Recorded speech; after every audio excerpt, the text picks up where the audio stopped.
Okay. So the stream title should now say Stream 33 D&D Warriors of the Eternal Sun. No spoilers / backseating, please.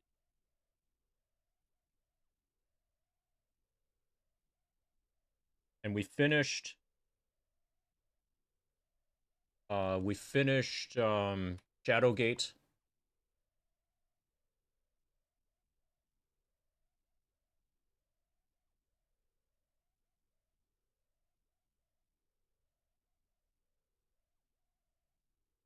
At 299.45.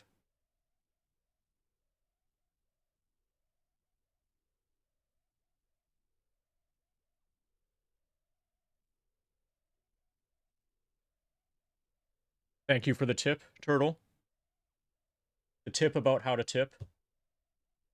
Okay, so there's something I need to discuss regarding Warriors of the Eternal Sun. This is a PDF.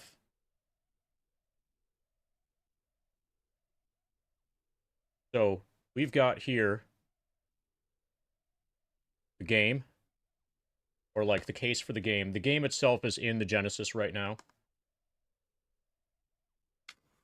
We have an instruction manual, but if I read this to you, it doesn't really help you much. We've got a PDF of it here. There's some stuff in the instructions with regards to story that you need to know about, because I think the game itself doesn't really explain anything. You need to get the story from instructions.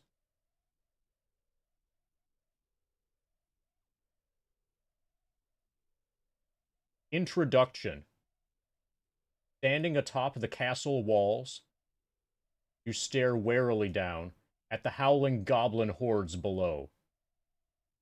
Smoke from 1,000 goblin torches burns your lungs. The goblins scream at you, waving the heads of your fallen comrades on the ends of spears. These do not sound like friendly goblins. Weeks of fighting saw hundreds of men and goblins die in battle throughout the Duke's land. Now all that remains is the Duke's castle, and soon that will fall. With blood-curdling shrieks, the goblins launch one last assault on the castle. Goblins swarm over the walls, slaughtering the weakened defenders. You raise your sword for a final blow, but then, flash! A brilliant flare of light blinds you. Deafening thunder draws out the screams of goblins and men alike. There's a wrenching feeling, and you're falling, certain that you'll die in the cobbled streets below. I am the goddess of empathy. Cast off your inhibitions and embrace love, truth, joy. Oh my God. Discard your facades and reveal your true being to me. Turtle 5015 summoned the goddess of empathy with $77.77. What the hell, I'll give extra. Thank you for summoning the goddess of empathy, Turtle. You have clearly, certainly won the wizardry notes when I'm done generating them. Yes. Embrace the friends on the tips of the goblin spears. Thank you so much, Turtle. I'll get you a spin after I'm done with the story of this game. Okay, so there was just a giant flash. The goddess of empathy was summoned in that flash, obviously. Oh, and it looks like we met the criteria for FF7 hard type. Once the grind is done, the next thing that we're going to do is a casual playthrough of FF7 hard type. That will be really fun. I'm looking forward to that. I've got to decide what we're going to have as the next incentive thing. AKRD. Okay, you raise your sword for a final blow and then flash. A brilliant flare of light blinds you. Deafening thunder draws out the screams of goblins and men alike. There's a wrenching feeling in your falling, certain that you'll die in the cobbled streets below. Then it suddenly stops. You open your eyes and gasp as you look around. The castle is now in a strange land, a high-walled valley, illuminated by a red sun. The entire castle has been teleported. The goblins are gone, but you and your remaining comrades are miraculously alive. You have been spared certain death at the hands of the goblins, but what fate awaits you here? You may not have to wait long for the answer, because the monsters that inhabit this land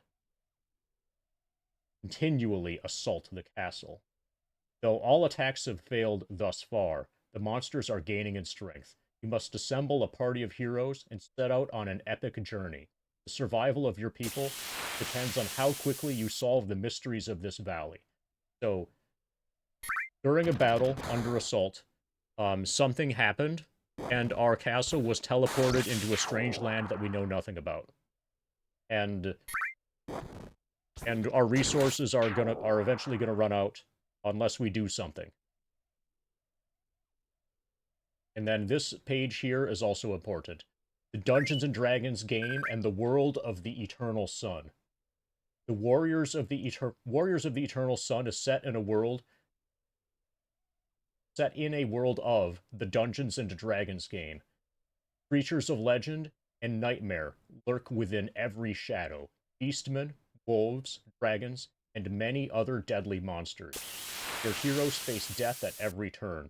Only by solving the mysteries of this land can they save their people from certain doom. Your characters find themselves in a strange, red-hued world in which the horizon slopes upward in all directions, eventually vanishing into a crimson haze at the limits of sight. So this is not a sphere. This is set in the Hollow World campaign setting, which is like the inside of a... where the world is on the inside of a sphere, and the sun is in the middle of the sky and never sets or anything because the world is revolving around the sun rather than the other way around.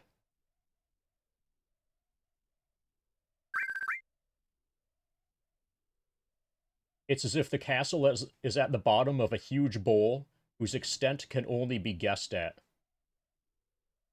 Illuminating the landscape is the eternal sun, a fiery red orb that stands stationary in the exact center of the sky. The high-walled valley is infested with vast numbers of monsters. Attacks upon the castle walls are thrown back at great costs in lives. It seems only a matter of time before the castle's defenders are overwhelmed.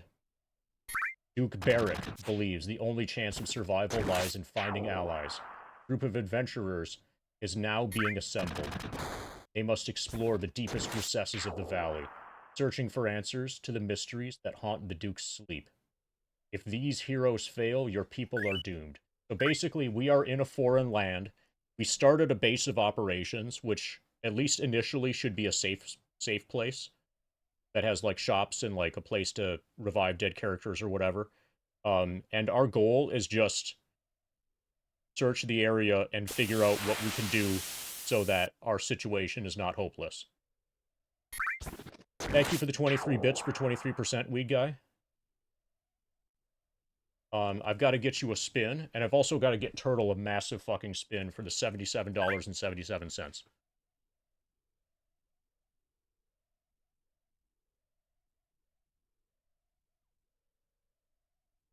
This is going to be an Australian breakdancing spin.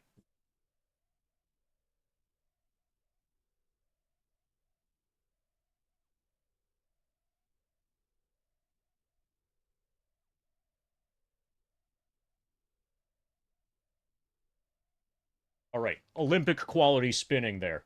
That was a really good spin. I'm ready to go get 0 points. Okay, there's a little bit...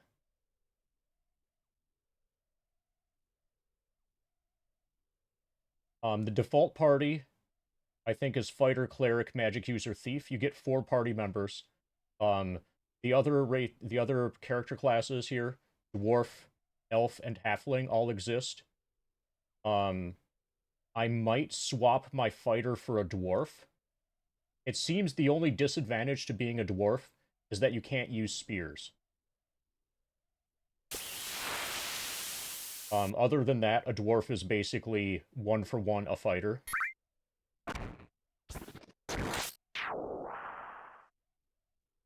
I think that's the safest substitution if you're going to make any substitution.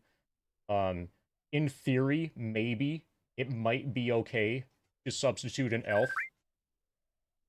Yeah, they're less tall, but I mean in terms of game mechanics. It might be okay to substitute an elf for a magic user. But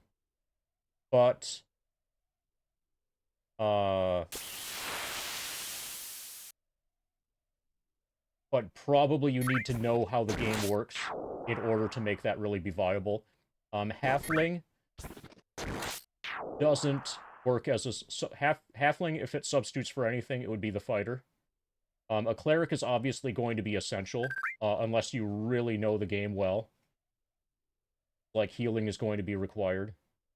A thief is certainly essential. So basically, thief and cleric are required. Then either a magic user or elf, and either a fighter or dwarf or halfling. And I'm leaning towards dwarf.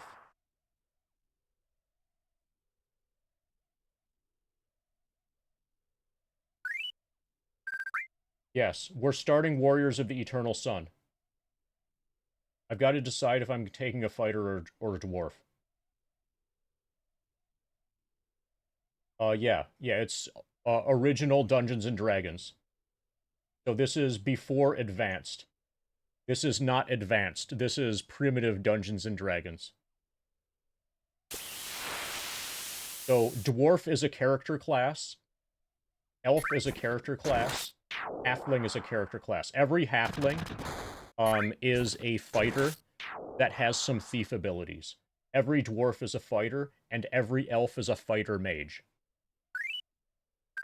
So elf is a character class just like how thief is a character class in original Dungeons and Dragons. And when I used to be a DM, I was a DM for original Dungeons and Dragons mechanics. So I think that's all. I'm going to leave this. I'll have this available. Fuck it. I'll just be an ordinary fighter. So I'm going to use the default party arrangement. Fighter, cleric, thief, magic user.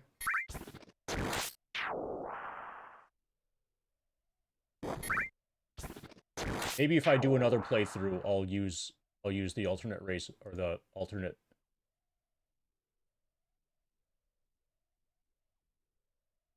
Okay, so another thing, and this is going to, you know how we spent the beginning of the Wizardry stream spending like a few hours rolling up characters? We're going to be doing that in Warriors of the Eternal Sun also. So give me a moment to hook up the Genesis.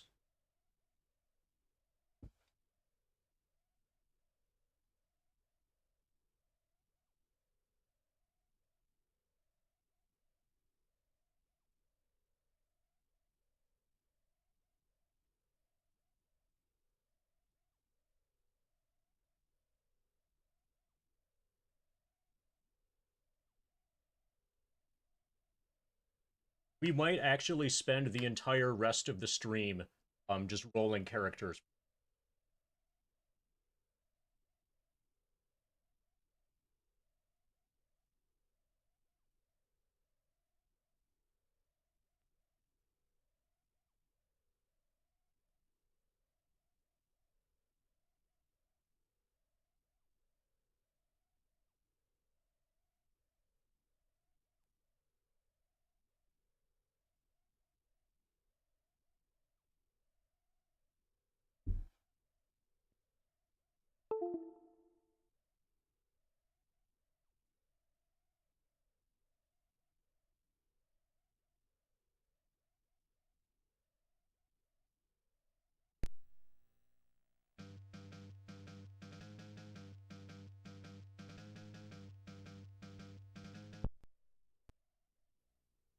Yeah, we have to start it from the beginning because there was story stuff there, and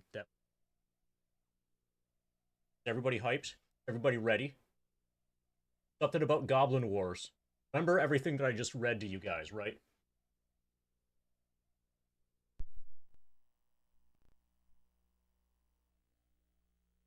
About the teleporting castle and shit?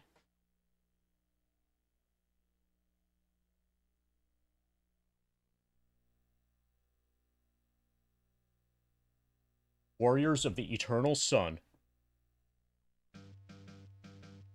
The Goblin Wars lasted 13 moons. Okay, apparently we didn't miss anything.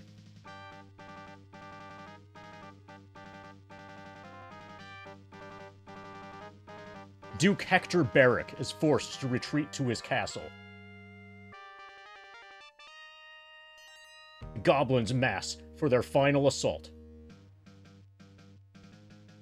Our ways will pass from this earth by nightfall. Yeah, look at all the bits. Let the bards praise our courage.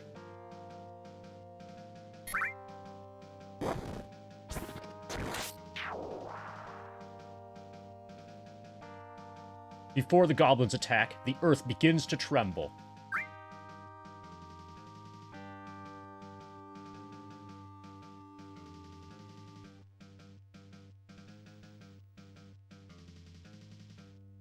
The sky rips open. Man and goblin alike are sucked into the void.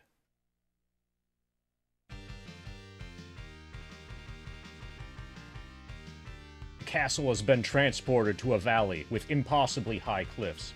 A red sun flares, circled by floating continents. The horizon appears as the bottom of a basin. Dungeons and Dragons, Warriors of the Eternal Sun.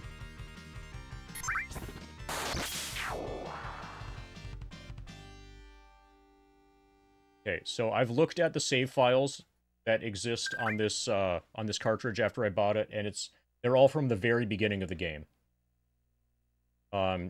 There is a pre-made party that we can work with. Yeah. It's a gas mask bomb. God, he was so smart. Damn, Genesis music is so good. Yeah, especially right after listening to NES music. Genesis music is also quite a bit better on average, I think, than Super Nintendo. But yeah, absolutely this rocks out. Thank you for the gas mask bong, Turtle. There is a default party that we could use. I want to look at it. Oh, shit. Okay, so we just skipped some cutscene.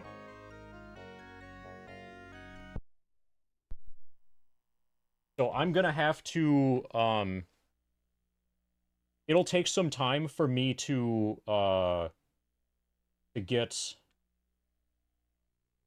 used to the controls. The control system for this game is extremely wonky. Because it's had a better sound chip than the SNES question. I'm saying that based on my experience listening to games from both systems.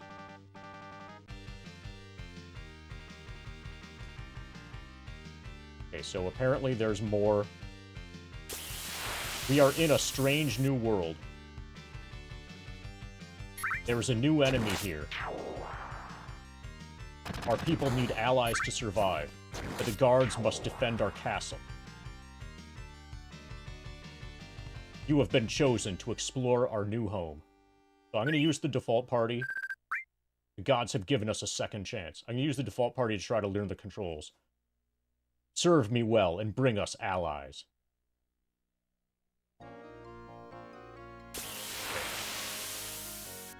Yeah, and also I think the answer is technically yes. But my making of that statement that it's better is just based on my own experience.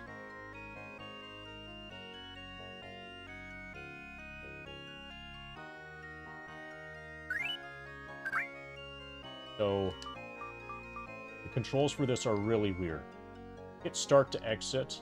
You know when the game has in the upper right corner, hit start for camp, and then hit start to exit? That's a good indicator that your system kind of is not intuitive. Okay, so the C button switches between things.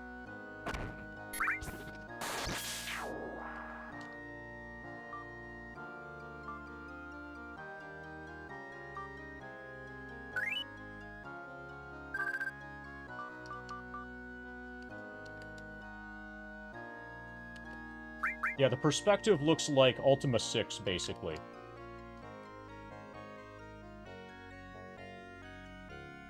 Ultima 6 is almost exactly like this. Okay, so I don't seem to be able to do anything with regards to what my equipped things are. Let's hit start for camp. Inventory. Christopher.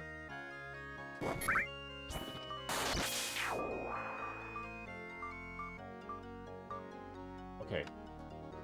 I'm gonna write down the stats of the default party so I know what I need to be better than in order to make it worth not using the default party. So, fighter.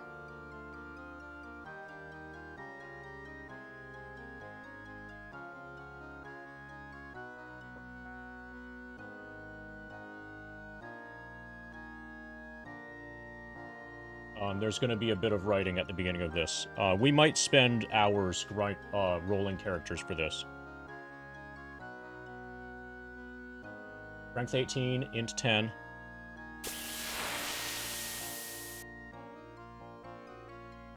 Wisdom 11.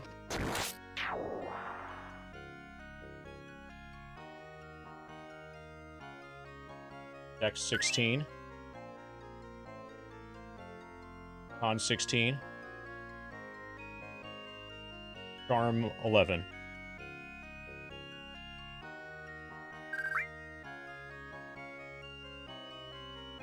An HP.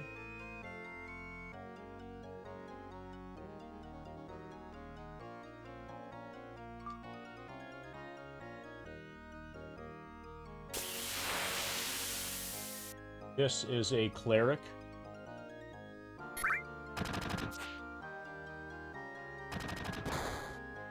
Cassandra.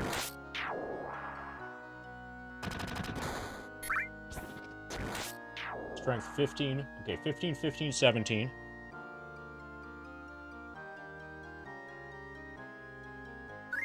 $13, 18, 10.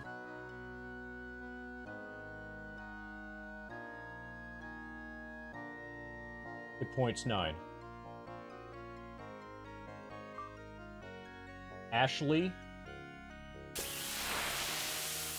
Female magic user.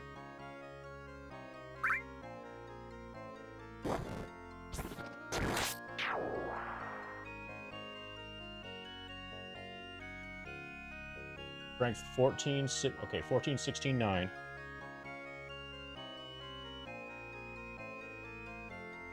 Only having 16 intelligence is going to be a problem. 18 con is awesome. 13, 18, 17. 7 hit points.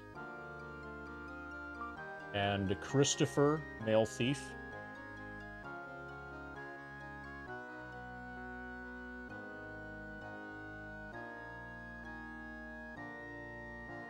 $14, 15, 16.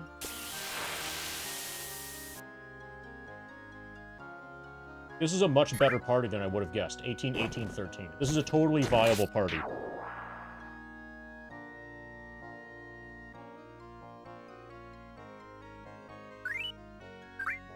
Seven hit points. Okay, so we need to beat this.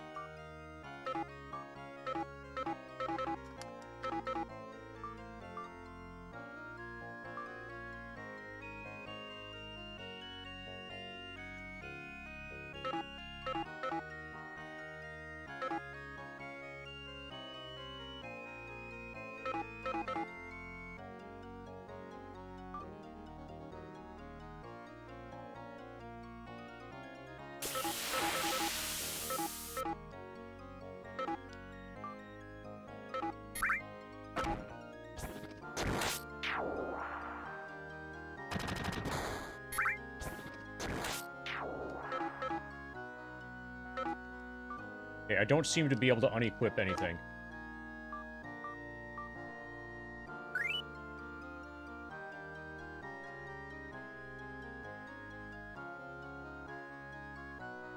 Transfer an item is going to be clunky.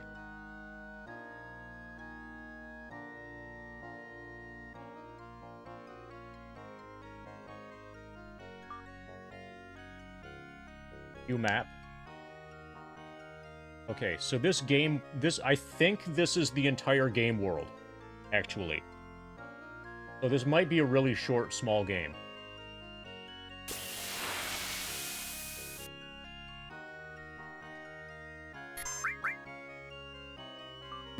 Okay. Bar graphs are on, bar graphs are off. I want to display the numbers. Change roster, I think, is your party order. Yeah. Drop an item, return to camp.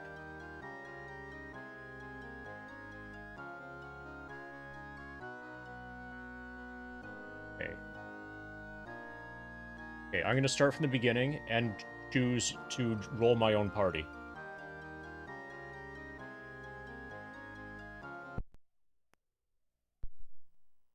So, there's a quirk.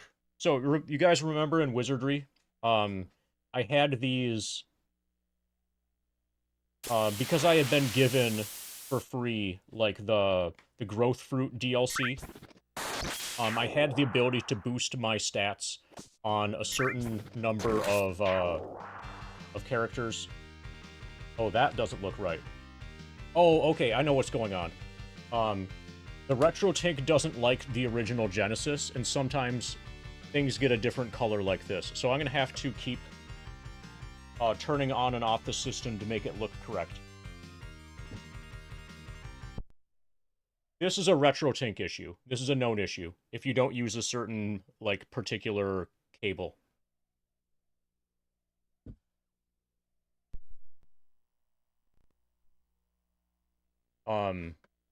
This also looks a bit red.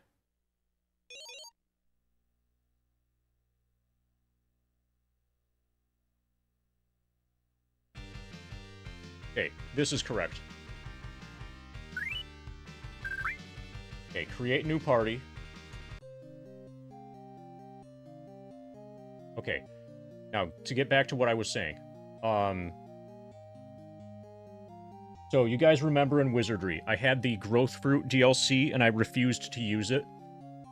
And I did all of my roles completely fairly and naturally. There was an era where for Dungeons and Dragons video games, you could roll characters. There was a system for that. But then, at the end, you were given the option to edit anything about your character. And so you could roll, like, your stats wouldn't matter when rolling characters, because later on in the process, you could just set all of your stats to be 18. And the reason for this, the rationale behind having that be an option, was so that you, as a player, could play your character from your D&D home game. You could transport that character from your D&D home game into the video game one-to-one. And if you're... And so they basically let you edit your party to be exactly the same as however your party is in your home game. I am not going to do that. I dislike that feature existed at all. I feel that just setting everything to be, like, 18 strength, 18 intelligence, 18 wisdom, etc. down the line, is just kind of bogus and very against the spirit of the game and very in the spirit of cheating. So we're going to do natural rolls for everything. How is game audio? The game audio looks a bit quiet compared to Shadowgate. It looks like... Is the game a bit on the quiet side? I feel like I should turn it up, but I want to get some opinions from chat. Can go up, sure? Okay. I haven't done any testing for this. How's that? This looks like it's still a little quiet, but a bit better.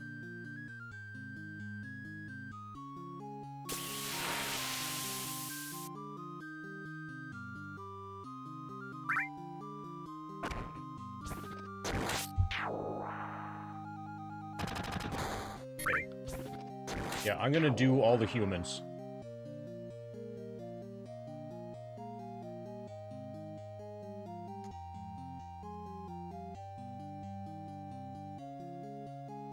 My fighter is gonna be red. Okay, so this roll gave me 8 hit points, and 12, 14, 15, 16, 11, 14. If I don't like this roll... Okay, we go to roll again.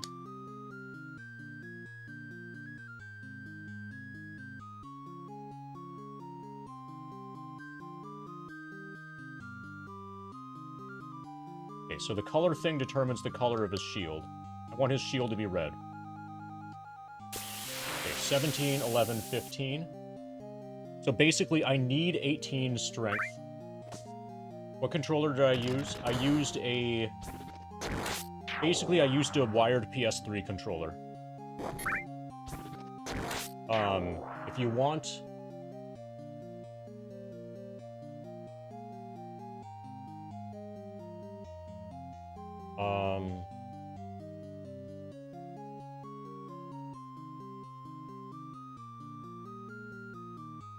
I'll put a link in chat.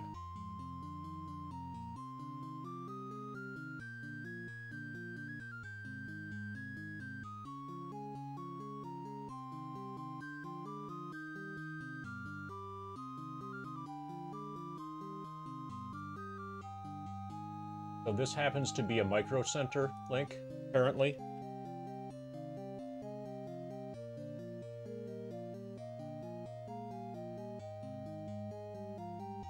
But I'm using a Hyperkin Brave Knight.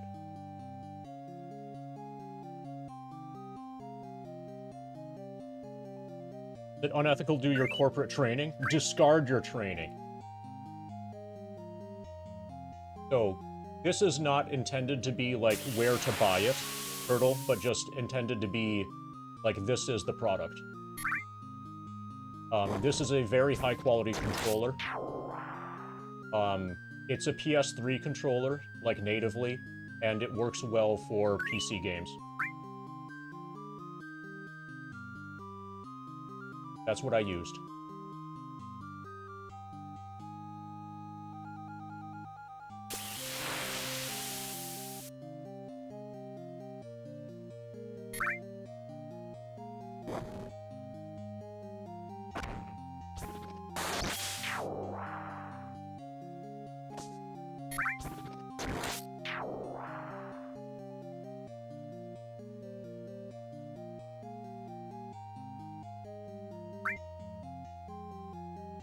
Okay. Oh, fuck. Spider says, please give me a name. Apparently, I just accepted... his stats. I don't want it.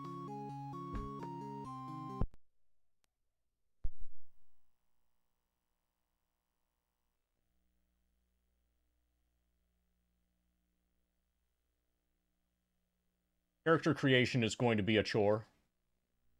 Probably.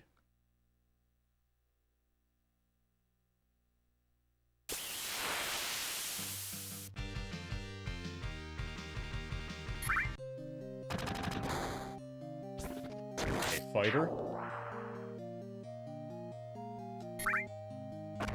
Red shield. Roll again. Okay, if I press the C button, that confirms my character.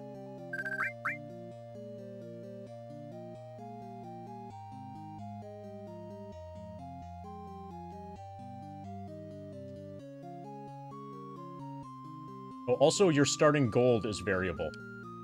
Not that that really matters.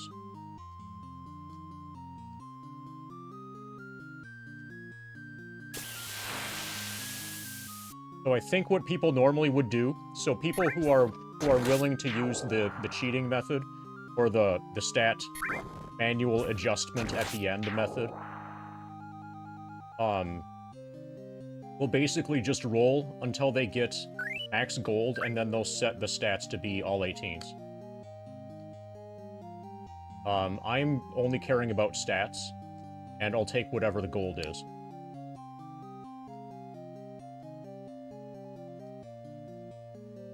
Thankfully, they don't seem to be letting you go below, 9 for your rolls. Okay, strength 17, but con sucks. So for my fighter, I basically only care about strength and con. Strength needs to be 18. Con probably needs to be 18. I'll take 17 or 18 on Constitution. And I want good dex as well.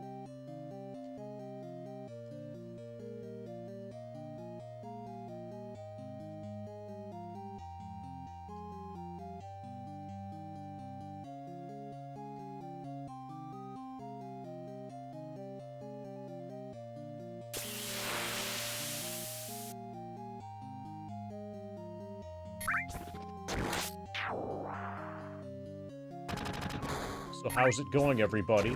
Are you enjoying the rolling? I have no idea how long this is going to take to get a roll that I like. We might be here for hours. Reminds me of wizardry.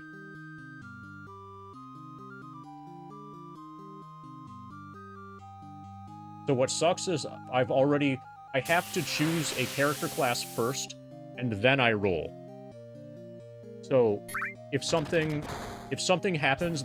roll happens that would make a really good priest, I can't just, like, decide to make it a priest instead. Well, actually, I think I can.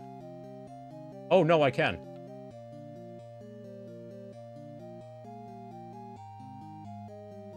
Yeah, okay.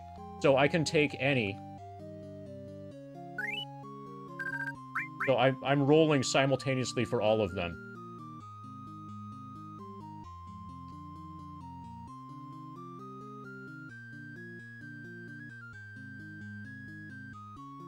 Okay, that's great. That really helps a lot.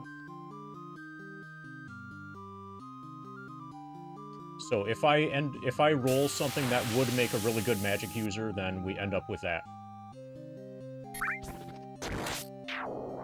And then move on. So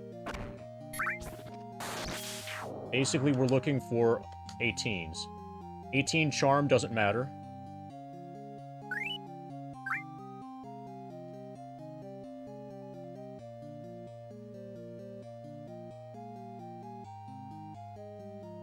I like this for a cleric. Strength 15, intelligence 11, wisdom 17, dexterity 18, con 16.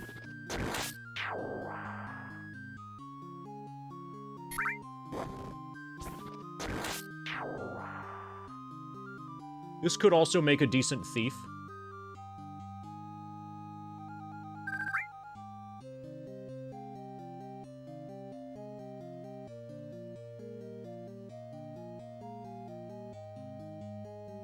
Okay, so in comparison to the pre-made cleric is 15, 15, 17. The pre-made cleric has the same wisdom, the same strength. But we have significantly better dexterity at 18 instead of 13. But 2 worse constitution. Those are some nice rolls, Turtle. I'm gonna dump this one. We just started. I don't know what the odds are of good rolls.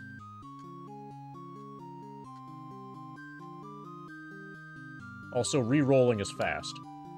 Like, really fast.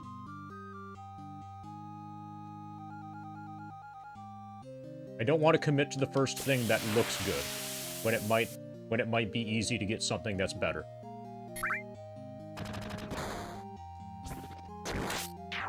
Okay, intelligence 18, but no constitution. I think my mage is probably going to need 18 constitution, or at least 16 constitution.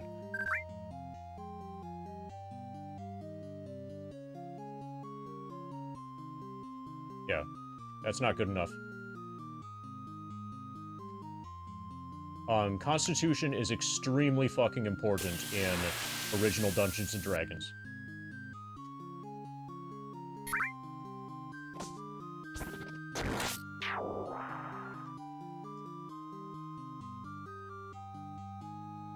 This would make a good bishop if it were wizardry.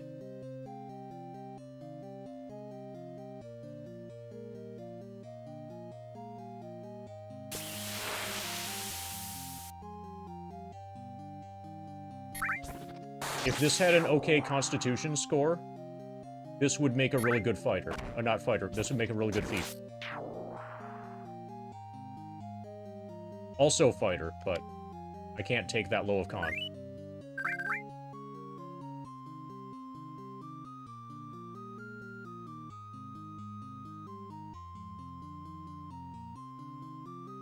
Almost good enough to be a mage, but too low of con.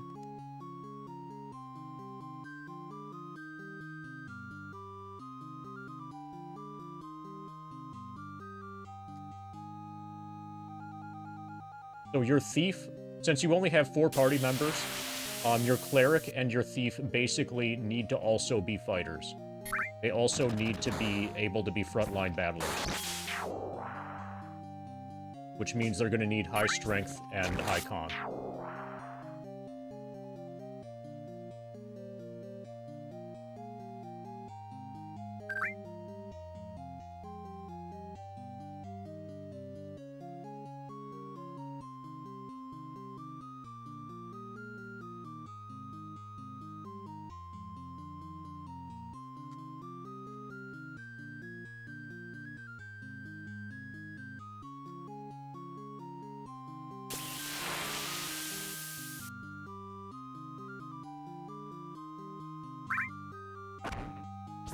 Probably charisma affects nothing in this game.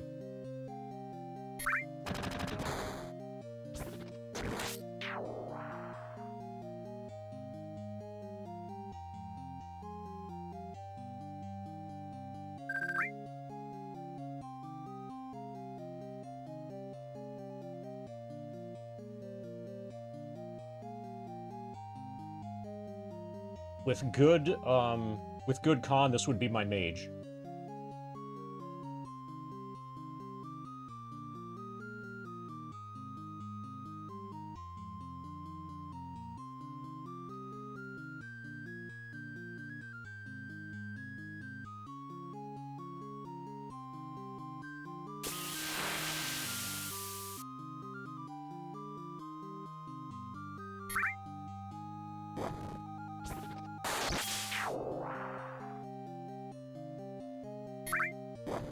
Swap the dex and the con, and this could be a mage.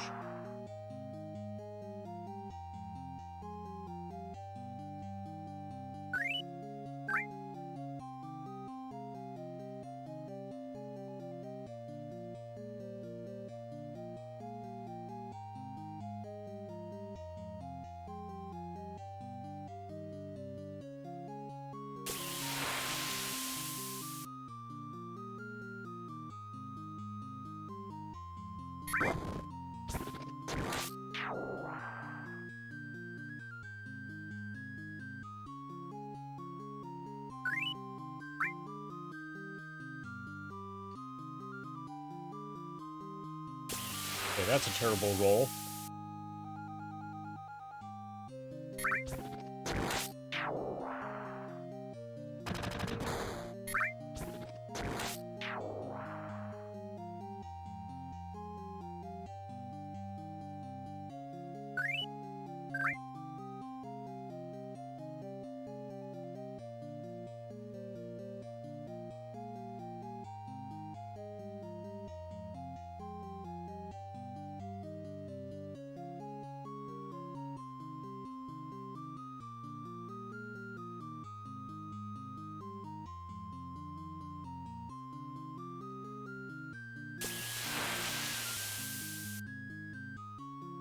I have a feeling we'll be here for at least an hour.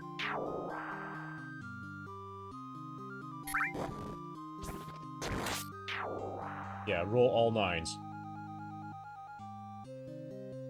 And then give away all your gold at the beginning.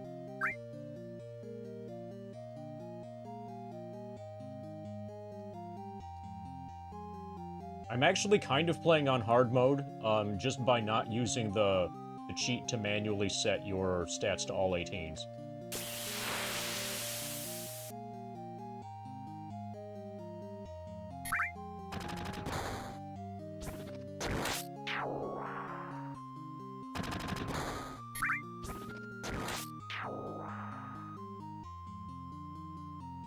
That's not how AC works. Sods. Sounds like you don't know your Dungeons and Dragons.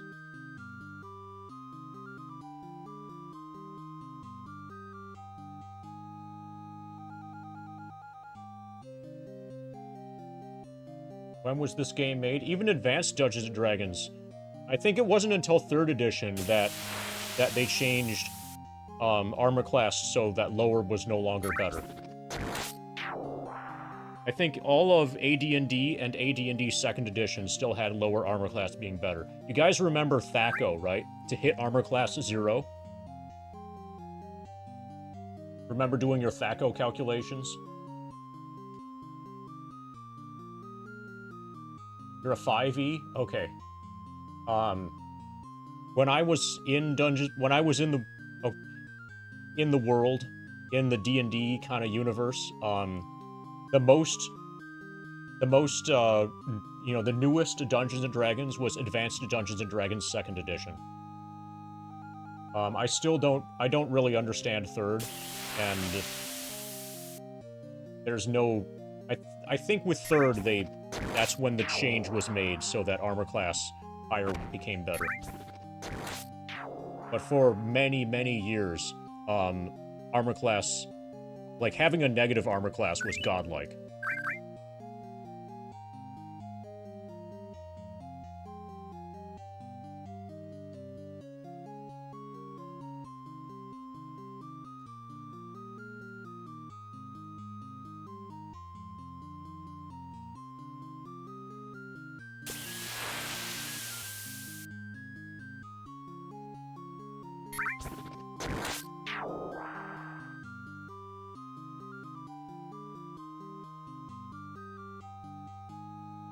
If this had decent constitution, I'd take it as a thief.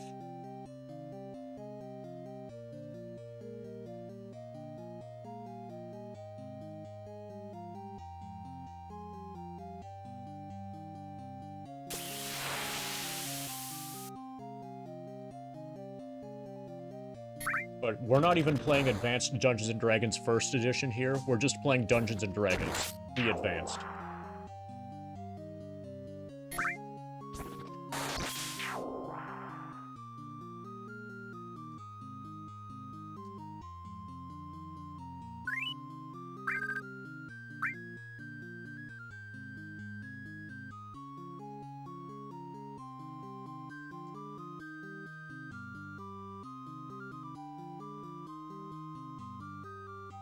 My con rolls are cursed.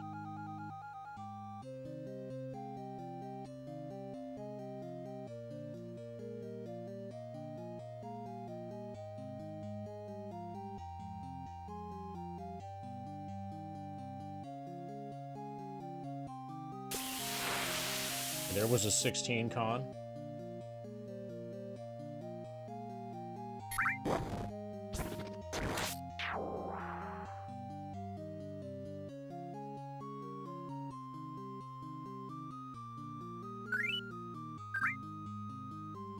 This might make an acceptable mage.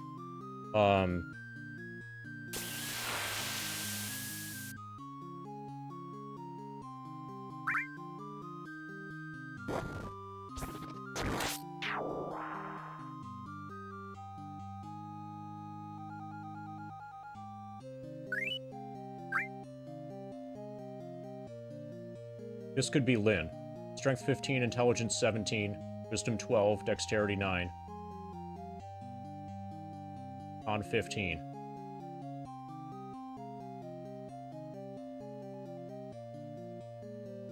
Or it could be Decatur.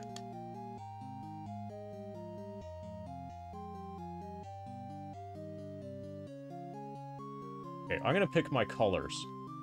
My mage, apparently, character portrait has to be red. My mage is gonna be red.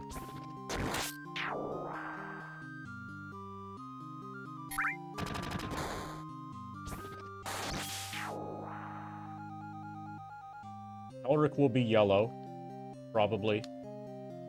My thief is gonna be blue. Finder's gonna be blue. And that makes Shane... Shane is green. Okay, I'm gonna skip this. Roll again. And 16.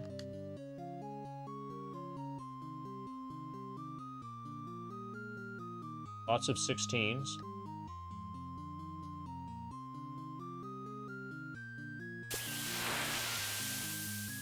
Is this it?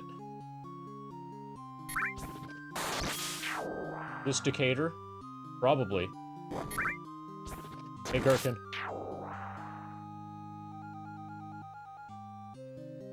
You made it in time for a... So we finished the game. We finished Shadowgate. And we're now rolling characters for Dungeons & Dragons Warriors of the Eternal Sun.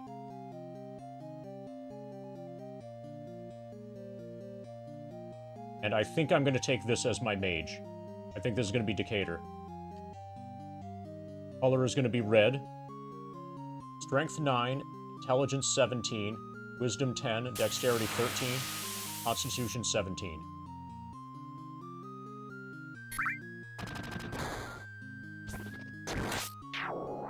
This should be okay. Yeah, this seems pretty good for a mage. 18 would be better.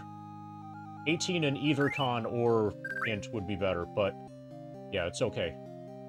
So, in Dungeons and Dragons, both mages and thieves use 1d4. They have 1d4 hit points per level.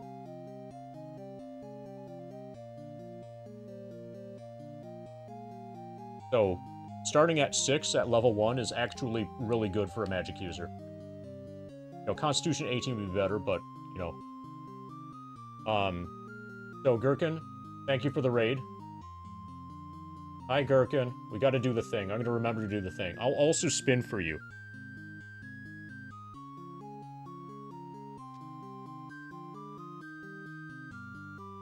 Turns out you need to work on your preemptive Genova setup, and being behind on steps made you mix preemptive Marines. So the preemptive Marines thing, that sounds like that's just a free escape. Because even if you attempt the steal and you get it, you're going to lose time just by moving the Shinra Beta. And the Shinra Beta, it's not just going to be that you have to move it in your inventory to, like, drop it down to not screw up order, but also it's going to change the way that all of your equipment menus work from that point forward. So it's going to be annoying. When you go to change your armor, it's going to look different and probably throw you off. So it's probably best to... So the preemptive is still good, but I would always, given how you've described it, I would take the free escape.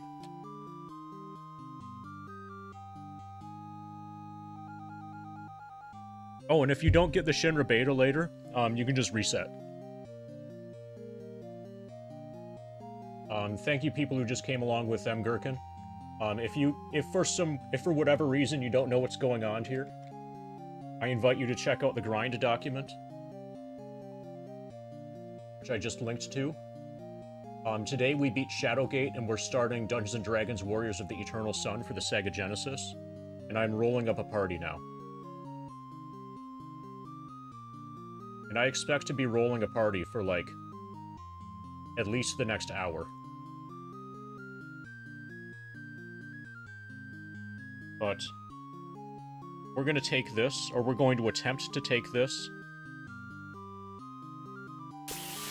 as our magic user. Magic user says, please give me a name.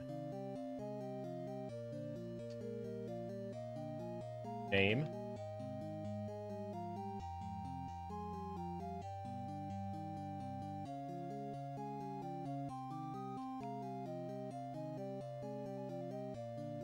So according to the instructions, you get 15 characters here. So you can have really long names, actually. So that means, so you remember how I had some characters that I wasn't able to use in Wizardry because Wizardry has a cap of 6? Here our cap is 15. So finally, instead of being stuck with Lynn, we can use Decatur. Decatur is my actual mage name.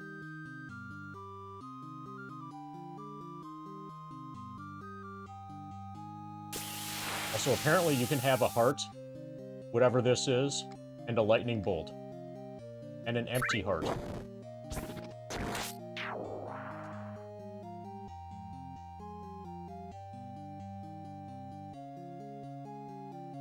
You're following me. Just a little bit. Thanks to follow Ray Finkel.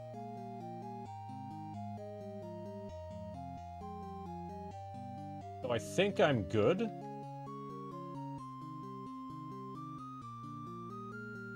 Okay, I've got to read. I don't want to press the wrong button and lose my character.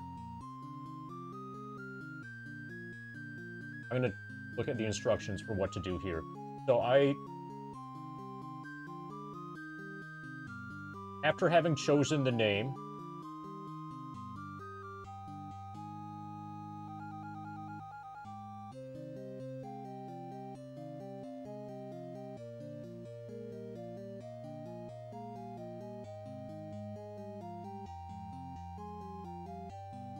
got to figure out exactly what buttons to press.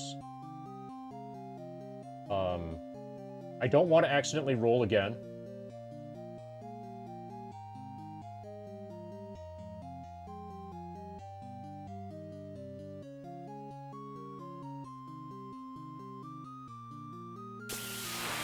Okay, we chose color.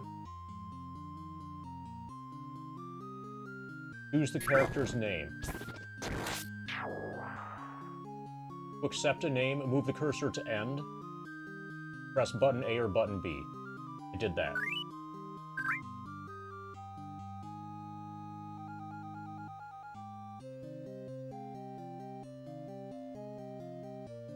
Re-roll ability scores. I don't want to do that. I'm totally happy with them as they are.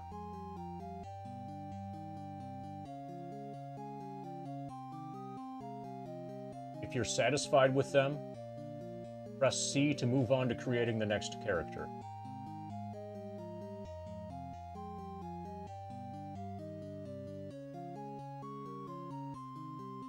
I think if I just press C right now, I should be good.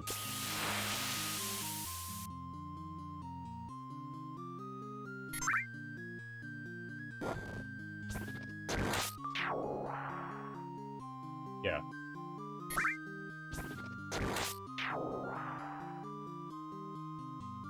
Okay, and we might have a limit of how many magic users. We might have...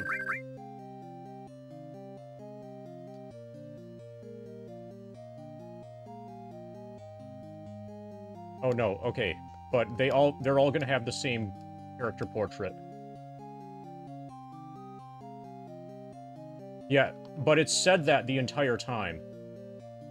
And I pressed C in the past, so you don't know what buttons I'm pressing and when. But I pressed C before without it advancing the next character. Before pressing C advanced me to the name a character, and then after I inputted the name, then I was still on the character creation.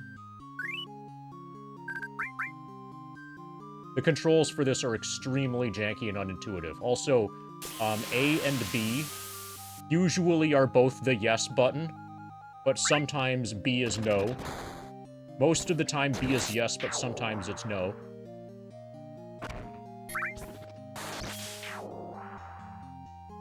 Like, it's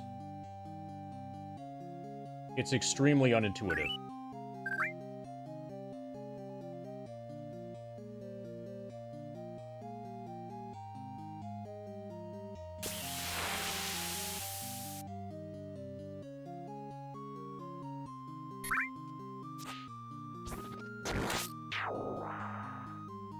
Okay.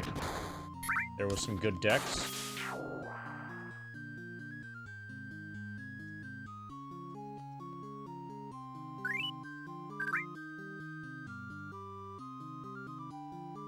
If Khan were better, I could take this as a fighter.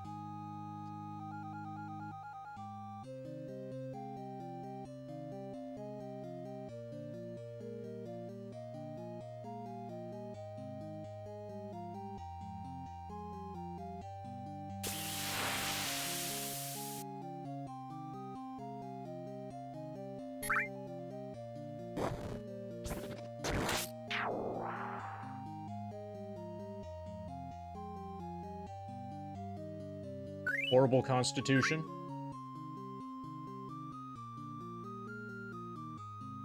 Good thing I already have a mage, so I don't have to consider that.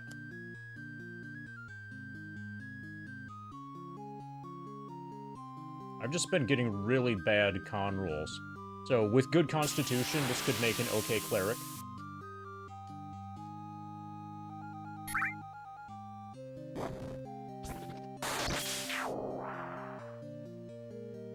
I'm not willing to settle for 16s. Otherwise, that would be a decent cleric.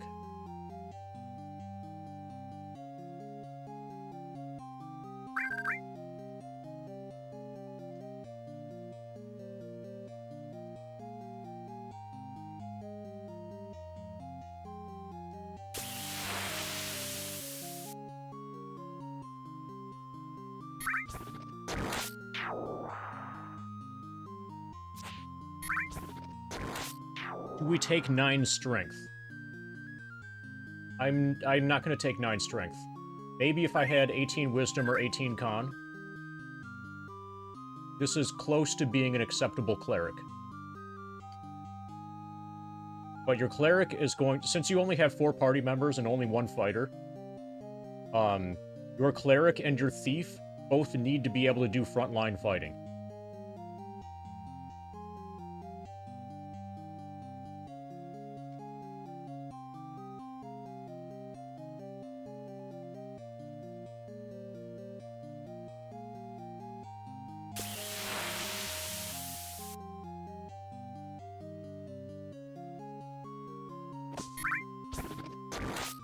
I'm getting a lot of Charm 18s, which are totally useless.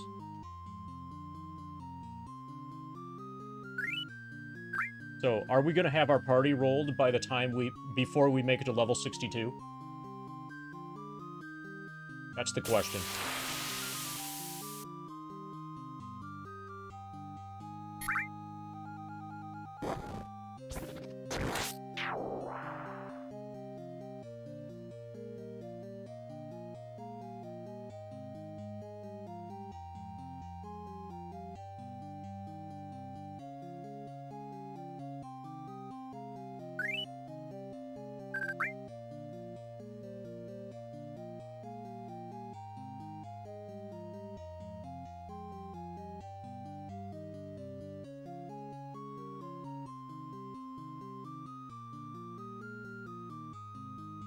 This could be a good mage, actually. This could be a good fighter. Swap the int and the wisdom, and I would absolutely take this as my cleric.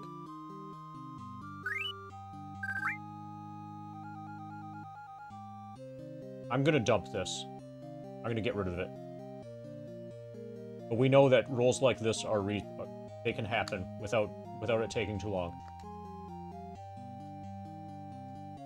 But that would have been a very viable character to use probably as a fighter.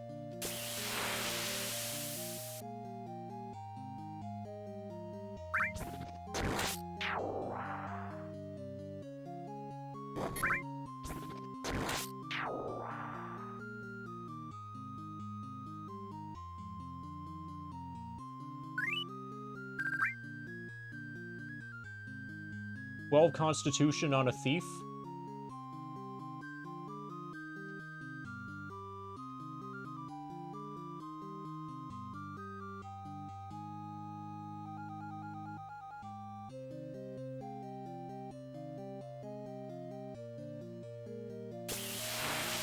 Four hit points.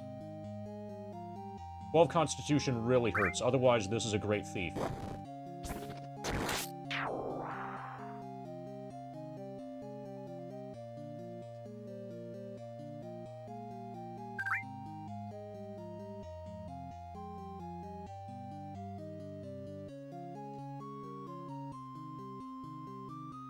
What does Constitution do? It determines your HP growth per level.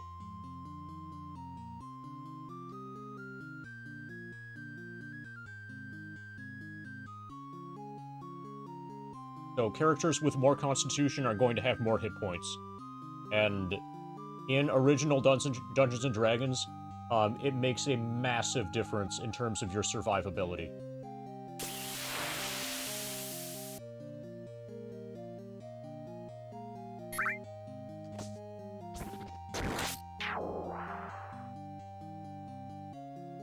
Oh yeah, and you can drink more alcohol before you pass out.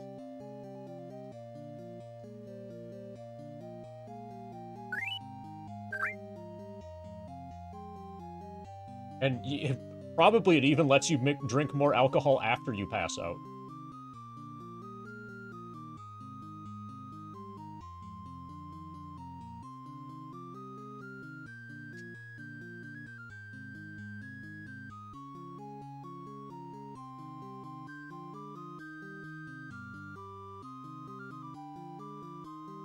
This could make a pretty good cleric. If I'm willing to accept a Constitution 15 cleric, this could be okay. I'm not going to take it, though.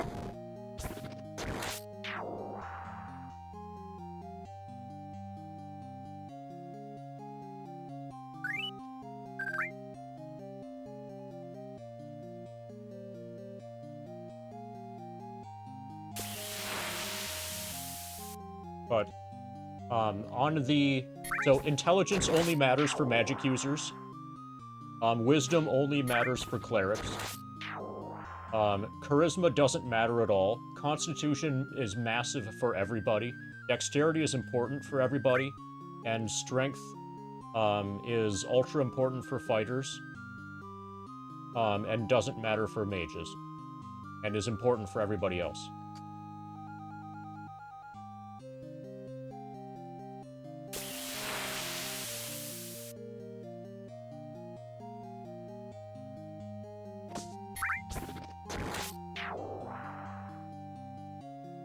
So, in a Dungeons & Dragons video game, charisma basically doesn't exist.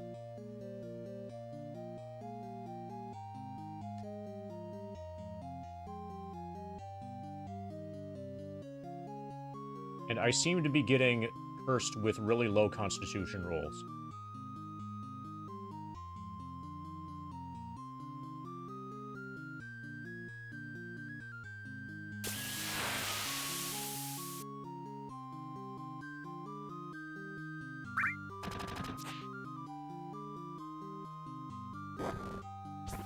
There probably are, but in a video game, your ability to get gold is not really limited. By the end of every video game, you're always going... Have you ever played an RPG? You ever noticed that by the end of the game, you're the richest person on the planet? So, things like bartering discounts don't matter. Is this before bards needing charisma was a thing? Yes, it was. Can you guess why?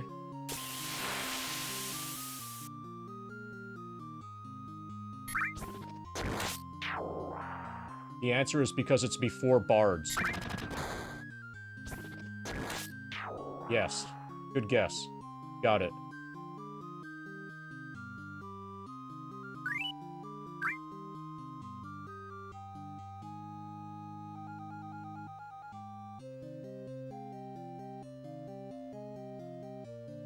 So, I have yet to come across a video game, Mr. Ween, where, certain items are unattainable, because your charisma is not high enough.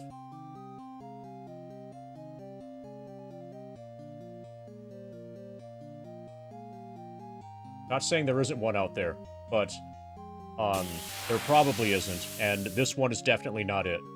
No, we're not even playing first edition. We're playing Dungeons & Dragons. There is no edition number. It's just Dungeons & Dragons. It's not advanced first. Just... You see the word advanced? Actually, I just realized, the kids these days, didn't like 5th edition or 6th edition or whatever they're on now, drop the word advanced. So now it has the same name as Dungeons & Dragons. So this is from before Advanced. So first there was Advanced, then there was Advanced 2nd, then Advanced 3rd, then Advanced 4th, and Advanced 5th, probably 6th, whatever. Yeah, D&D before AD&D even existed. So what you're thinking of is a poison spell, facades, that causes death. What you're thinking of specifically is a spell. That's a cleric spell. And yes, what you're this is what that's from.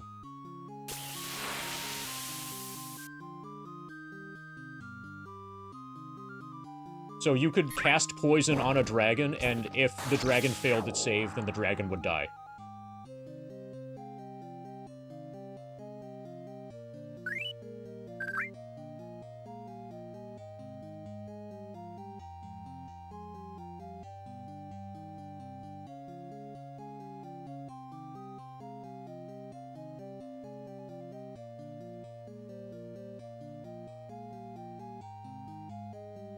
I would like this as a cleric, but I can't accept 13 Constitution. I can't accept 10 Strength.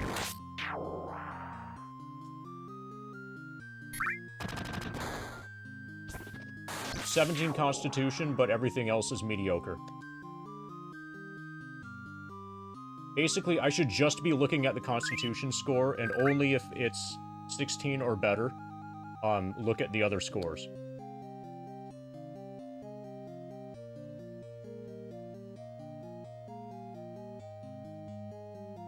I need my thief to have more strength. Constitution 11, garbage. 12, garbage.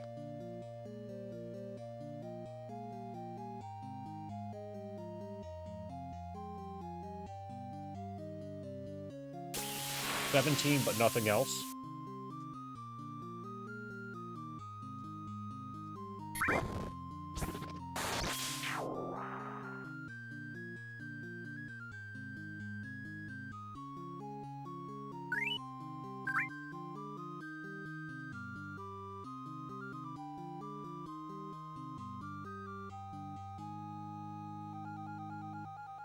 Remember when WOTC, I believe that's Wizards of the Coast. So to me, D&D is always has always been a TSR thing, and the spirit of D&D has and always will be TSR. Actually, the spirit is Gary Gygax, you know, to be honest.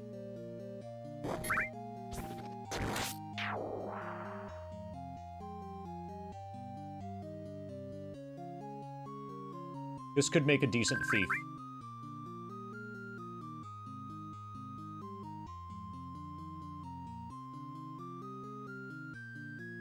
Good morning.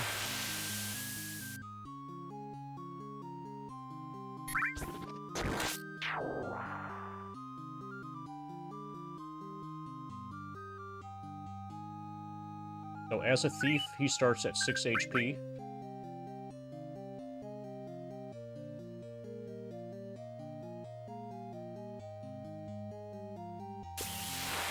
His strength is low. His constitution is mediocre. I'm gonna keep rolling. Okay, so here's an 18 con, but everything else is shit. 18 con, 17 dex. This is my thief. Look at that. Here's where this is it. We went from 6 hit points to 7. Fuck yeah.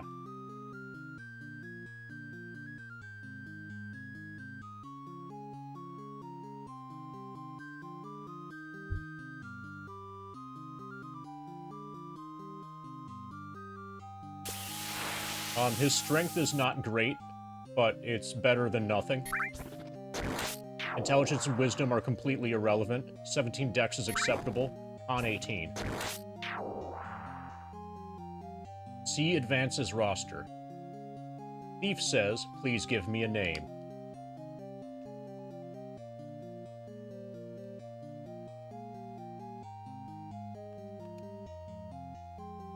Welcome to the team, Finder.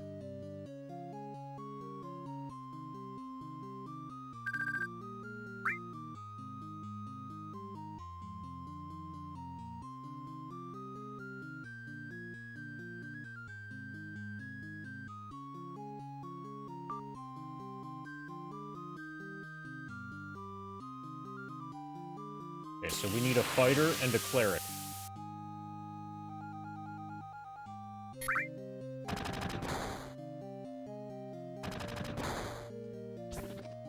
I'm basically just looking at Constitution.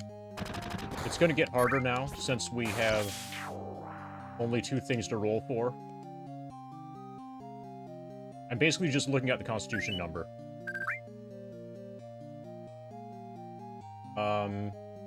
This could be a mediocre fighter.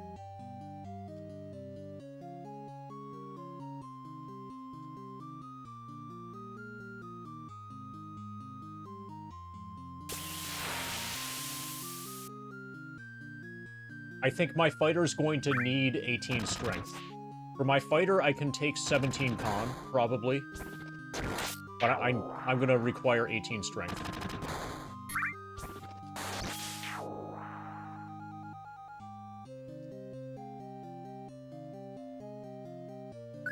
Strength. How is this for a cleric?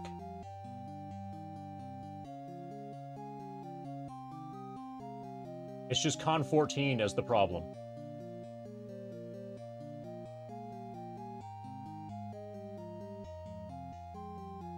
But this is a frontline cleric. This is Kelric.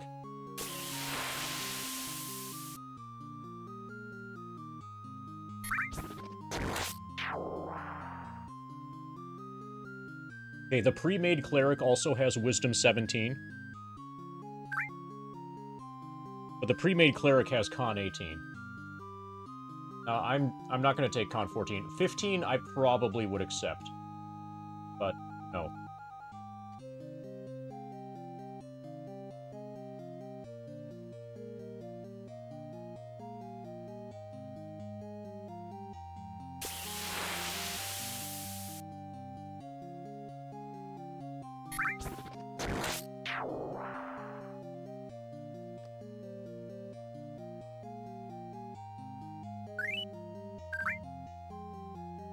This could make a mediocre fighter.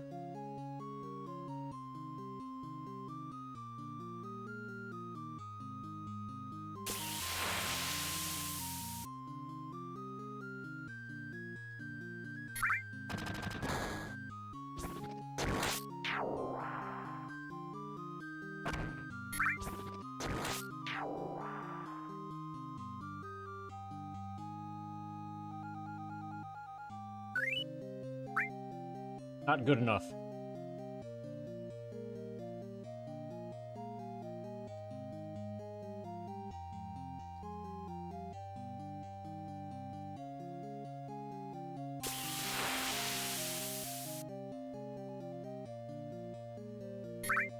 This should be my mage.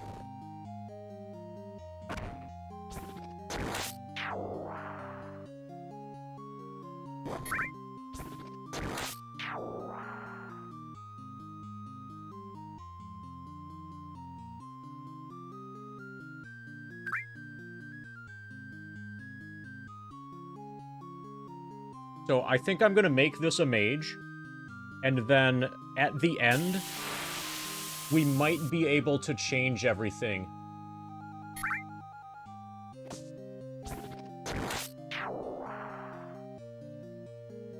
We might be able to, like,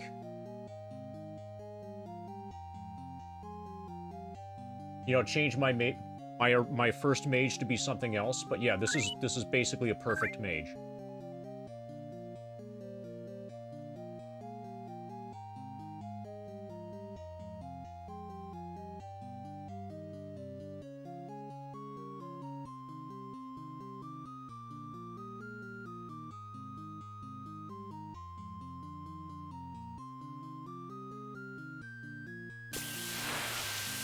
I'm looking at the instructions to see if there's anything.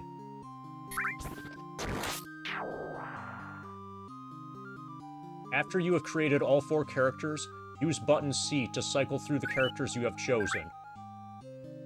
This is your last chance to review your party and to change these characters.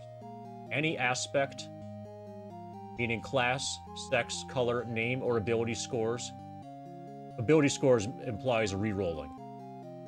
Chosen for a character can be changed at this time. Okay, so I'm going to make all 4 characters, and then I'm going to change the original, the top Decatur, to be somebody else. To be whatever my last thing is that I need. So I'm gonna name this one Decatur also. And if this doesn't work, then we'll just, like, roll them all up from scratch again. This is worth, gambling with the menu system, I guess. Okay, magic user.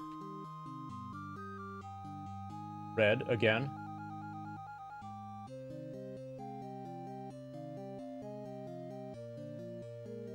See advances roster. Your name is going to be Decatur, and we're going to decapitate the other Decatur later.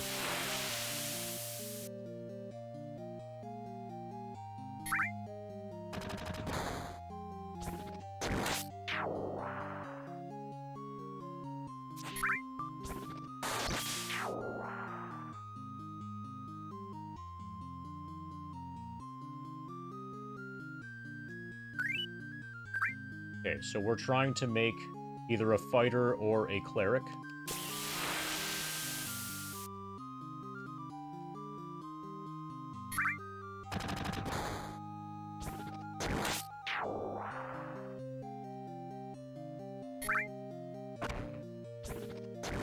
Fighter.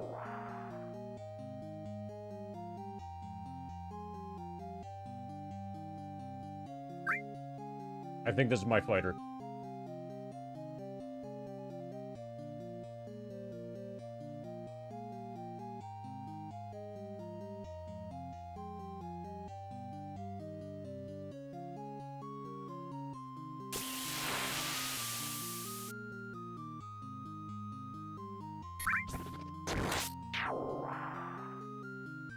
Okay, so the pre-made fighter is strength 18, dexterity 16, constitution 16. My dexterity kind of sucks. That's bad.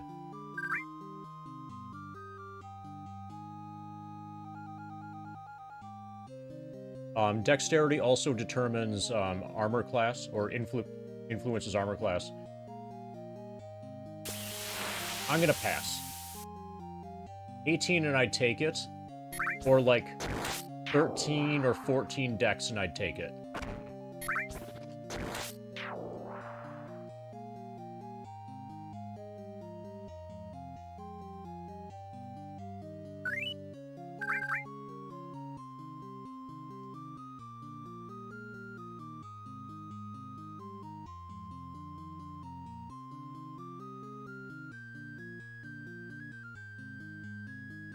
Cleric.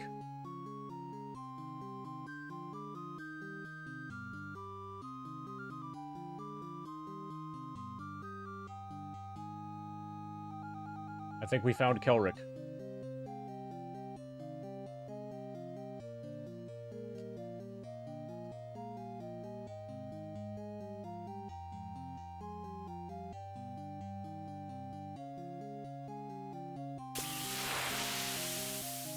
Okay, so the top Decatur is going to be replaced with my fighter.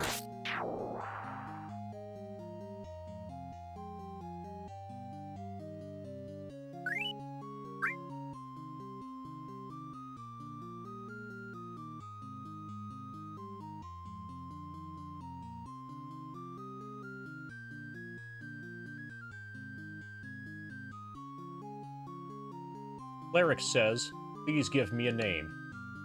Kelric.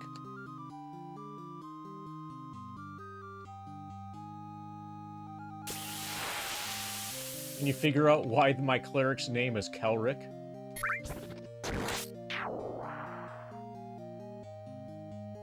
And why it's spelled like that and not like with a K?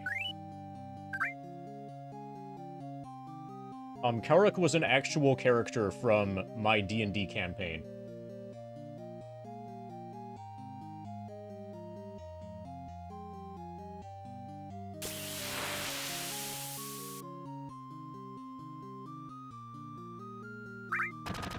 Okay, so what we hope is that the game will let us basically re-roll the first mage to turn him into a fighter.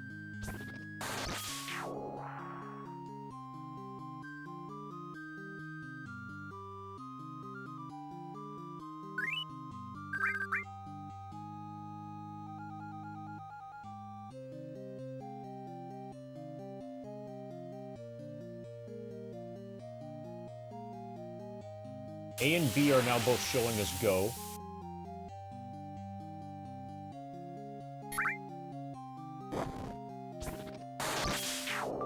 Okay, now I can look at my characters again. We have Decatur 1, which is 9, 17, 13, 17. Decatur 2 was 12, 18, 12, 17. Okay, Decatur 1.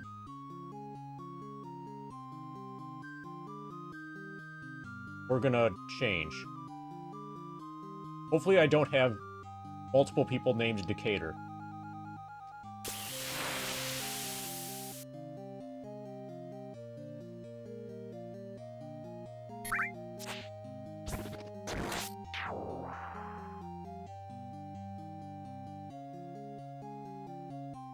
Yeah, so we are re-rolling the original Decatur.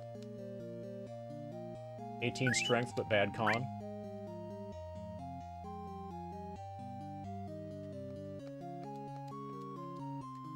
Since we're only rolling fighter, we can do fighter rolls, like, we can do rolls a lot faster. 18 strength, bad con.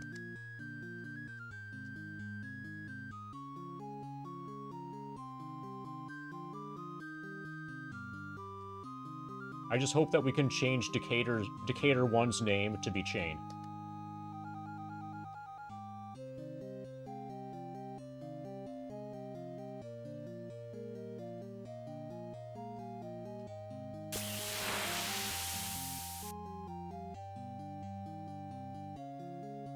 But according to the instruction manual, we will be able to do that.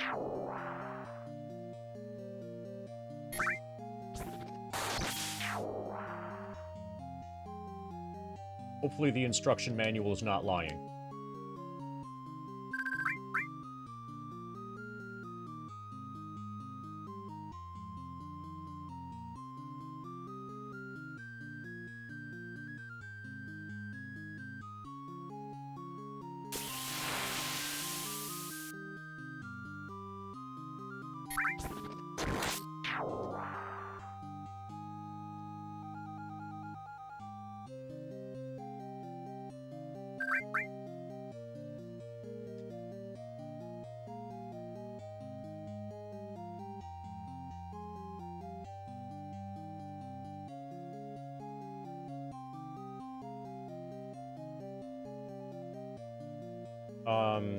This is a pretty good mage, but I already have a great mage.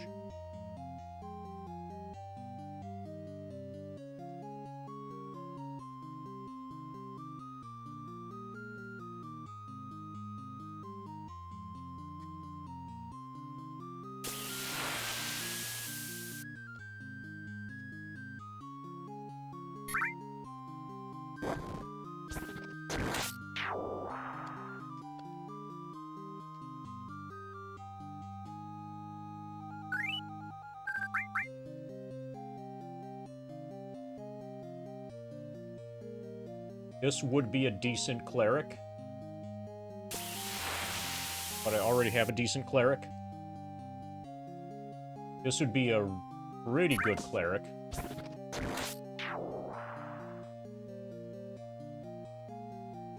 This is probably better than my current cleric.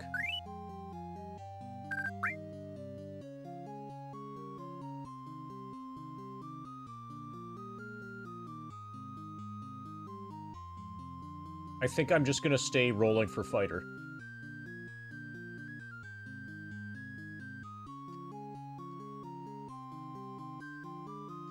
I'm just gonna make a fighter and be done.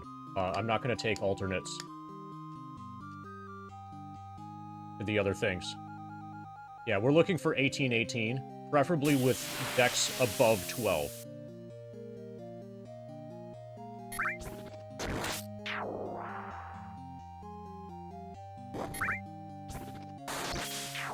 I'm willing to take a 17 strength if I have 18 con and high enough dex. So currently I'm scrolling while just looking at the strength score.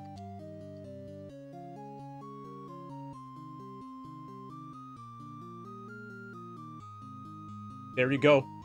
There it is. 17 strength, 18 con, high enough dex.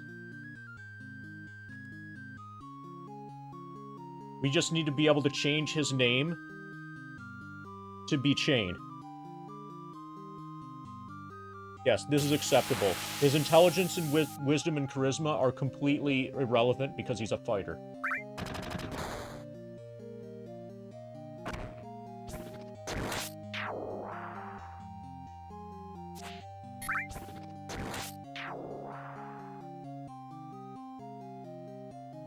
"11 hit points at level 1. That's massive.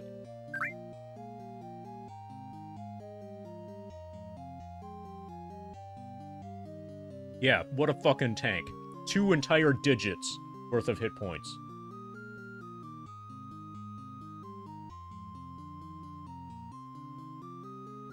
I'm gonna press C.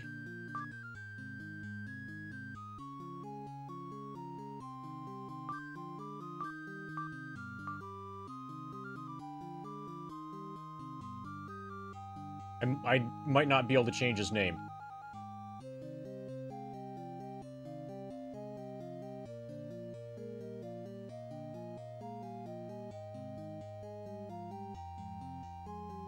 We might be fucked. Oh, here. Here, perfect. We got it.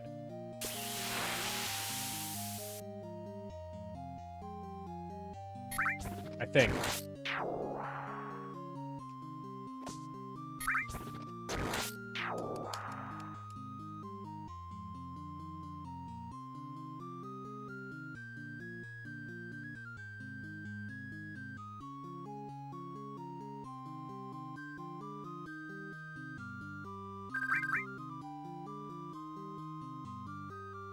Okay, we have Chain. I'm gonna write all these down.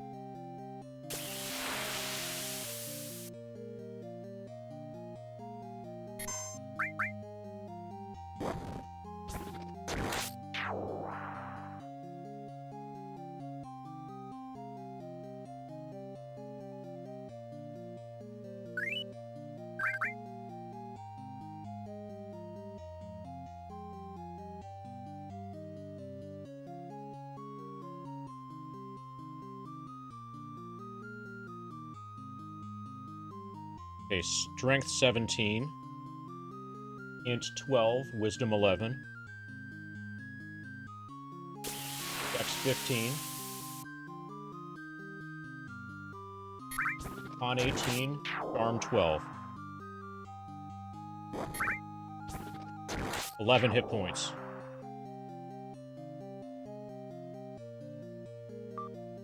Binder.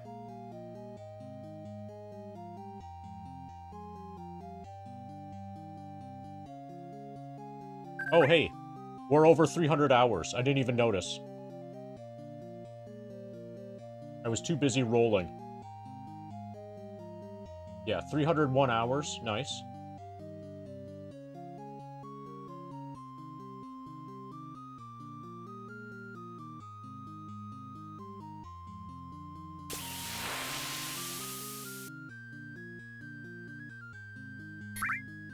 Yeah, only about 1,000 more.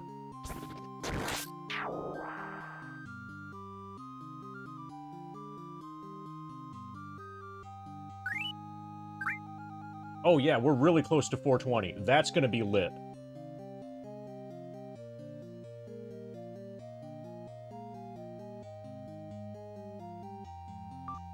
Okay, Decatur.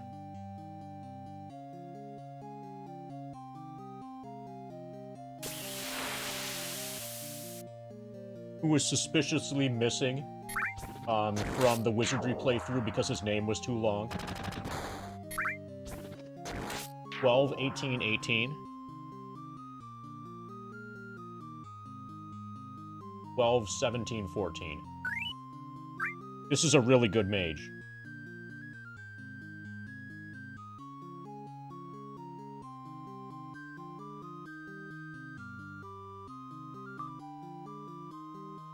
This is a good cleric, too.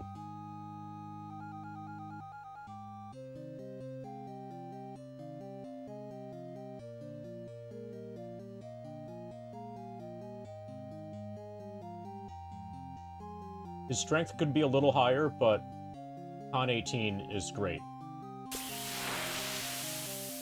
And he still is getting a strength bonus when he attacks.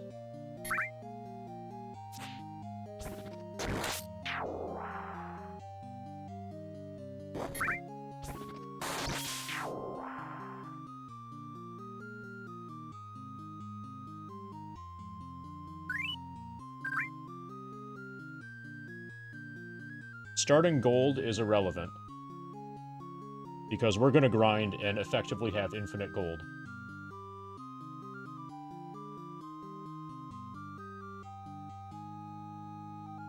Yeah, I like this party.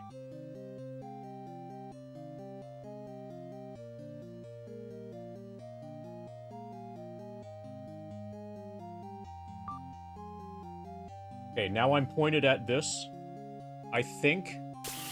Okay, so the arrow's pointed at the A, B, go button thing. Yeah, that was...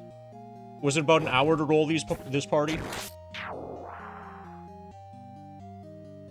Hour and a half, maybe?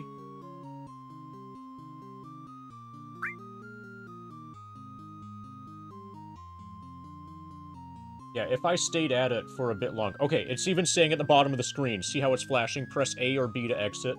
Yeah, this is gonna lock in my party.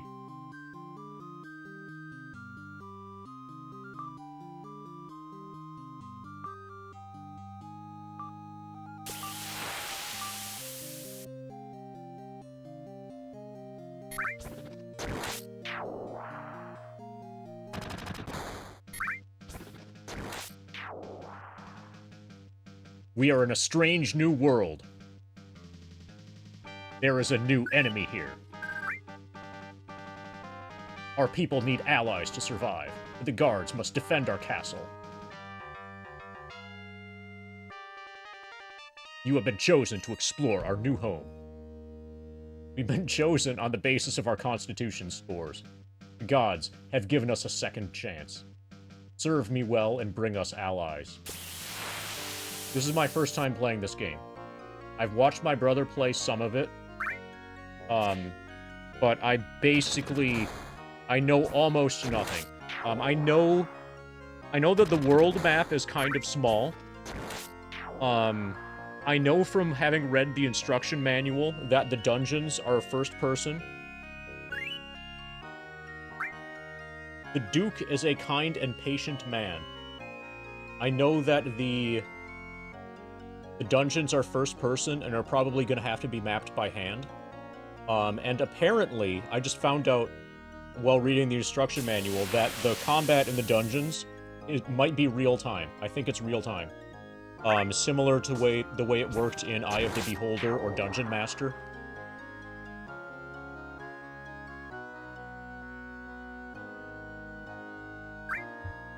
But yeah, this might be kind of like another dungeon crawler. The Duke is a kind and patient man. An NPC initiated this conversation with me. That wasn't my choice. Press start for camp. First thing we're going to do is save the game. Save game. Game 1. Are you sure you wish to save the game? Yes. Game saved. Save game. I'm going to overwrite everything that was on here previously. You get 4 save slots. And so we can cycle through them. You know, first save in one... Like, we can do a cascading sequence of saves.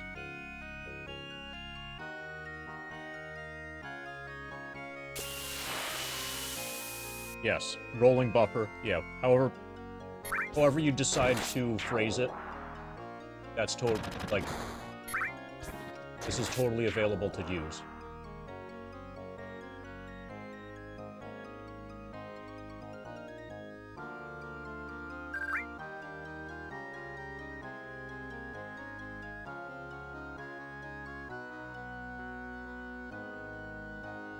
Okay, bar graphs are off. When the bar graphs are off, it's easier to see how big of a tank, Elric is.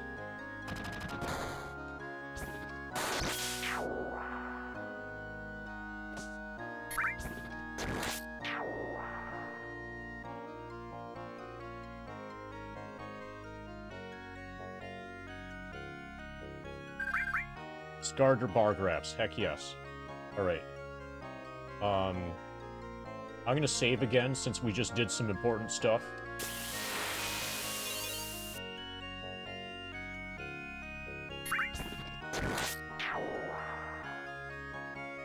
Okay, now let's see if we can figure out how to talk. Okay, basically you talk to somebody by bonking them. The Beastmen come from the north. The Beastmen come from the north. Okay, that's apparently just a suit and not a guy. Weathered steps lead to a dank dungeon.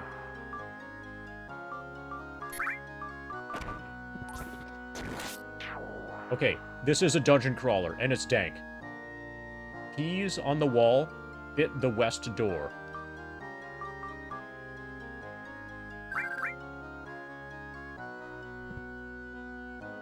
Okay, so there's a dungeon in the castle. The war has weakened us. That's what that guy said, with the cape moving south. Oh, fuck. I just cast a spell. Oh, wait, no. No, I didn't cast a spell, because that was my thief.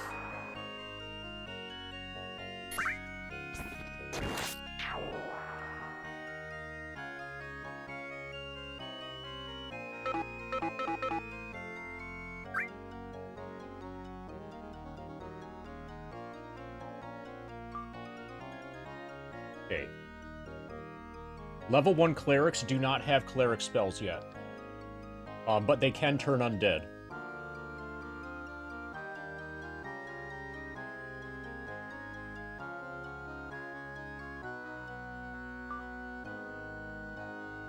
Okay, I have the hide ability.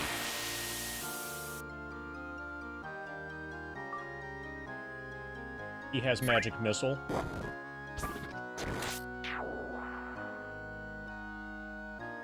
So I'm carrying a shield. But I don't know if it's affecting my armor class or not.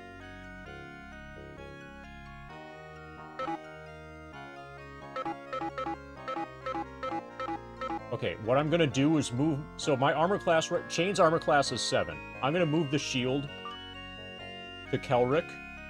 Kelric's armor class is 8. I'm gonna move the shield from Chain to Kelric and see if their armor class has changed, and that will tell me if the shield is equipped or not. Transfer an item.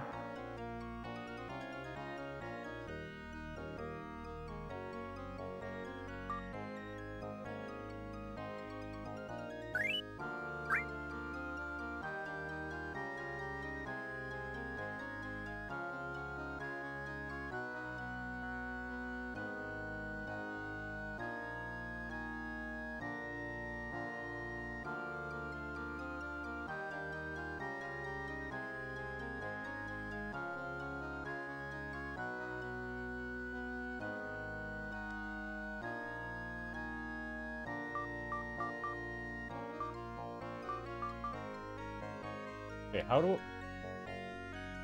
Inventory? Okay, from inventory. Yeah, okay. So Chain's armor class is now 8. And Kelric's is 7. Perfect. So the shield is automatically equipped. Let's see if Finder can use it. So... Finder is AC 7. Decatur is AC 9.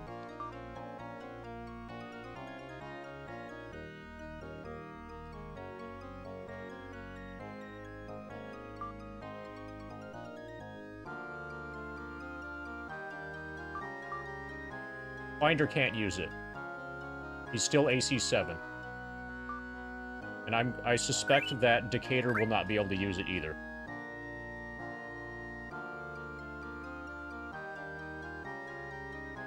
Oh yeah, lower is better. Obviously. It took a long time for that to change.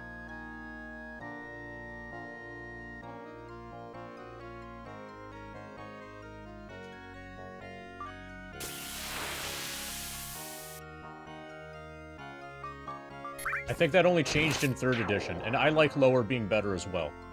Okay, so Decatur can't use it. So we need one more shield.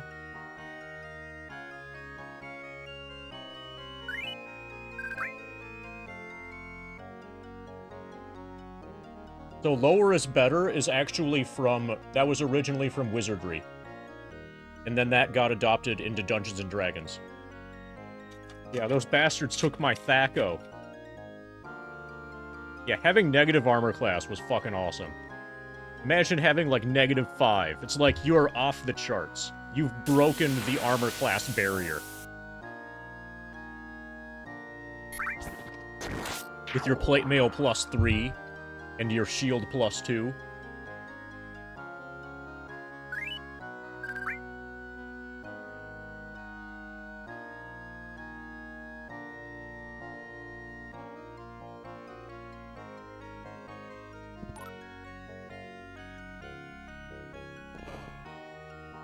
Dude, I just went through that. Okay, that first... I was expecting that to be locked. But it wasn't.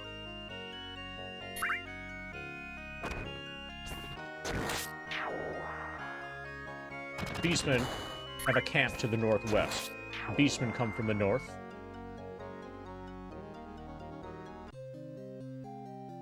It is good to see our wise Duke has assigned this important task. To such brave adventurers, please bring me any artifacts you find so that I may study them and learn more about this strange new world. I will pay you well for anything that can help me in my studies. Hopefully, what I learn will benefit you as well. So as we bring this person more stuff, they will upgrade their shop, most likely. This is probably a shop. There's definitely a place to dump stuff that we found. Okay. Let's save and then talk to the Duke.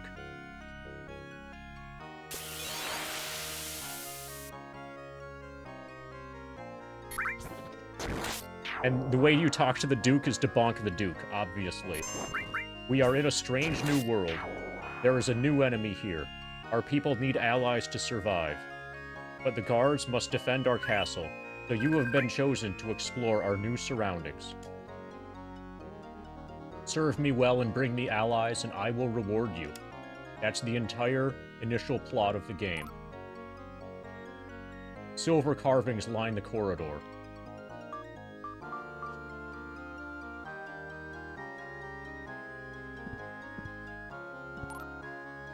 The smell of incense fills the air. Yeah, I'm gonna have to hand map a bunch of stuff. There are way more dungeons here than I was expecting. Praise the Maker that we have been spared. Another one. You are in a guard tower.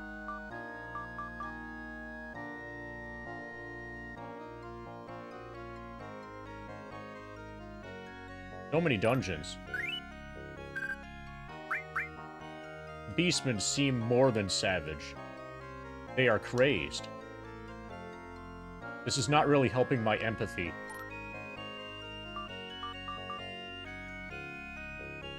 Okay, so the guard tower, I think in theory should be safe. Dank Dungeon doesn't sound safe. Or has weakened us. I'm gonna look around here.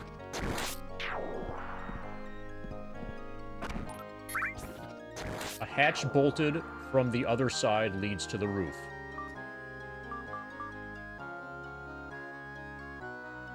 So, can I do anything? Or is this just here for no reason? This might just be here so that they can show that they... If we could exit to the roof, that would be nice. But there doesn't seem to be... Oh, it's bolted from the other side. Okay, so from the roof you can get to here.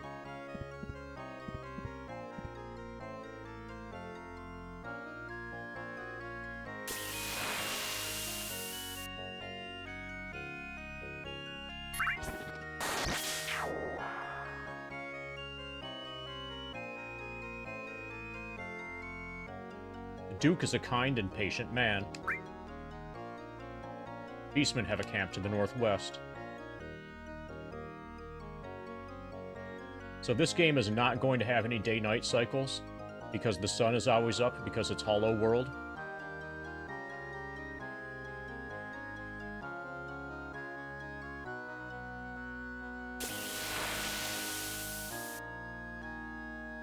Yeah, it's going to be really nice to listen to this, and, you know, everybody's going to miss this soundtrack when it's gone.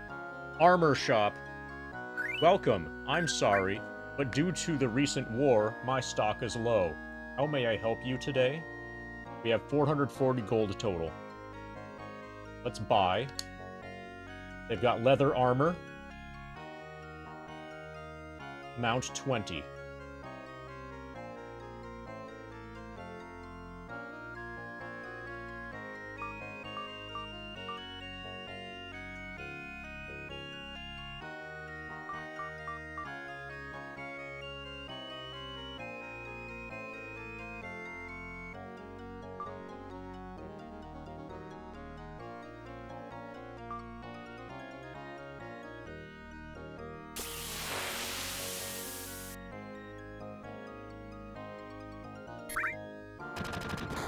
Okay, if I sell my shield, I get 7.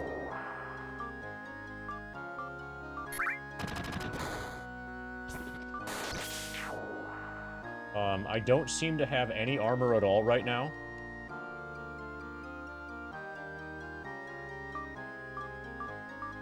So I'm gonna buy 1 leather, give it to my fighter, and then transfer it to my other characters to see who can and cannot equip it.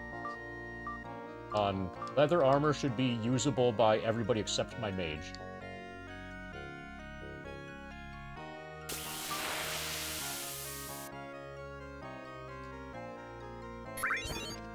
Gain purchased leather armor.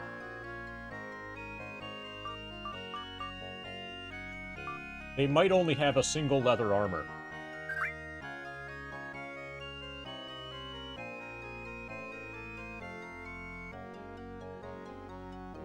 Okay, my armor class just went down to 5. Okay, let's see if it's back. Okay, there's another one. Elric purchased leather armor. Okay, apparently we can only buy 1 of them at a time. Okay, his armor class fell to 6. I'm gonna move a leather armor from Kelric to Finder, just to make sure that Finder's AC goes down with it. Okay, so Finder's AC is 7.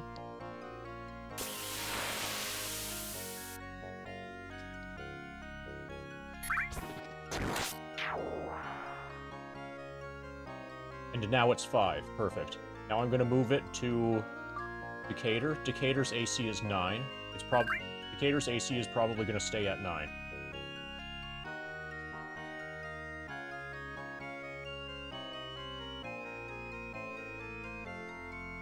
Yep, it's still 9.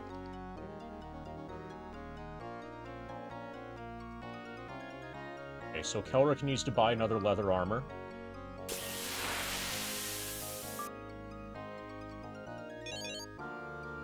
Okay, Shane bought it, but whatever. Give it to Kelric.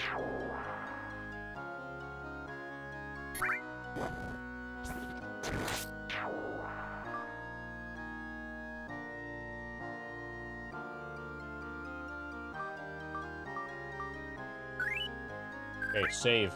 Save game. Cascading saves. This one's going in slot 3.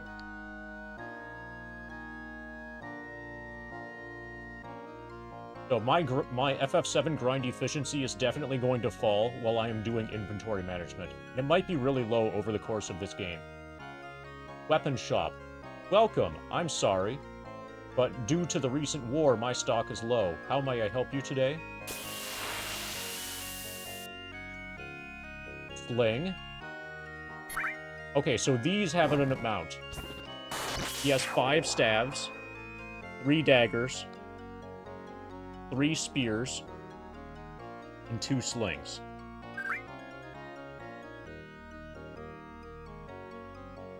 Spear is fighter only.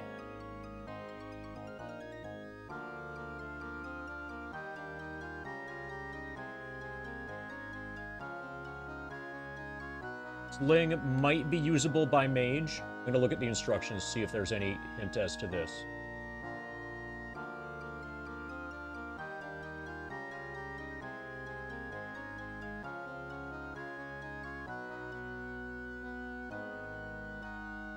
Okay, they can use slings. Mages cannot use any armor or shield, and are limited to daggers, staves, and slings. Oh, amount 2? I think that's the price. So it's only 2 gold. That's cheap.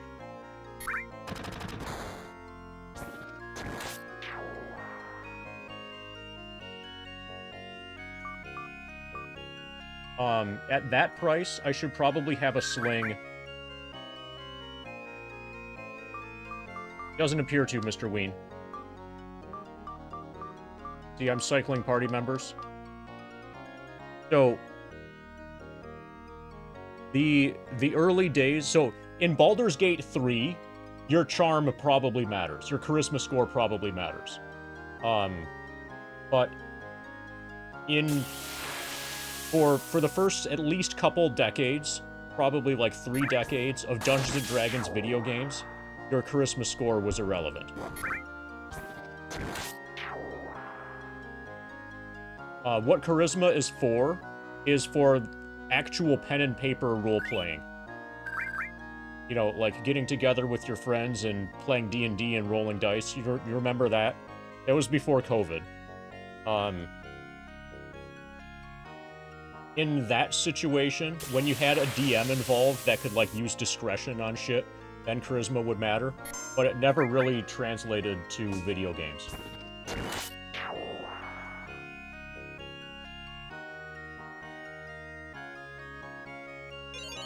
Decatur purchased sling.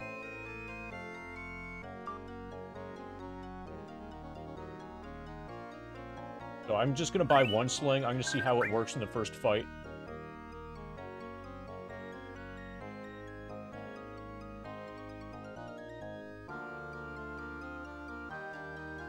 Okay, we've got sling and magic missile.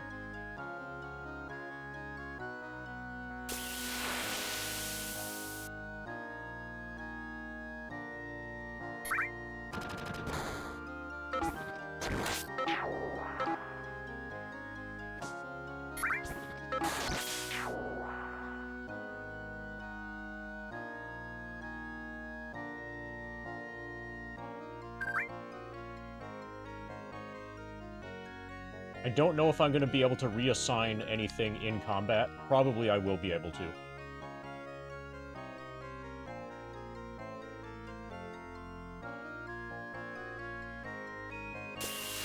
Okay, that was pretty cool. What else does he sell? Spears. I wonder if I can have a spear and a shield at the same time. Spear costs only 3. Yeah, let's buy 1.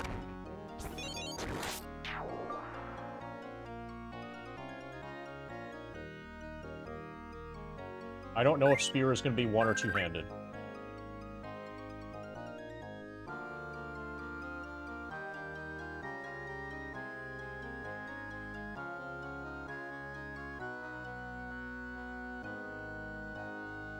Okay. Get my choice, I guess.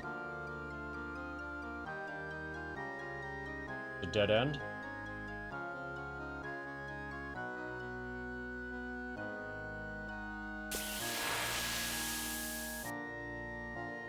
Duke is a kind and patient man. Yeah, we should use torch on mummy. Caravan shop. I'm sorry, but due to our relocation, I don't have any caravans planned. Please come back later. Okay, so this shop, probably as we make progress with story and stuff, is going to get updated with new cool things to buy. But for now, at the beginning of the game, it's got nothing. This is an awesome fountain. Quite possibly the greatest fountain ever made. Magic shop. I'm sorry. but due to the recent war, I have few scrolls. How may I help you today? Shield costs 500.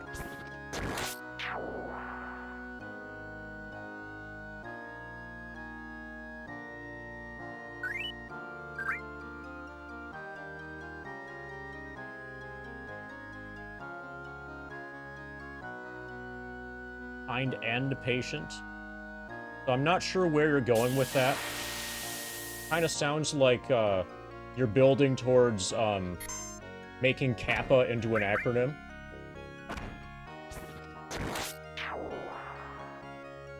Kind and patient. And then we just need to figure out what the rest of it is, what the pa is.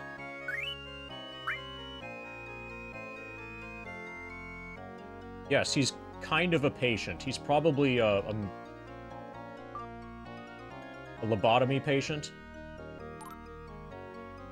Secret panel leads to a magic laboratory. Holy fuck. We just found a secret magic dungeon. Decatur picked up the sleep. The wall is scarred by flame and acid. Holy fuck. We just got a sleep spell. We just stole it from him.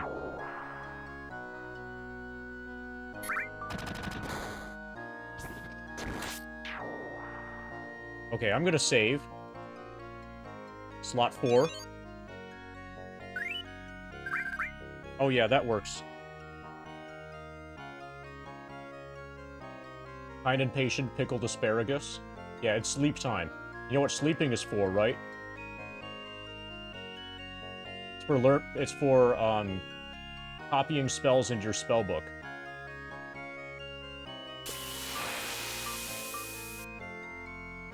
Okay, so Decatur has the scroll. So if I rest, this should go into my spellbook. I'm gonna save again.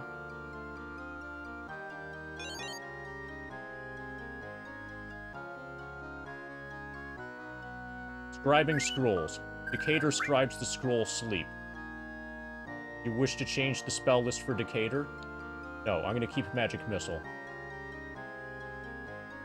Party is completely rested and there are no spells to memorize. Inventory.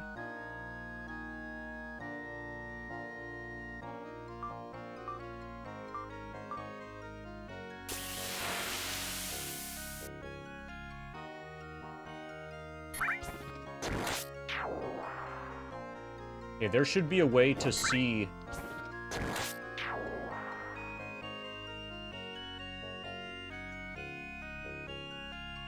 There should be a way to see what spells I have learned. Okay, I'm gonna rest again. And say yes. We can... Okay. So Decatur has Magic Missile and Sleep.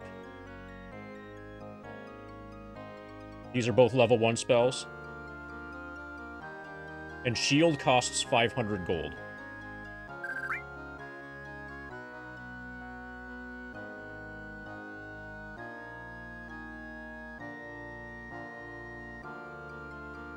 Sleep is probably better than Magic Missile, actually.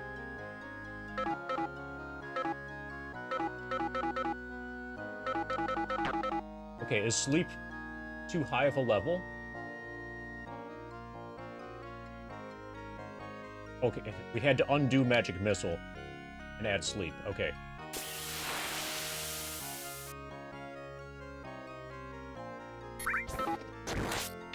Party rests. Okay, because I did that change, Gator memorizes Sleep. Okay, now inventory. We can put this in slot B, in his other hand. Perfect. Okay, I'm gonna keep that. So, you should... What I learned from that is you push against everything, because you never know when you might find a dungeon that's got some cool shit in it. So actually, with that in mind, I'm gonna go back to the castle and explore these other dungeons.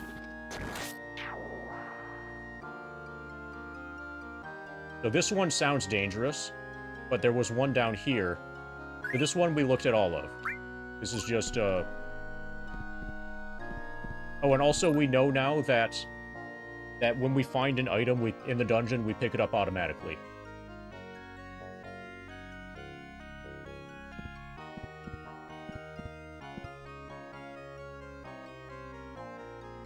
Okay, so let's see what's here. Silver carvings line the corridor. Smell of incense fills the air. The door to the south is carved of cherry wood.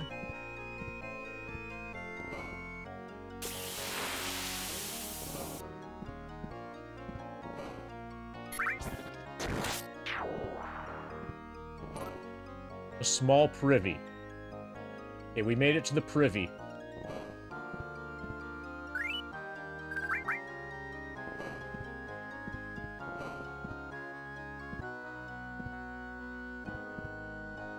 Okay, that was cool. Hopefully there'll be an NPC there later. Or that'll be part of a quest or something.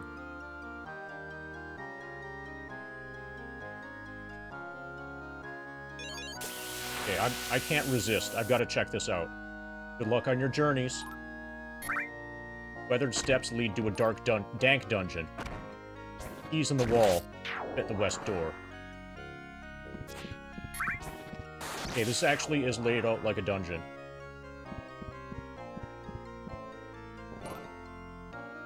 You are in a confined cell with only a grass mat.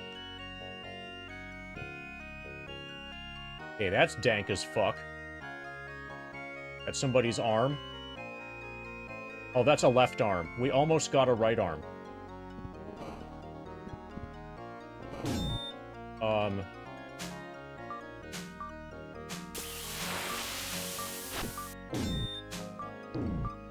I think I'm doing combat. Yeah. I killed whatever that was. My tank took 6 damage. How did I do that? I pressed the button. I pressed A really as fast as I could. I mashed A.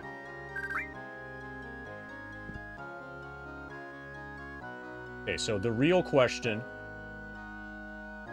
We look at inventory. Did we gain experience?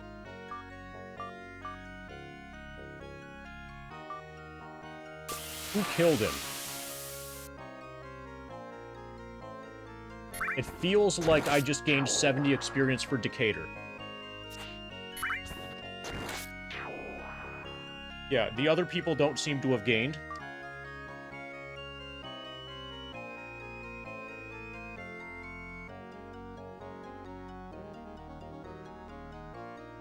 I'm gonna write down their next levels.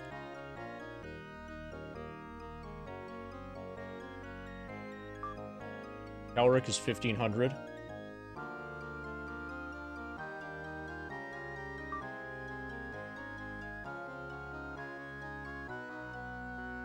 So there are 2 forms of combat in this game.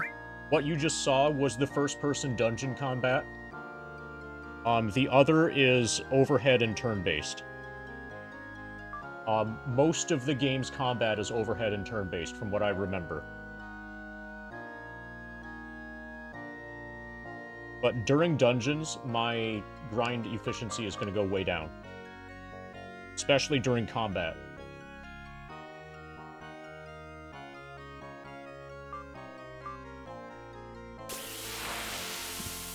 I think you're not allowed to save in the dungeon. Yeah, you cannot save the game while underground. So I'm going to leave and bank the experience that I just gained.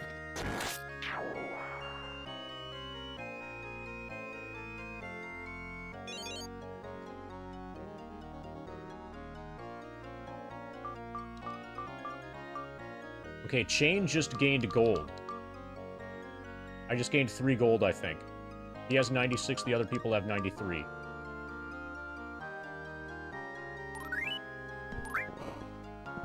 See if this is repeatable.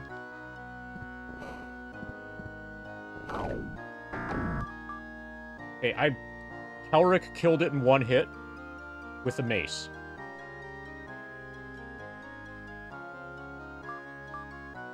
Yeah, Kelric just gained 10 experience points for that. I do not appear to have gained any gold. Okay, so experience in this form of combat, experience is going exclusively to the person who lands the killing blow. Okay, that looks interesting AF.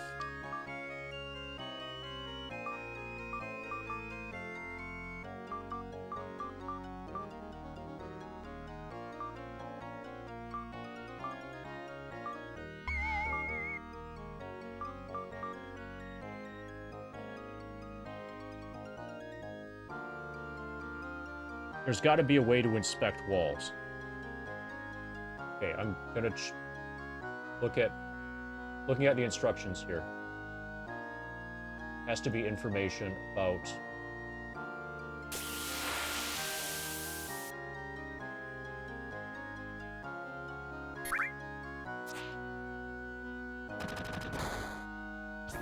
okay, dungeon and cavern combat. Wilderness combat.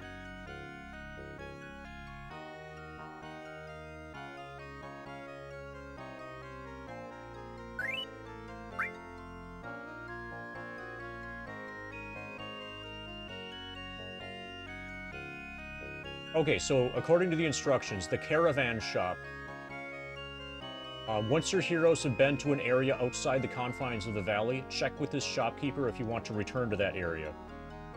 Okay, the caravan shop is basically for fast travel. Paid fast travel. Hey, Ixiash. This is my first time playing this game, and I am extremely serious regarding, spoiler and the no spoilers / no backseating warning. It's great that you love the game, but be aware that backseating is absolutely not allowed. Also, you want to know what's actually happening? I see that you found the grind document. Good job. Earlier on this stream, we just finished Shadowgate for the NES, and I'm still exploring the castle at the beginning. We spent like an hour or so rolling up a party in Warriors of the Eternal Sun. So I used to be a DM for original Dungeons & Dragons, so I understand the system, the pre-advanced Dungeons & Dragons. None of this stuff is alien to me, but the controls for this game are really janky. And I'm figuring out how everything works right now, basically.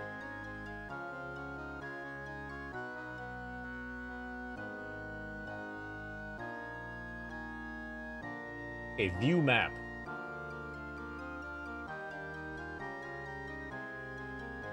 The instructions tell me... Oh, shit, look at that.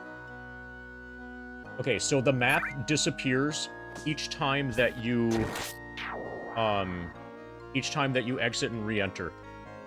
So you see the room in the upper left? And that's not mapped on the auto-map thing.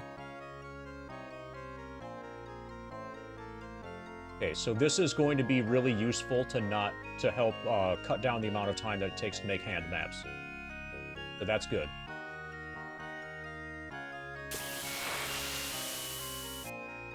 So we'll still make a lot of hand maps, likely.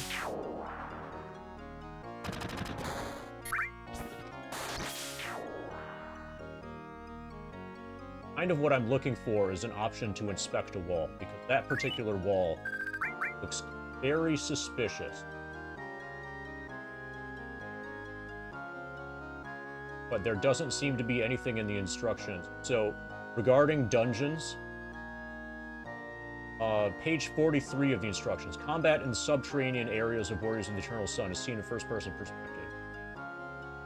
Fight by mashing the button. You can pause actions and ready other spells or weapons by pressing start. Do not rest while in combat, nor can you save, but all the other options can be used. Nice. So we can change our equipment during combat. No problem.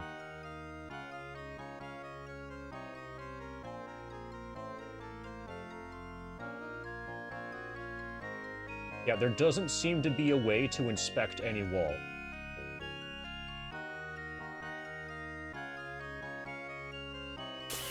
So, basically, the instructions said, effectively, when you're in a dungeon, you're gonna figure out everything else out on your own. We just spent plenty of words explaining how the magic system works. For dungeons, you're on your own.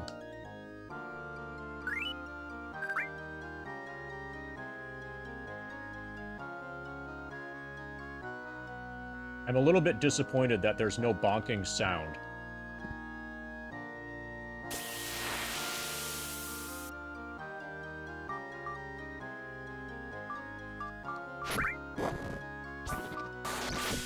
Okay, so I just attacked the wall with my sling, I think.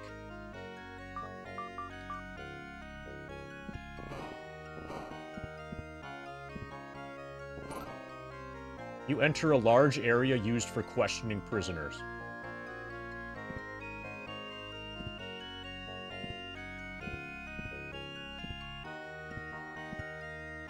Okay. I assume there's going to be a hole in the map. No, it's a 2x3 room.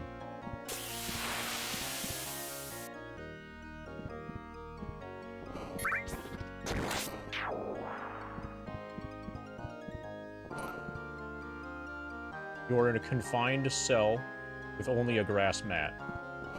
Okay. I appear to have cleared that.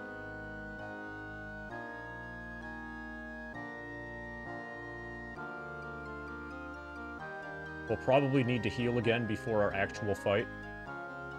Some spells don't work in this new land. Those are the spells that we couldn't get working on a Sega Genesis. Speed to the adventurers.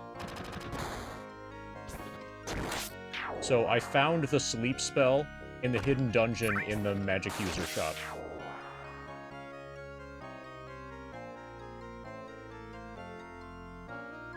Okay, good luck on your journeys. The war has weakened us.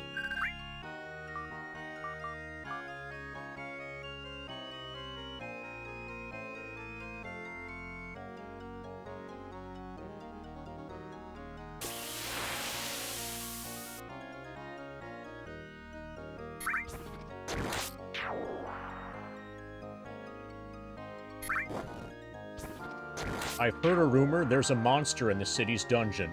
Actually, there were 2 of them, and they're already dead. The Duke is a kind and patient man.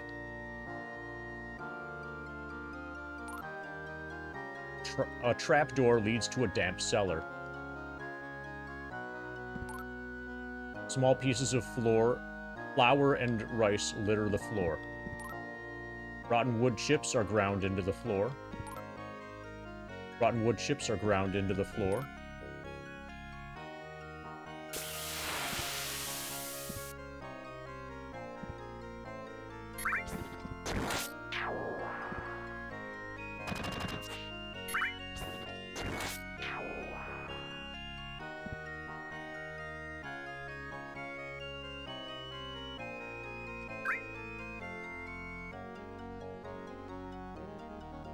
Not being able to search.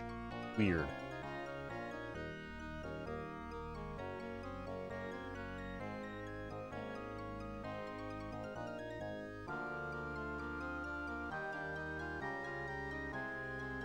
Beastmen come from the north. Beastmen have a camp to the northwest. The Duke is a kind and patient man. So the plot twist, I think, is going to be that the Duke is actually a meanie. Not patient at all.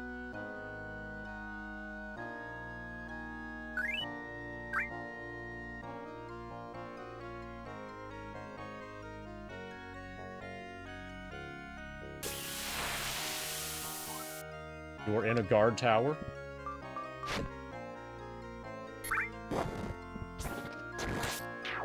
Okay, so that might just be a normal wall. A hatch bolted on the other side, from the other side, leads to the roof.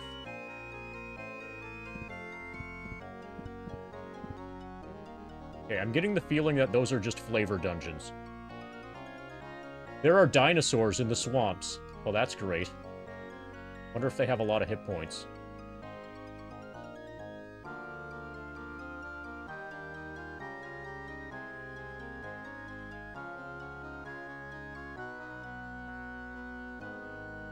Beware of the swamps. Oh, the swamps with dinosaurs? The beastmen bear ancient markings.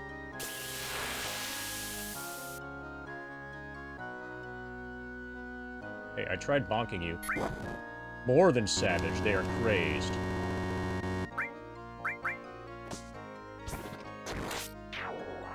Feed the adventurers.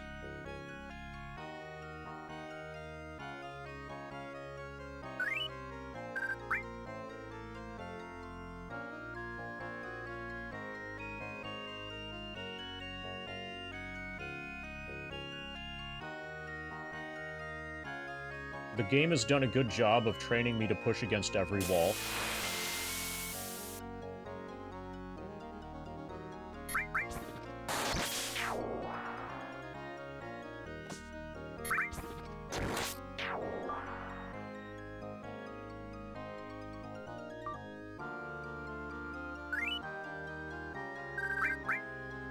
So caravan shop, according to the instructions, basically that's fast travel.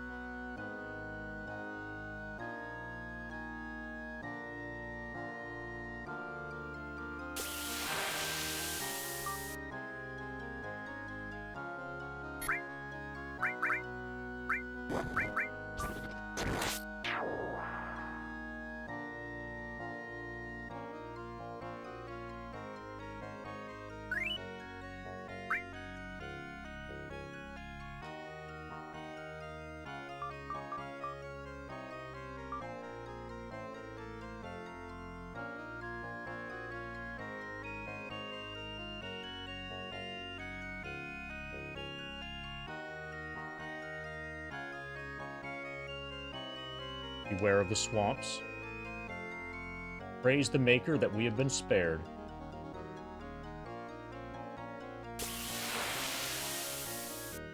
Nice. Cleverly hidden door opens to a dusty cellar. Elric picked up the potion of healing. Elric Finder picked up the potion of healing. Right, that was awesome. Thank you, Dusty Cellar.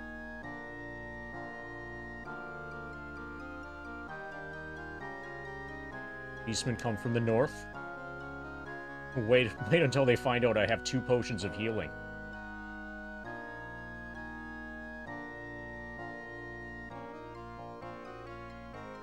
Some spells don't work in this new land. His wandering eyes soon caused his demise.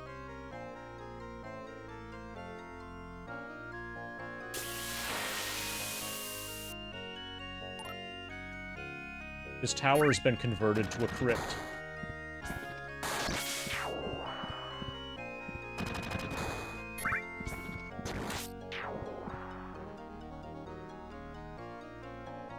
That should be the start. Yes.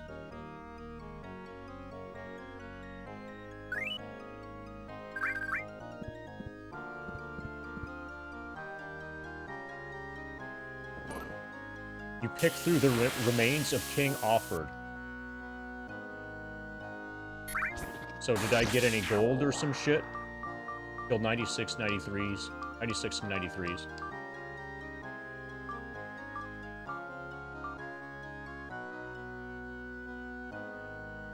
It would be nice if you told me if I found anything inside the remains of King Offord.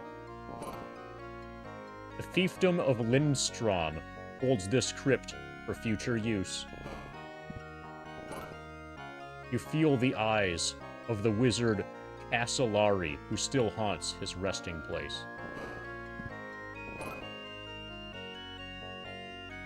The noble knight, Kenny Wing, honors this crypt. The noble family of Sperry Glen resides in this crypt.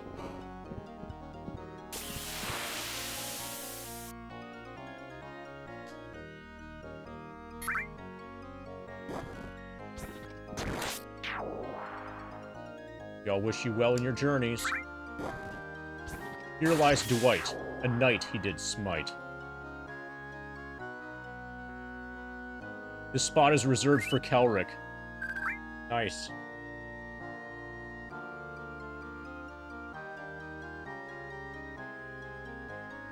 Many ladies he's cherished, and now he has perished. He quenched his thirst, but the water was cursed. That's my favorite of these. I've remembered that. I'm just gonna die, by the way. Yeah. They came, they saw, they died. Here lies Todd. He angered a god. He's dead, Jim. Eric was given to Rome. All that's left is this stone. This dwarf was much feared till he tripped on his beard. But that's another classic one. He boasted of his might, but death was his plight. Here lies poor Mel, he cast the wrong spell. A thief that did think has become quite extinct. The spot is reserved for Decatur. Quenches thirst when the water is cursed. Cherished and perished. Here lies Louise, a thief shouldn't sneeze. The spot is reserved for Kelric.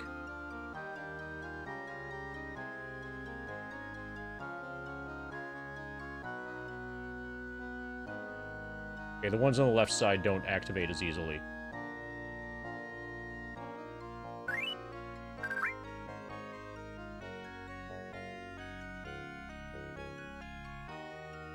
Okay, so apparently 2 of my party members are gonna live. It's just Kelric and Decatur that are gonna die. Yeah, just Kelric and Decatur. So if you're Finder or Jane, you're good to go. Either that or you're too poor to afford a grave.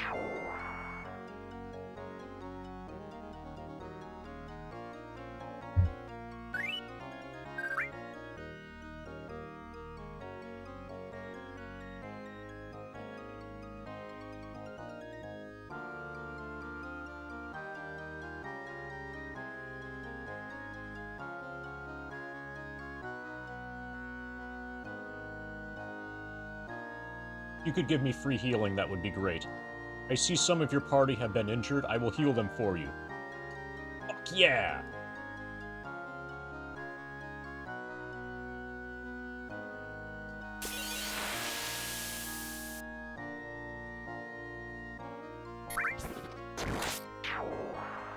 Alright, that was awesome.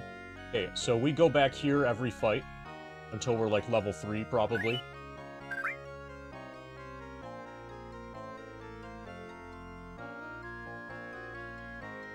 Okay, the only exit seems to be to the north.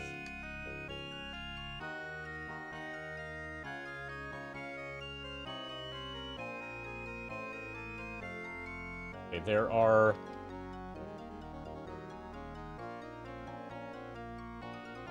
four obvious dungeons. One of the dungeons is in fire.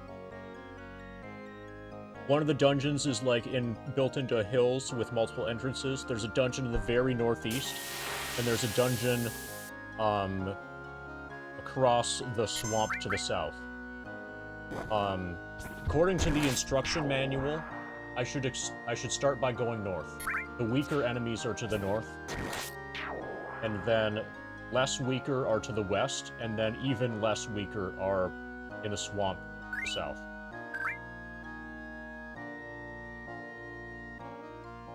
Also, there's a thing slightly to the northwest. Oh, the thing that's slightly to the northwest is probably the Beastman camp. So let's go there after we're level 2. Or 3. Depending on how hard it is to gain experience. Okay, it seems like we're probably done with... Unless we can find any more hidden dungeons, we're probably done with The castle. The first pass of the castle.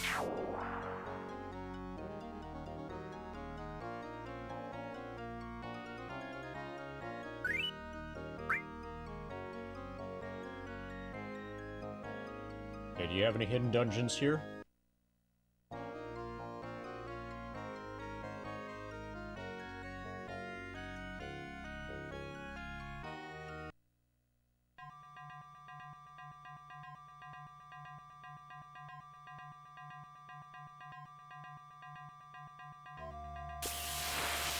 If I ever have a proper, like, pre-roll kind of thing, I think this is the music for it. This is like the perfect get hyped for an upcoming stream of music.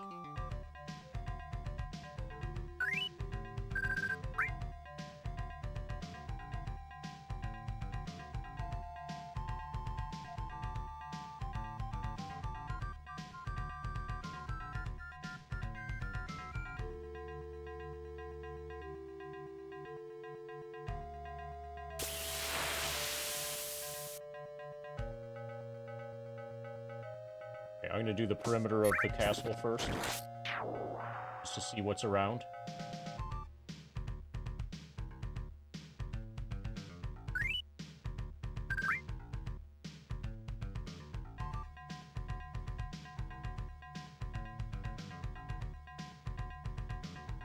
Oh yeah, we can handle back attacks, Wolverine. I'm not too worried.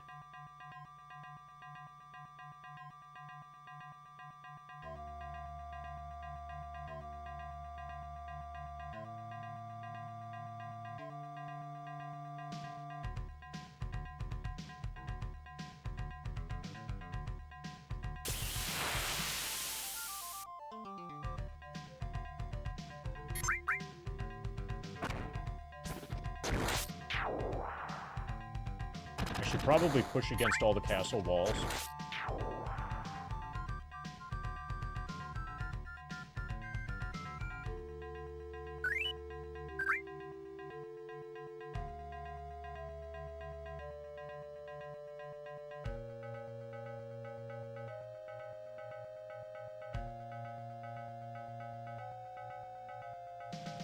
Okay, if I go directly... Okay, so we're gonna use the bushes like as an indicator for do individual bushes. No, individual bushes do not show on the map.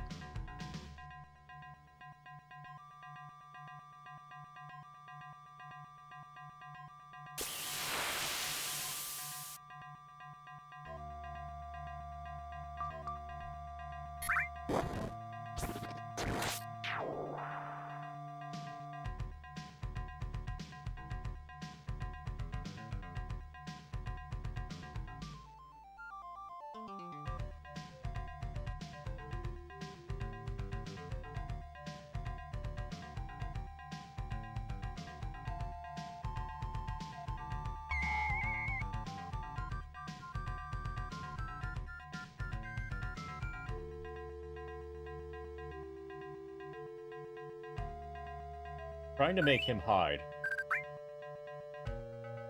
But it might not be possible when you're not in combat yet.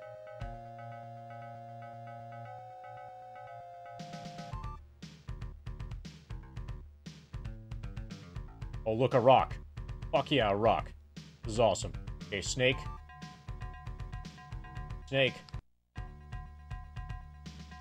You are engaged by Giant Racer. 1.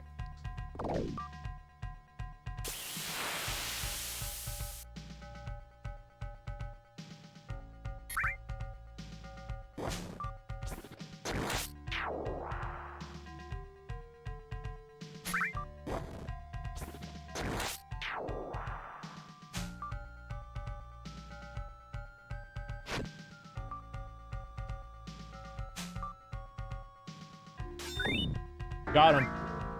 Fuck yeah! I killed the racer. Okay. Inventory. Okay, everybody gained experience from that. Everybody just gained 5 experience points. We only need 1,995 more.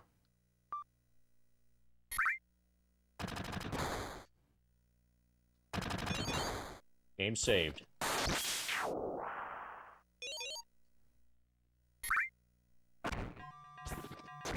Okay, we saved in 2 different slots because of how awesome that was.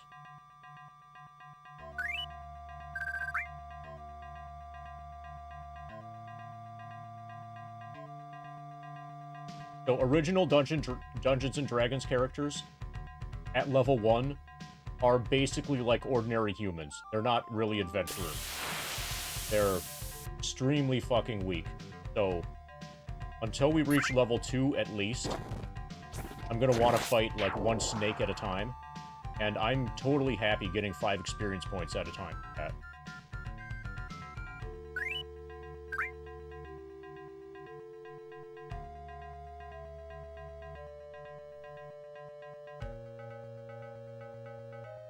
Yeah, the very beginning. So, once you're like level 4, or kind of level 3, then you can stand on your own 2 feet, but until then, like, my tank is not a tank.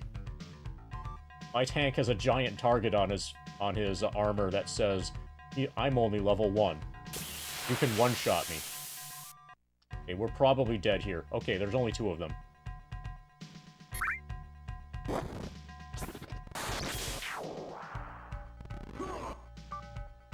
Okay, they hit for 1.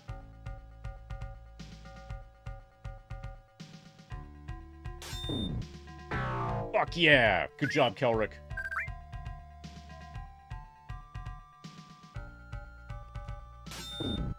Hit for 2. I have no idea how much movement I get. Hit for 6. Fuck yes.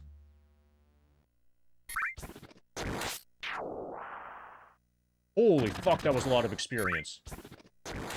Okay, we're actually going to be able to make it. Okay, we need to go heal because we took damage. The game is that brutal. A single hit point is worth returning to town for. When I say the game is that brutal, I mean Dungeons and Dragons. I don't know about this particular iteration or whatever. Also, we don't even have Cure Light Wounds. So, unless we're willing to use consumables, which would be really fucking stupid to do, our only healing method is to go back here and have this guy heal us.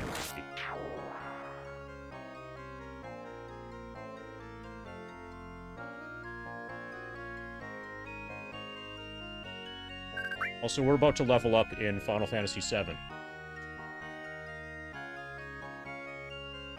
The war has weakened us.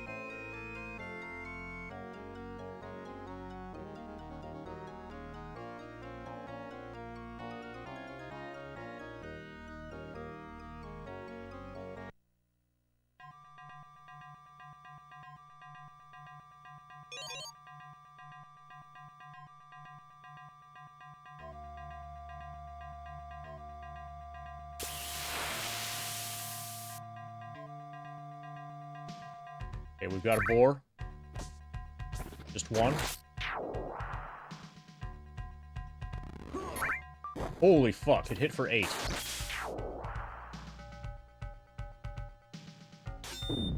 I hit it for 8.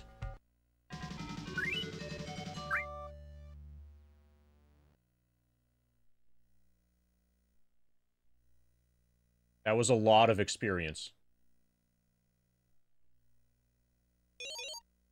Okay, I save in slot 2 after a fight. I save in slot 1, after I heal.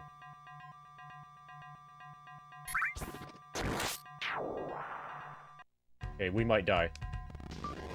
Okay, thank you for the miss.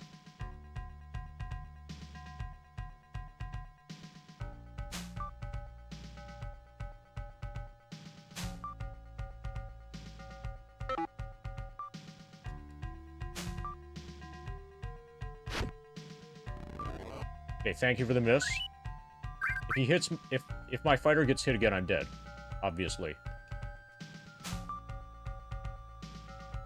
Okay, I'm gonna try... No, I'm not gonna cast Sleep. Because I don't want to have to rest. Thank you for the miss. 7 damage. Okay, boars are dangerous. Like, really.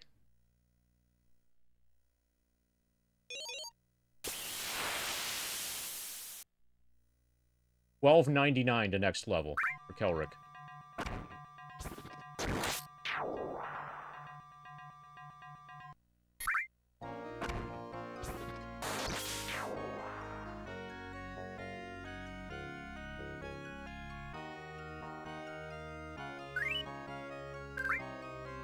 Okay, this game is going to be awesome.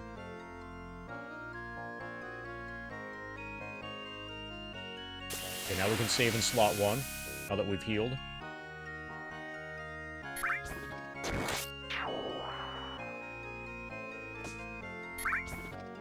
But we can absolutely fight the fights that we've had so far are absolutely beatable by our party, and I have no problems at all grinding here to at least level 2, probably level 3, possibly level 4, before I do any actual exploration.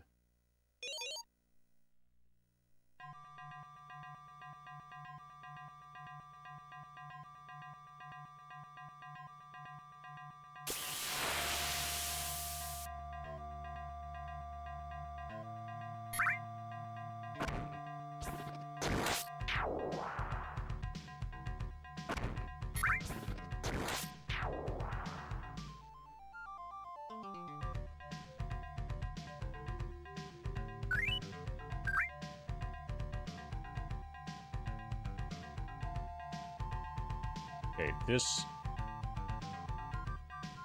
like forest area, I think for a while I'm just gonna run circles around it.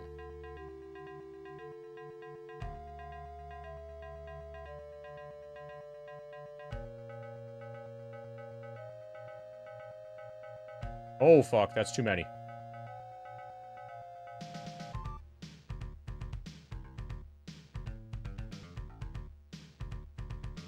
Well, fuck it. Let's see what happens. If they all miss. This is where we use our sleep spell.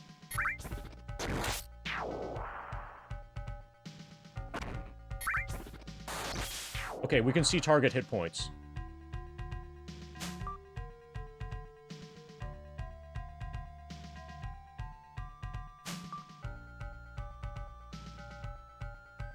So he's going to go after the target that has more HP.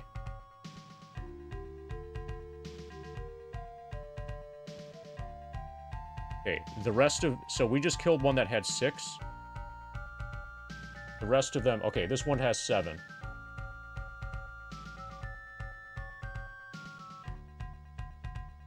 So we're going to try to sleep that one.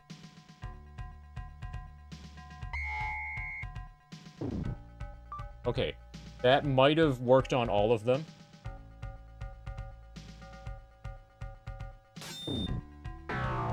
Fuck yeah, I think you do double damage against sleeping opponents. And your attacks might always hit, too.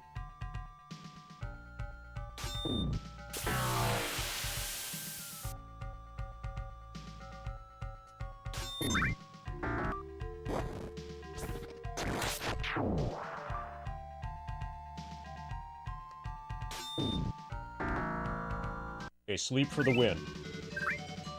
Okay, we're gonna have to rest to get our sleep spell back. Okay, we gained a massive amount of experience.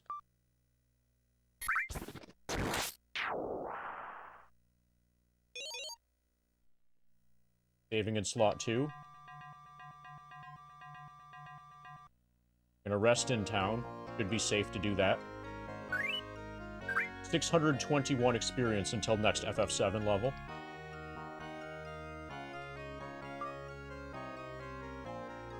Okay, sleep is way the fuck better than magic missile. I'm not changing my spell list. Gator memorizes sleep.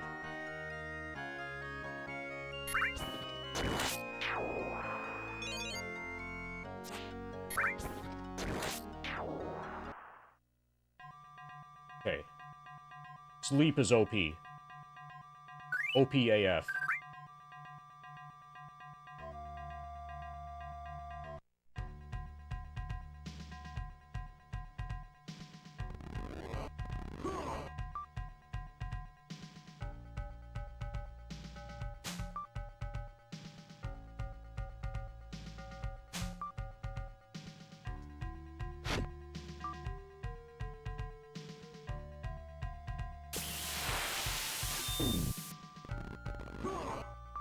Ouch.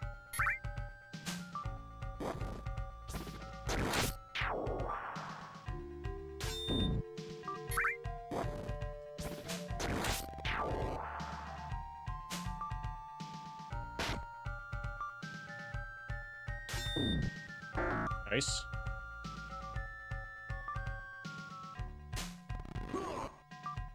Okay.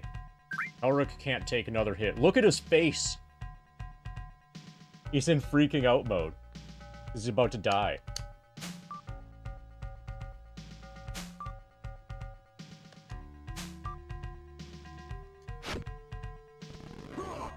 Okay, he's dead. GG. Load game.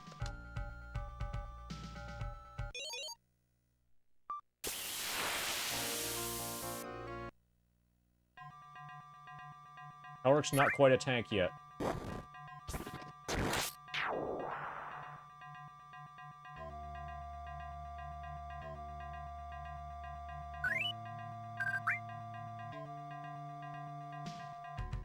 Okay, we've got a rat. 2 giant rats.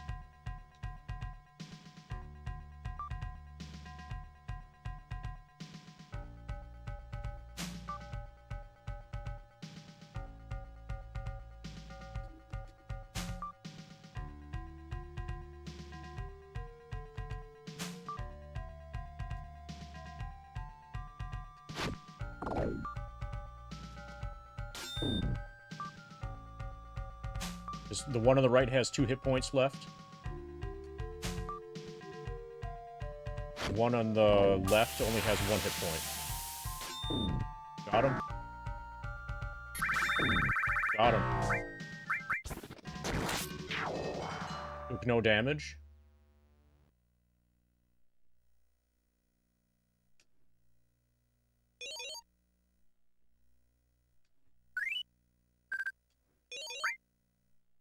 Okay, inventory.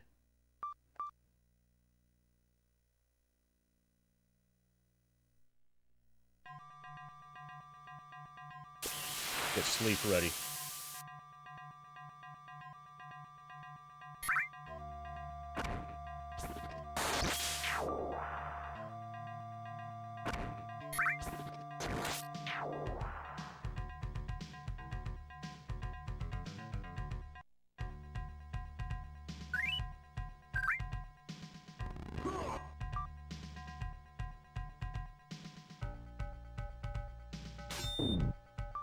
Nice damage.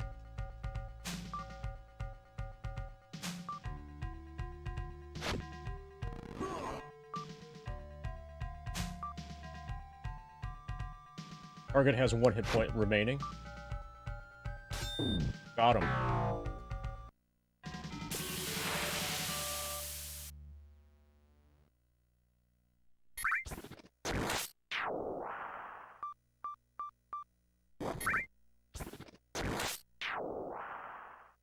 Okay, we need to go home and heal. Yeah, that's awesome how the face... So now Kelric looks like he's freaking the F out. He's pogging. Because he has 2 hit points left.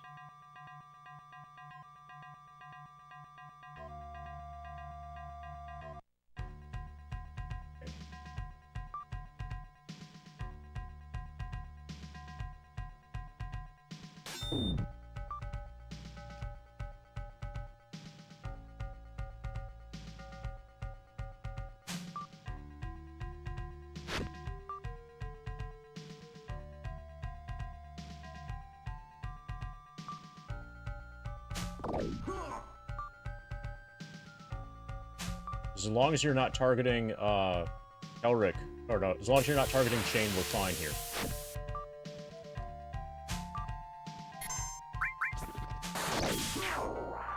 Okay, well, don't hit us. Got him.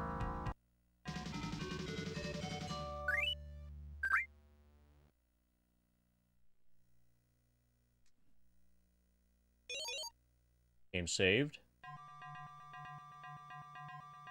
We're home.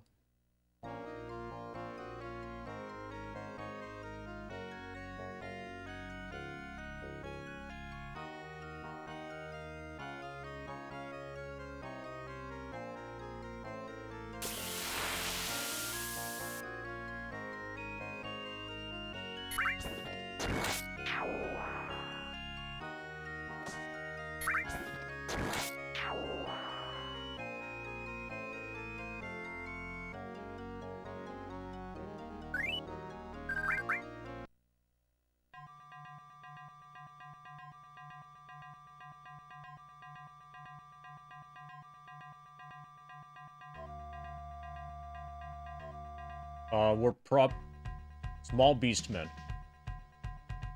There are two of them. If sleep works, this is a perfect fight for sleep. Yamo. Sleep works, we're probably okay. Oh, okay. 1 hit point and 2 hit points. We don't need no sleep.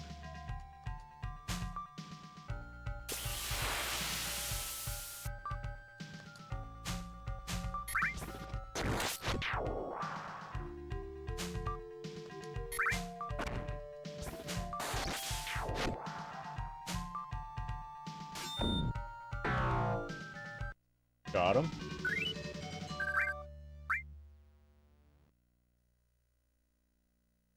Party gathers items worth 70 gold pieces. Fuck yeah.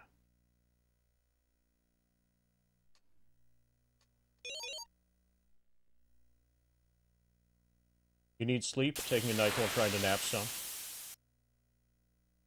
Do you want me to wake you up at some point later?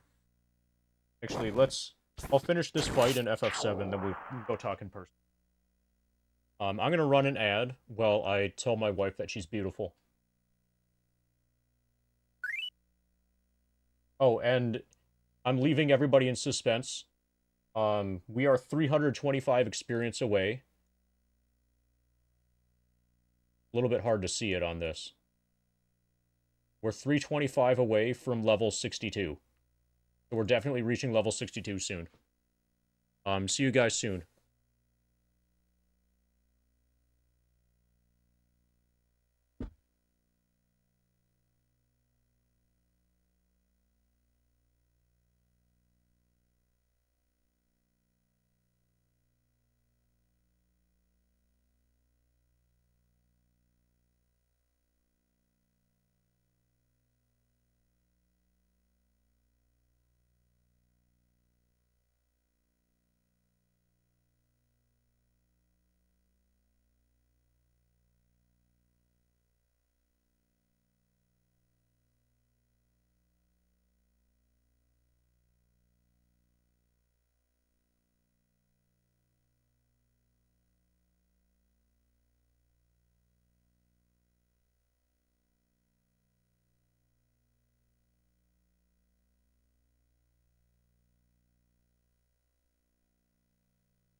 switch to shoes for the rest of the stream.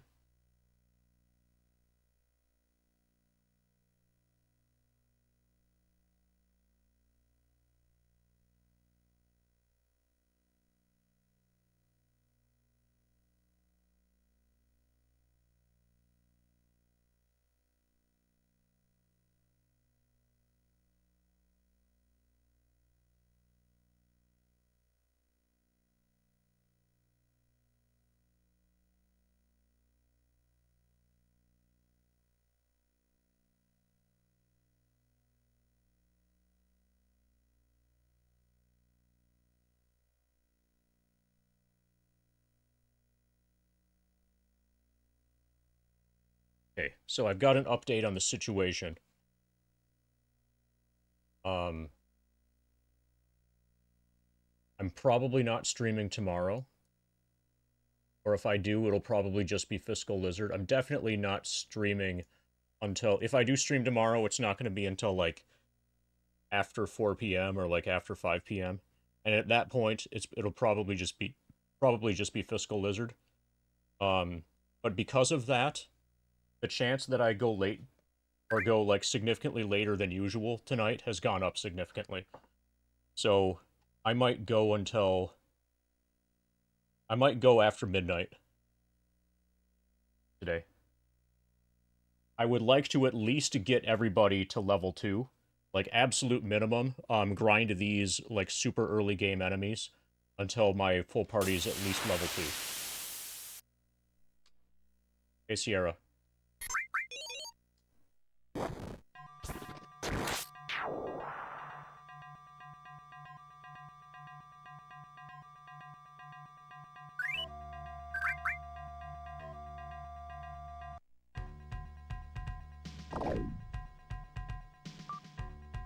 But, Drika's sick, and I'll be getting sick soon. You're following me. Just a little bit. Some of them can hit for, like, 8. There are boars, they're wild boars, and those can hit hard.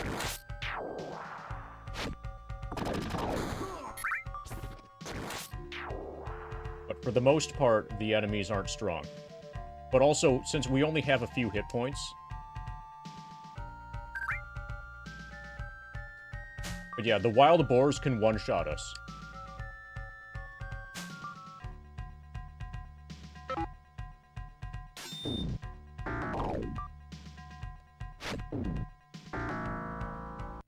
Nice.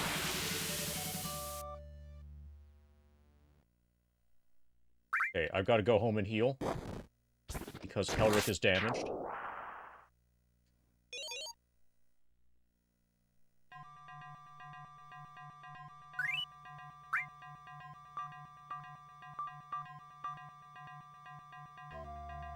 Okay, so Chain started out at needing 2,000. And now he needs 1,550. So I've gained 450 experience points. In not that long grinding.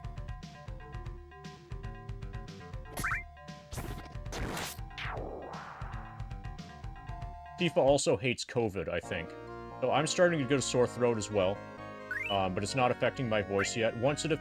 If I end up as sick as Drika currently is, then it might be a few days of me just doing Fiscal Lizard streams.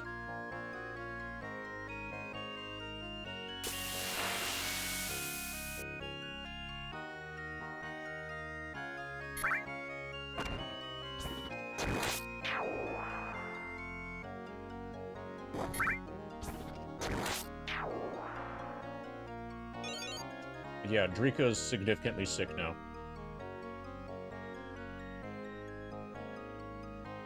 197 experience points to next level.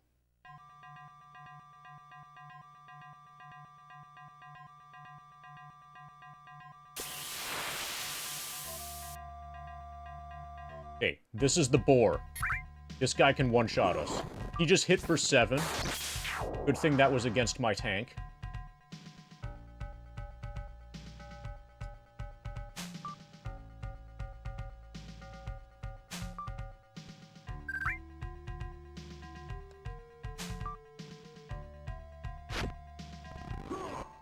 2 more damage. Okay, we hit him for 6. He has 4 hit points left. Got him. Fuck yeah, we killed a boar. Yeah, now we need to go home and heal. Immediately.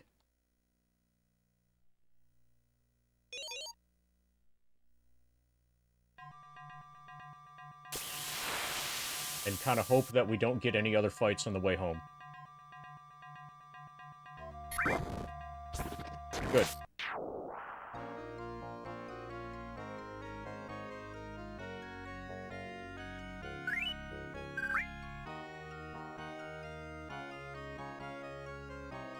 Well, actually, if I end up getting sick, I'll probably just play,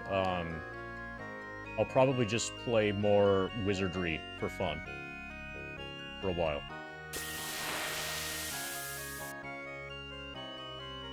Play wizardry until my throat doesn't hurt anymore.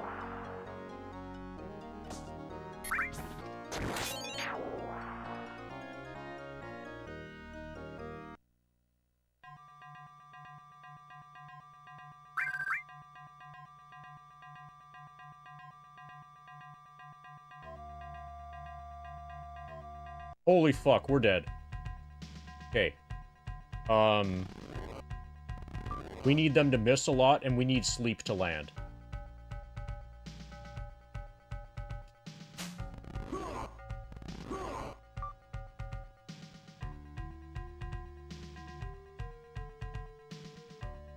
Okay, the ones in the front, so every target has 9 hit points.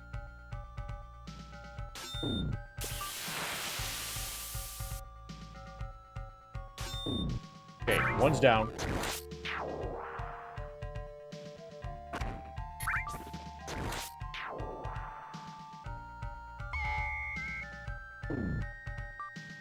Okay, hopefully they're both slept.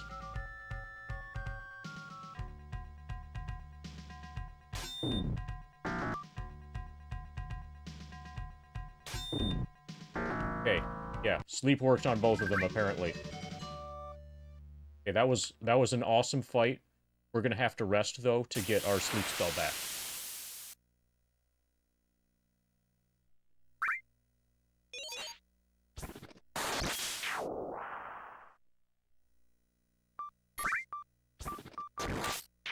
We've gained 600 experience so far. We have a single casting of sleep, before we need to rest. At level 1. Once we're level 2, then we'll be able to cast it twice.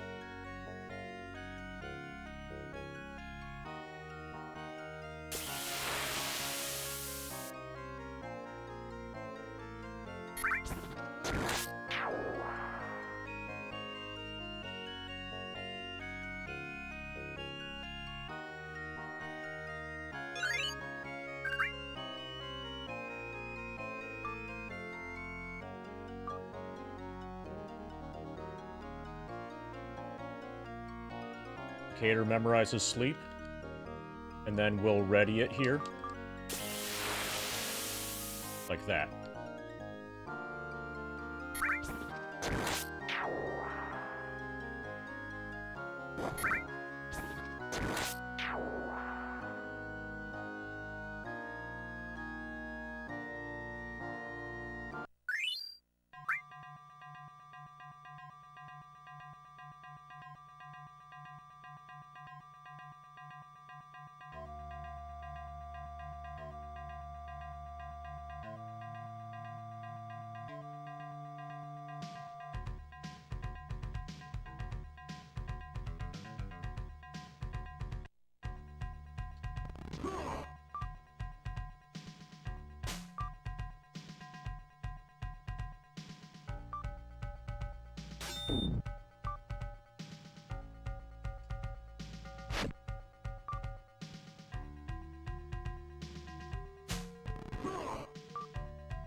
Target has 3 hit points remaining.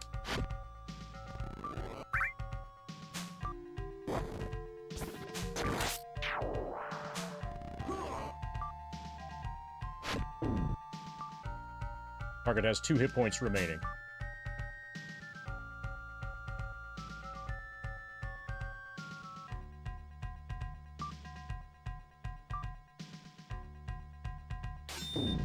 Got him.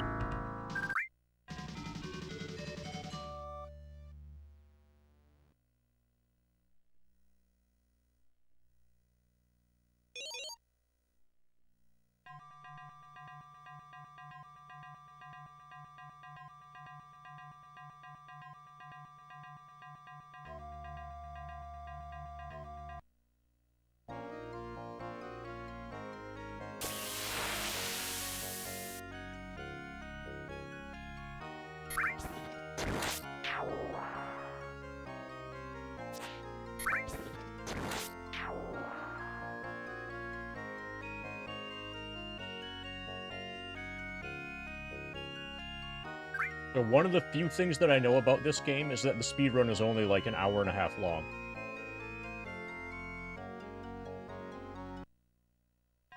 Apparently, if you know where to go, if you know what to do, you can just, like, hit all of the quest flags super easily, super quickly. Because the game world is actually quite small.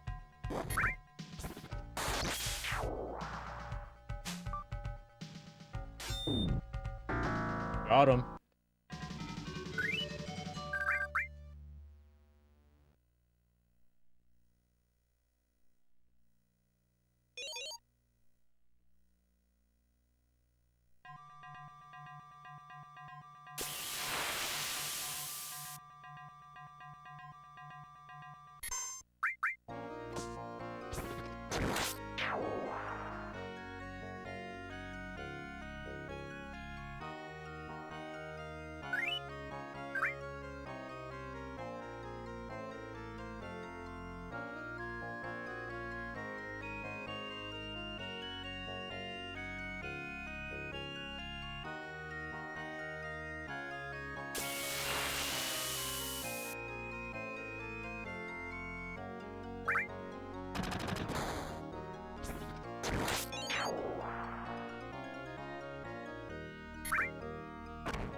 Oh, we leveled up, apparently. Who even cares about FF7, though? Does it matter if we level up or not? We're playing Warriors of the Eternal Sun. We just hit a snake for 4 damage. He has 3 hit points left. Good job, Kelric.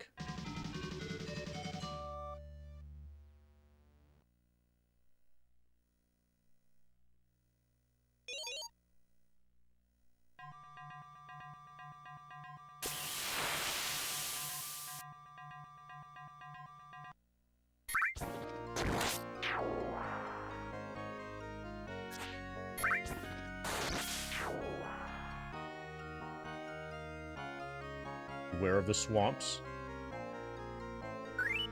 Okay. Ex-soldier is level 62.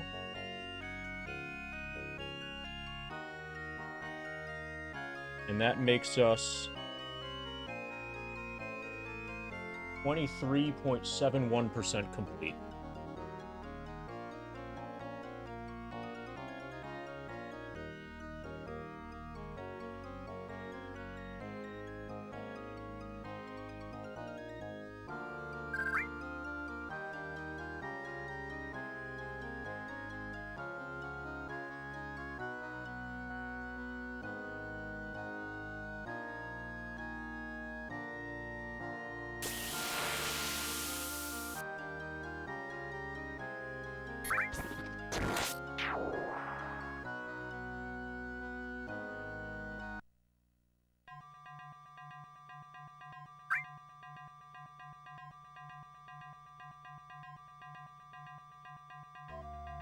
Yeah, the later levels are bigger than... or they take more experience than the earlier levels. It doesn't actually slow down by that much per level. It's just 99 levels is a lot of levels. It's more levels than you would have... So... We have, what, 35-something levels remaining to get through? But that's actually a lot.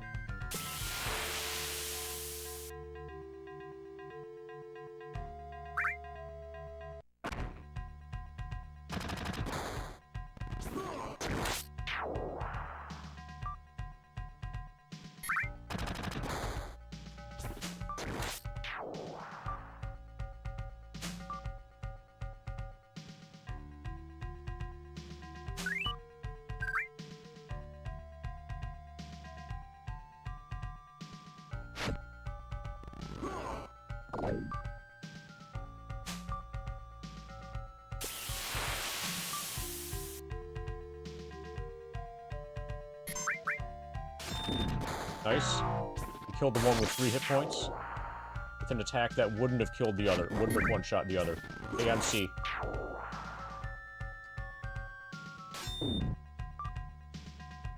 Target has 2 hit points remaining.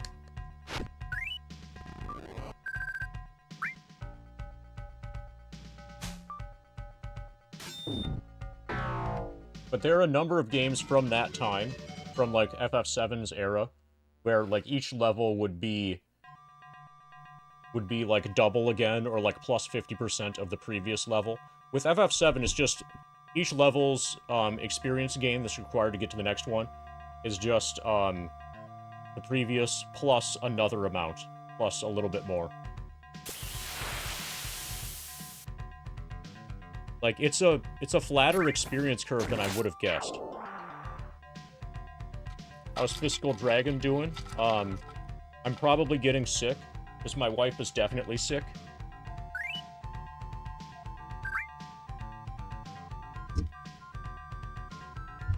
But we're trying to get to level 2.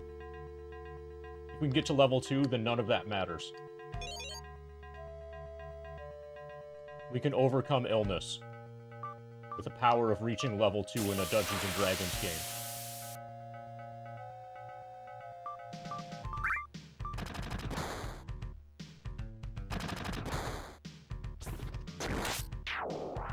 Oh, fuck.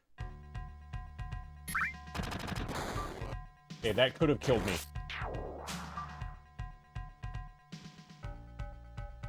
Okay, we hit for 3. It has 7 hit points left. I'm gonna cast Sleep.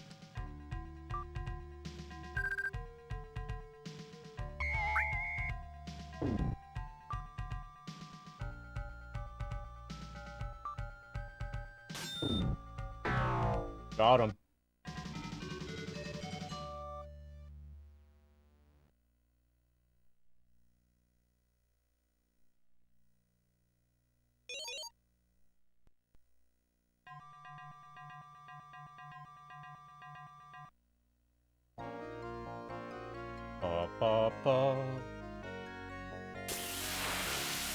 But anyway, we made it to level 62, and we got through Shadowgate, and we started Warriors of the Eternal Sun. And Warriors of the Eternal Sun, is looking and feeling a lot better than I was expecting. I'm pretty sure I'm going to like this game. We need to rest so we can relearn Sleep.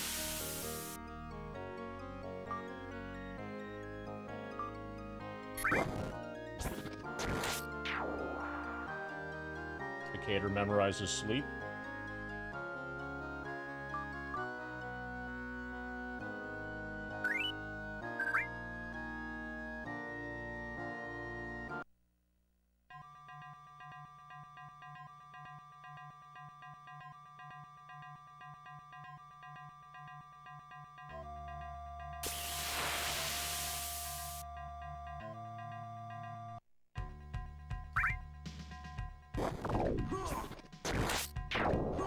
Ouch.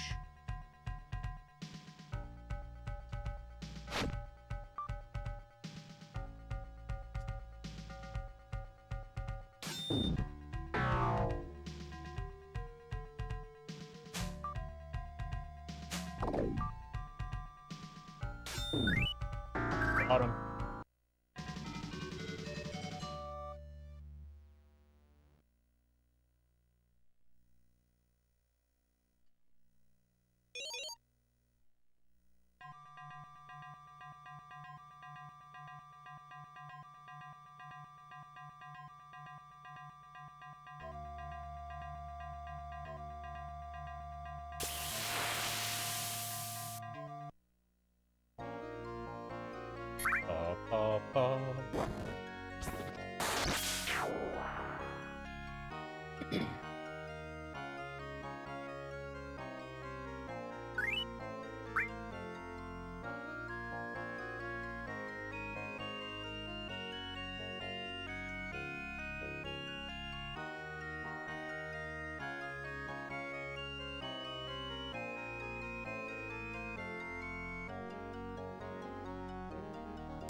Okay, so the amount of experience people are gaining, okay, the amount of experience people are gaining, seems to be related to how much they're contributing to the fights. So,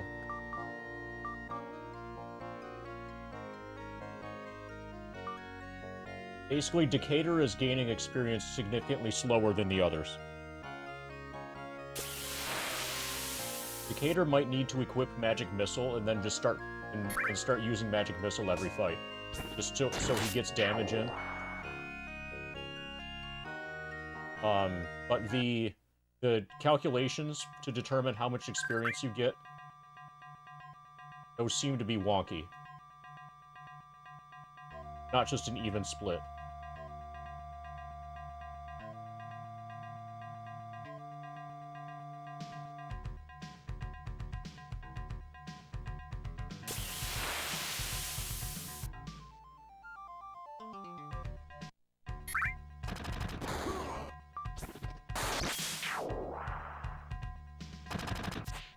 Isn't it much like that in AD&D?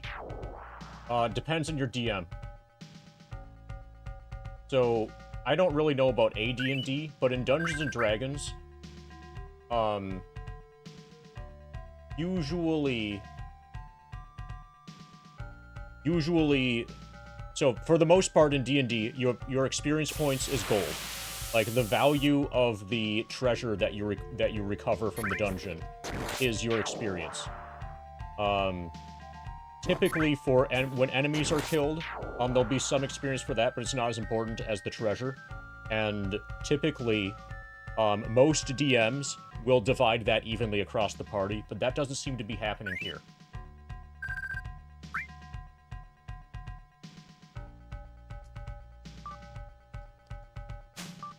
And the instructions, I don't remember anything at all about that. Anything at all about any explanation about how the experience system works in the instruction manual. I have the instruction manual. Any information that's not in the instruction manual is considered spoilers. So, I'm warning you repeatedly. And that's the very generalized you, not just you specifically. There are other people who, like, know about video game. Okay, here we hit it.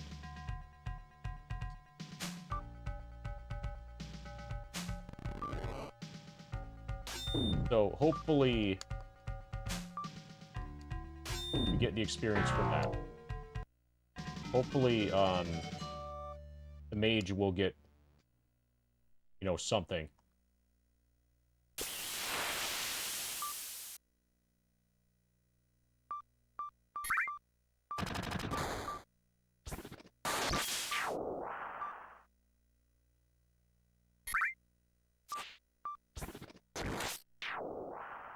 So for first-person combat in a dungeon, it's It seemed like you only gained experience if you got the kill.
No damage there.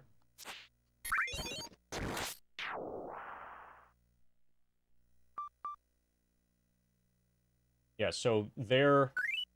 Decatur gained some experience. But it seems like he's gaining experience way slower.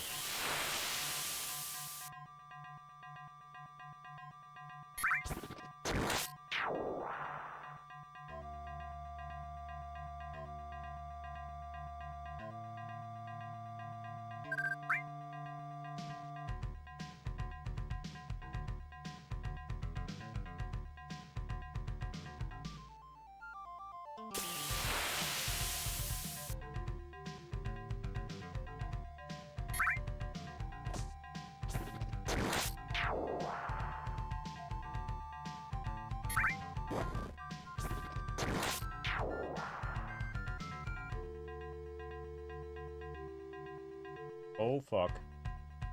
3 boars. Better sleep all of them.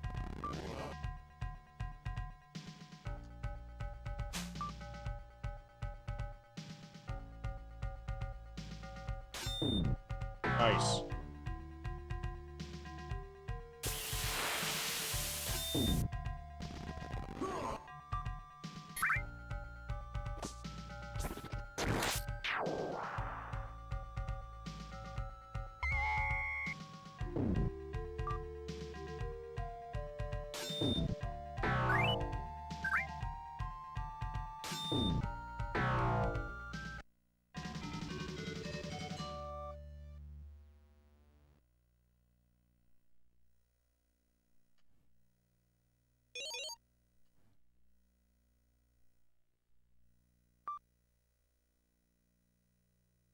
Yeah, I gained almost no experience keeping those boars.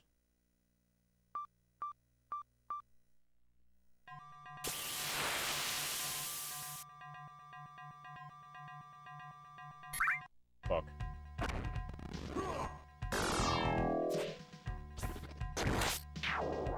So I turned away at the last moment. And the act of me turning away at the last moment, put my cleric in the front line.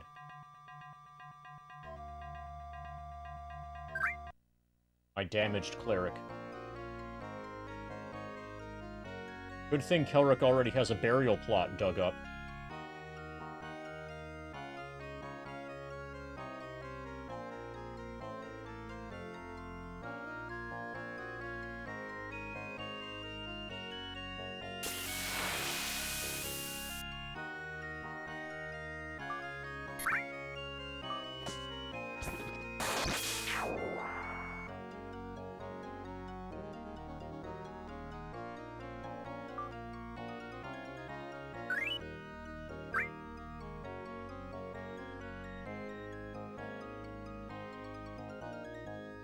Hey, Super Nintendo. You want to know what's up? You can check out the grind document by typing !grind. But basically, Cloud is up to level 62 now. We're approaching 25% completion for the overall grind on the first screen of the game. When I say Cloud, I mean ex-soldier, of course. We don't know his name yet. And I'm at the beginning of a run, or a playthrough, whatever, for Dungeons & Dragons Warriors of the Eternal Sun. First time playing Warriors of the Eternal Sun.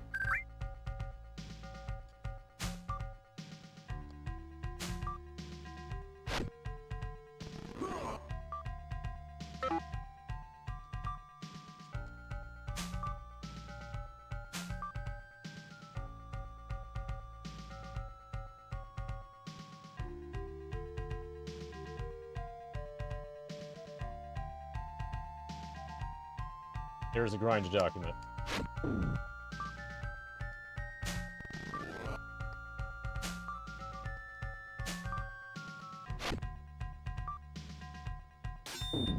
Nice.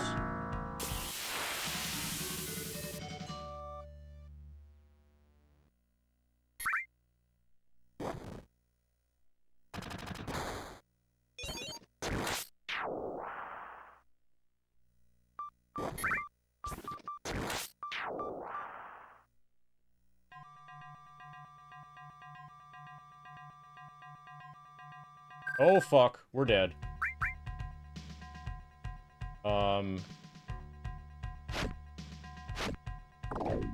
Sleep better hit everybody, or we are toast AF.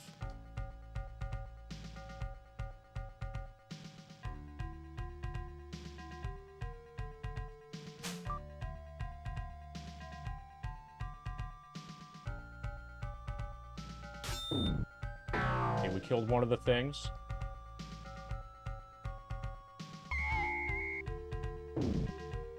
Okay. There's a beast thing that's on the left side that did not get slept, but it looks like everything else is. Yeah, so that thing is still awake.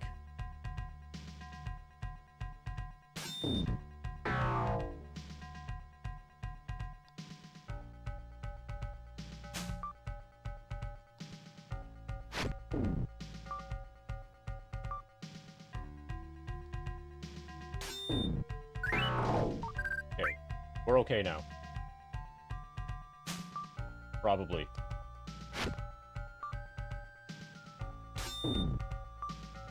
It has 2 hit points remaining. Fuck yeah. Okay, that's the hardest battle we've had by far. We even got 96 gold pieces. Oh, and loot. We got loot. Fuck yeah. Save game. Yeah, I'm sure I want to save the game. I even got loot from that fight.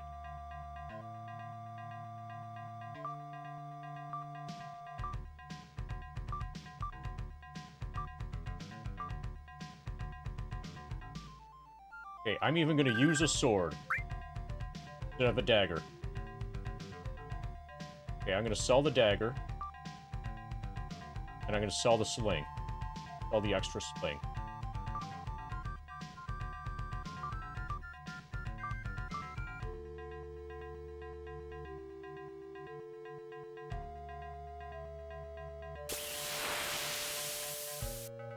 I need to sleep to get I need to sleep to get my sleep spell back.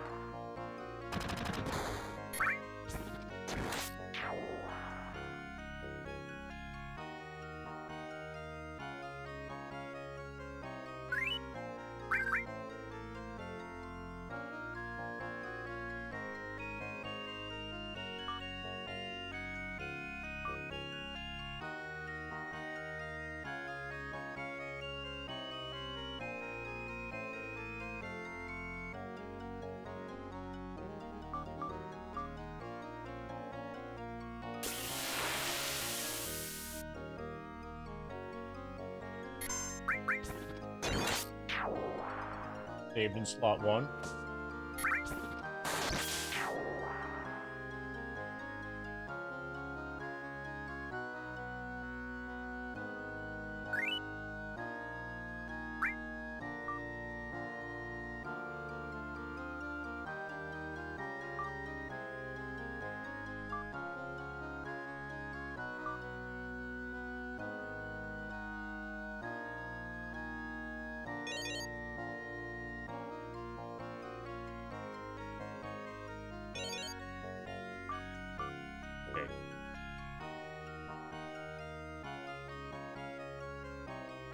Been upgraded.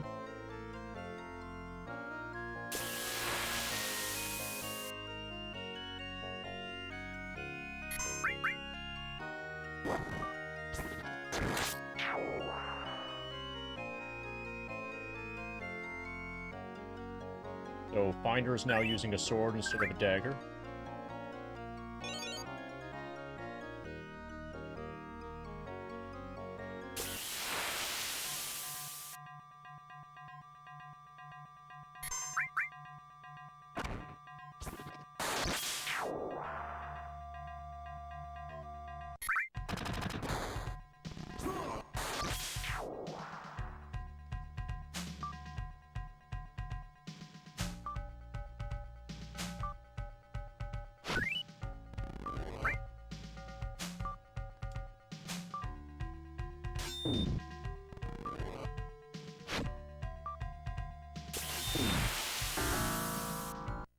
Good fight.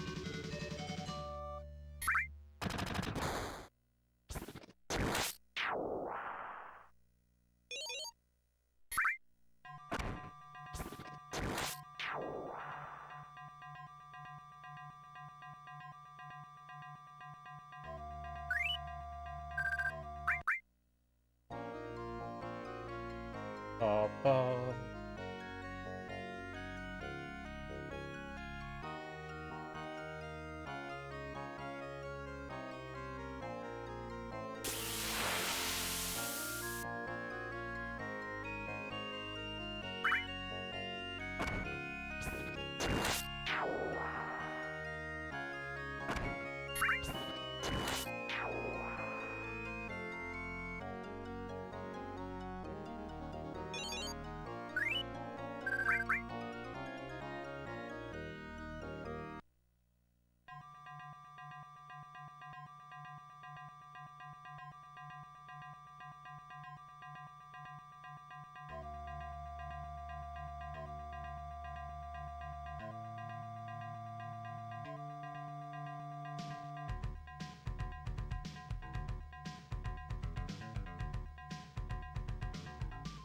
This is a fucking banger tune. In case you couldn't tell already.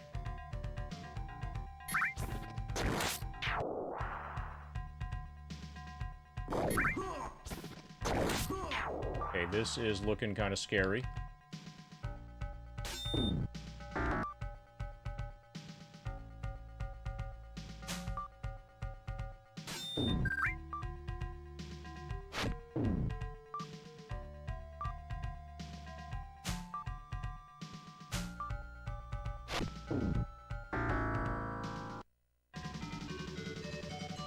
Okay, my mage got a kill. That's very rare.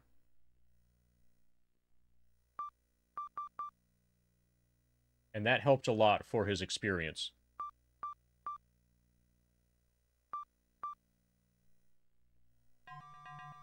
Still lagging, but not by as much.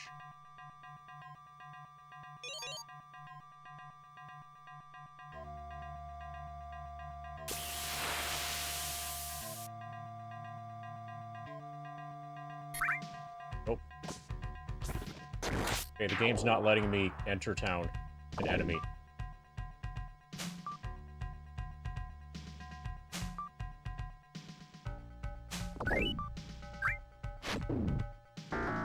Nice. Good job, mage. Gain all the experience.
So I'm thinking probably the next game after this will be the original Final Fantasy for NES.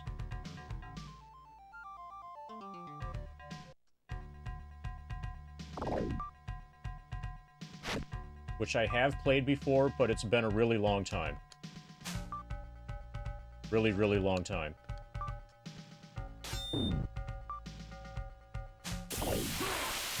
Ouch. Got him.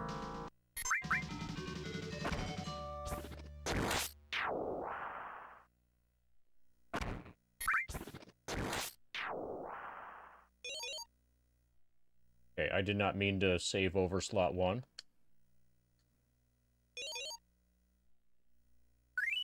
I did.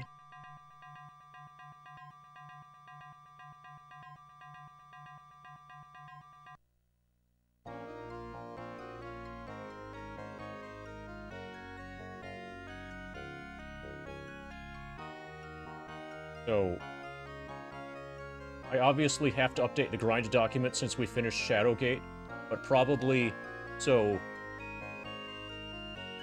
Final Fantasy is going to stay pink, and then I think Slay the Princess is going to turn pink.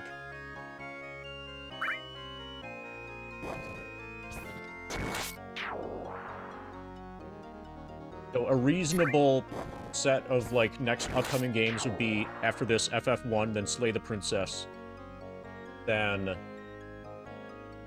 probably something along the line, either Shining Force CD or Colony Ship.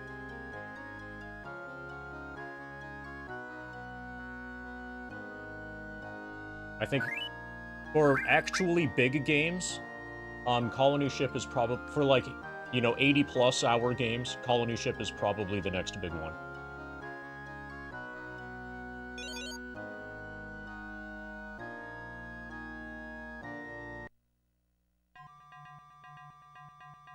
Also, there's a good chance that I'll return to FF1 a few times, or that I'll keep doing FF1 with different parties, you know, later on in the grind. If I want to do FF1 again, like, but with this time taking black belts instead of fighters or whatever, that will be an option.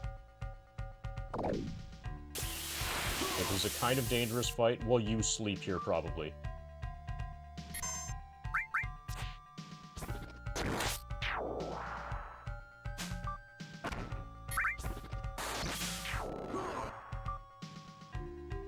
Yeah, it has been very popular for challenge runs, even since back in the NES era. It's really great because of the flexibility that you have in party arrangement, party composition at the beginning. And also, a lot, like the all-black mage party and the all-white mage party, those are viable in large part because of, like, items that you get where you can use the item to cast a spell. Like, the black shirt, I think, casts, like, Bolt 2, or something like that. And then you can use that every turn as a way to get damage output.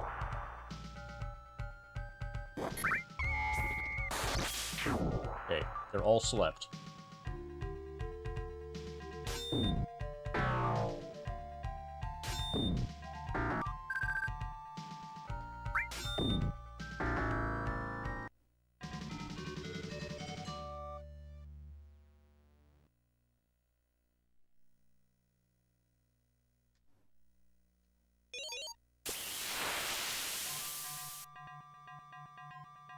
But yeah, it's kind of always been popular for challenge runs.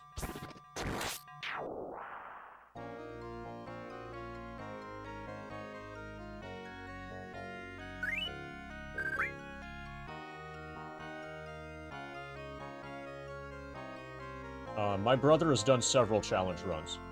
I haven't done any. He's played the game a lot more than I have. And a lot of the reason for that is because the NES game only has a single save file. So we couldn't both have parties on the same NES cartridge. The way you can in, like, Dragon Warrior.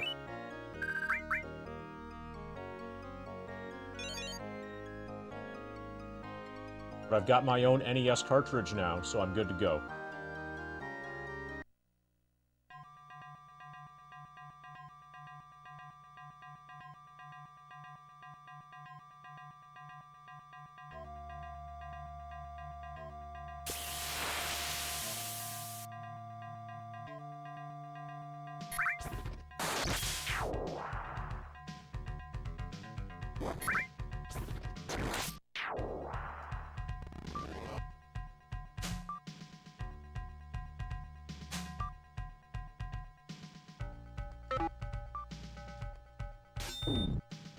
Nice.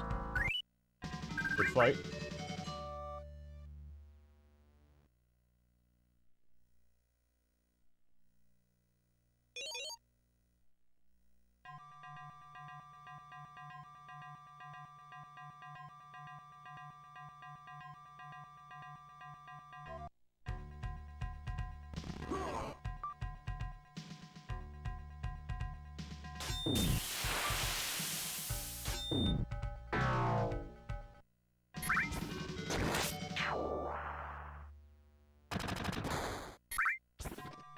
Will the hours leveling count towards the speedrun time total? Absolutely they will.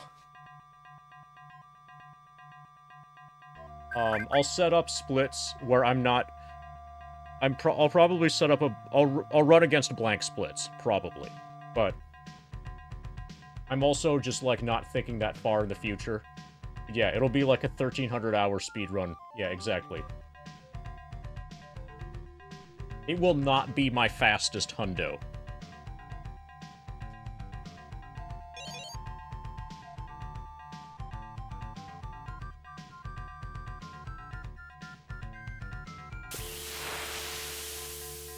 Okay.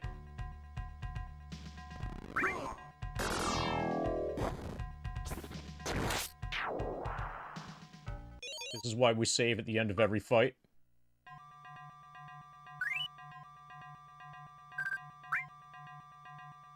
This is why we use multiple save files. Okay, this time we made it home.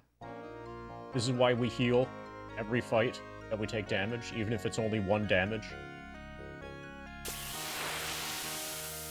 Every hit point counts in large amounts.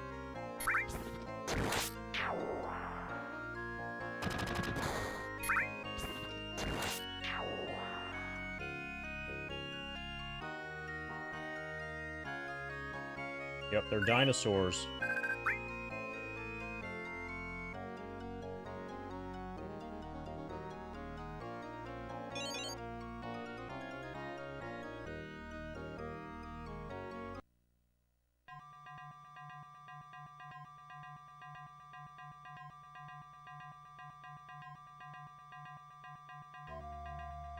Okay, big fight. Get all bunched up so I can sleep all of you.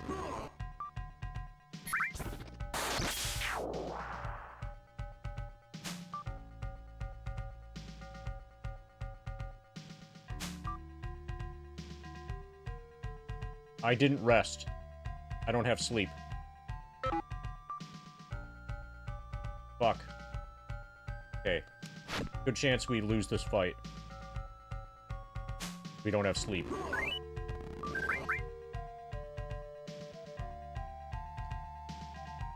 I'll still try to win. We could win if we get really lucky. Okay, we have a chance now.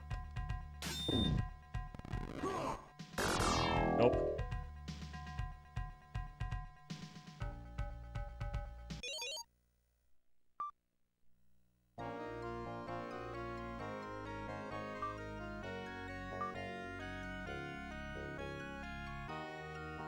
That would have been fine if I had sleep.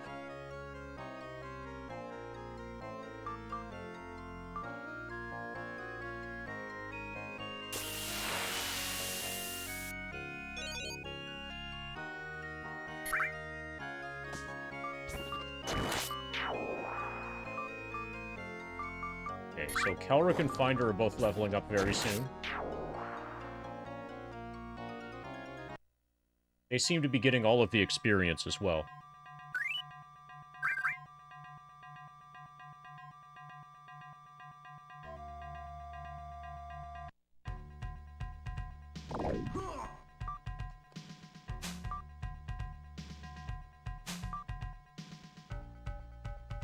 Chain's accuracy doesn't seem to be very good.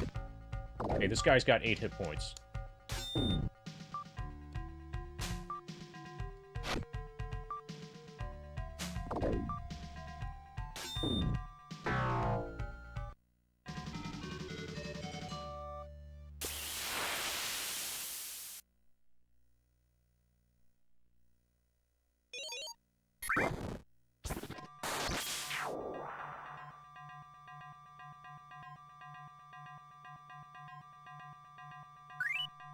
Okay, we have sleep.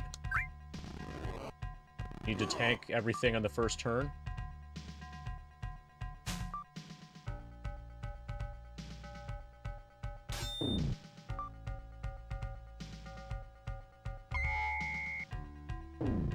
Okay, the one in back is not asleep.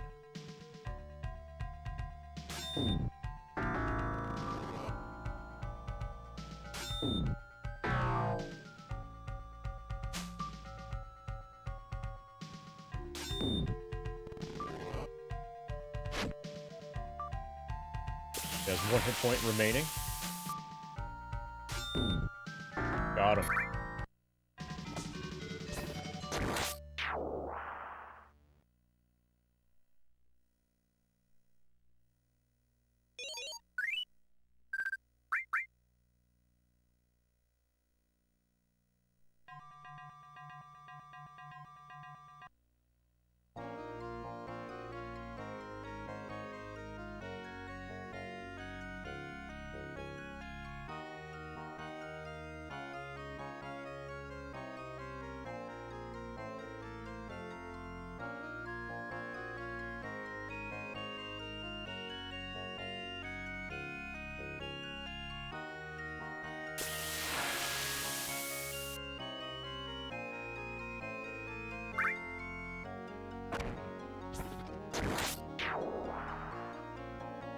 Okay, then need to rest.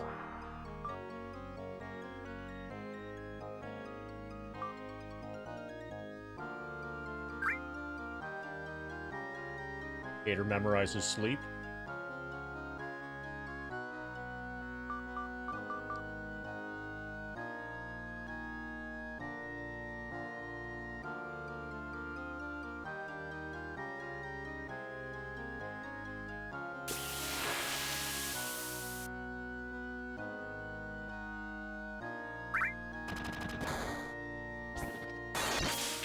Game saved.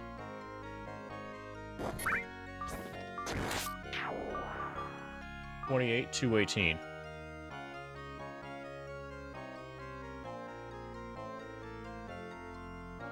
So earlier, Elric needed 1,500 and Finder needed 1,200. There was a 300 gap between Finder and Kelric, and now there's no gap. There's basically no gap.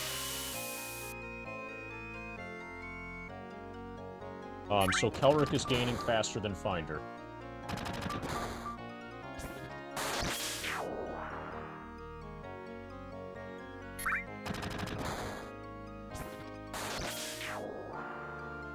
Chain is gaining faster than anybody else. And Decatur is gaining way slower. But the real difference, the real gap is between Decatur and everybody else. So, probably to gain more experience. So I'm going to let the other people level up. Once the others are at level 2, then I think I might switch Decatur so that he's using Magic Missile and, like, have that as a way for him to gain experience. Yeah, I think Decatur's just getting screwed over by the wonkiness of the experience gain system, which either really works in favor of mages or really works against mages, depending on whether or not the mage happens to have Fireball.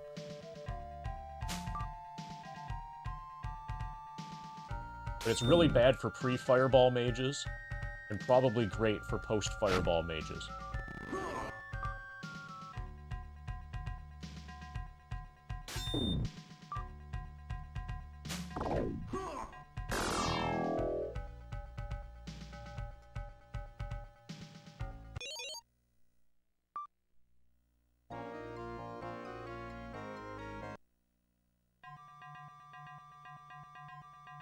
But once my other party members are level 2, then I shouldn't need to rely on sleep as much.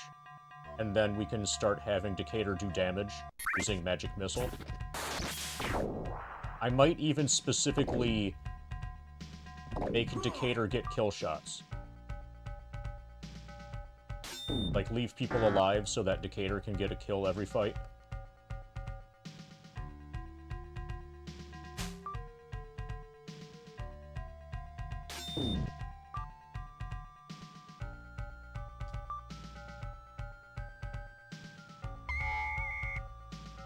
Got all of them.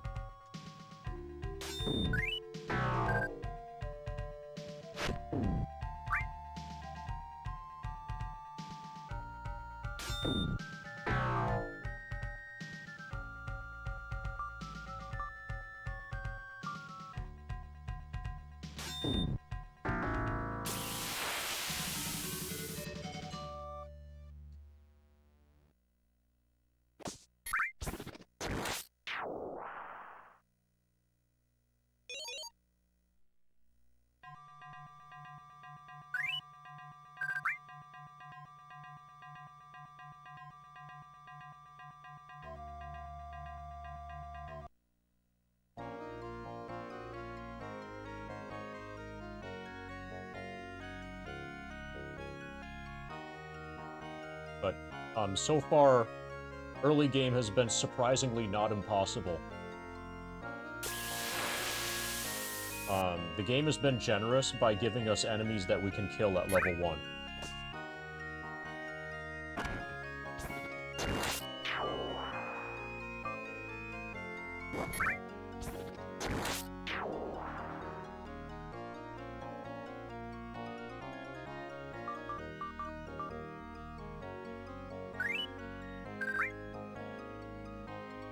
So since I turned level 62, it seems like Cloud's experience bar is not going up.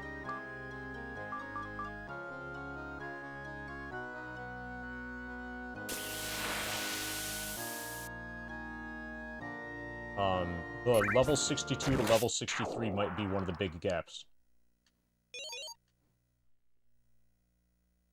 What does he need? 27,000 more?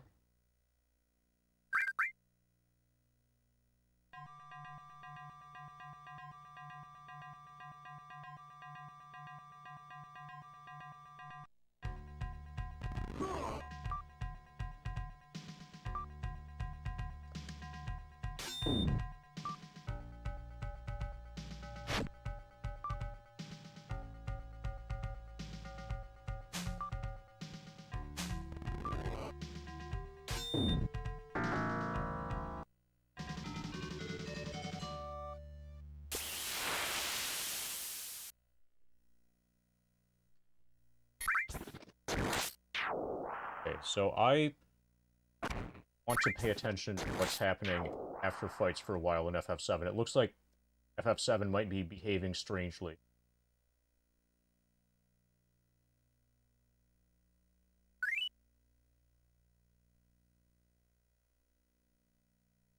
Yeah, my experience number is going up, but the bar is not filling.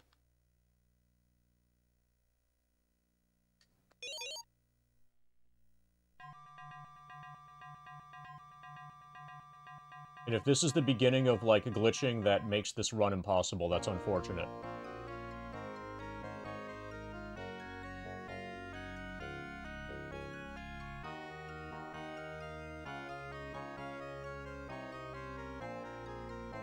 Hopefully we still make it to level 63. Just without the visual indicator of the experience bar filling on the way. Like, I'll blow it up again this time. I'll show you what I'm concerned about.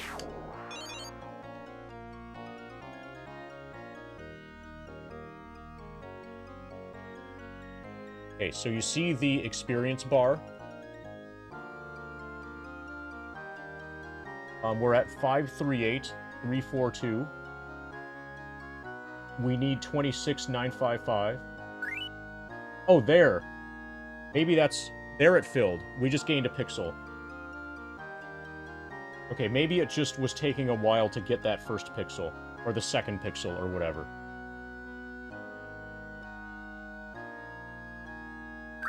I know, eventually, it's going... The movement of that is going to be imperceptible. It just seems that... it has been significantly more perceptible until right now.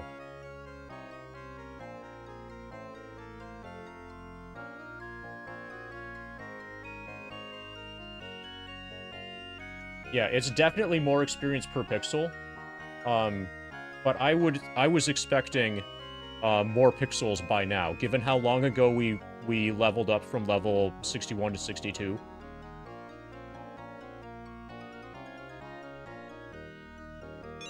So, like, I'm expecting more experience per pixel, but not that much more. Maybe it is that much more, though.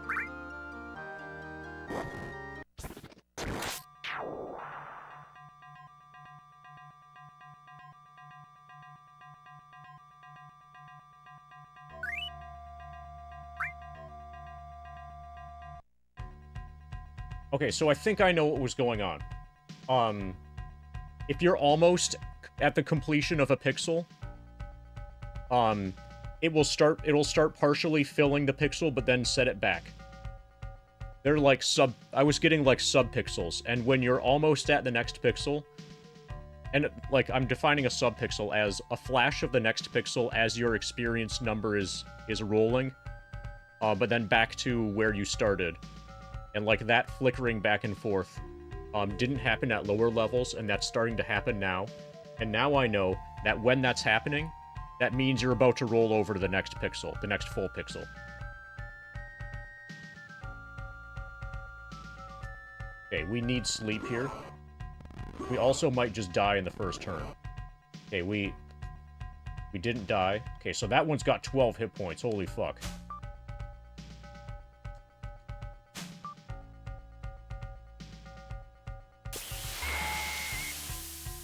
Okay, we got them all.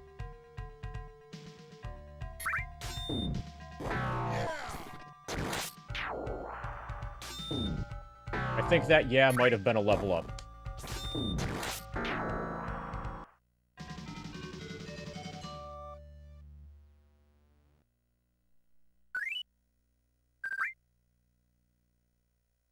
Yeah. See that? Hit points 11 out of 11 for the thief. Thief leveled up. And he leveled up during the fight.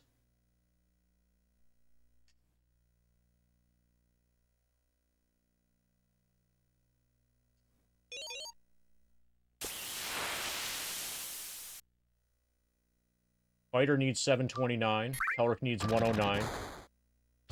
Thief needs only 1,000 more. And once the others are... or at least once Kelric is level 2, then I think I'm going to start having Decatur use Magic Missile. Because he's going to have to... Decatur needs damage output or he will never level up. And the sling is just not cutting it for him.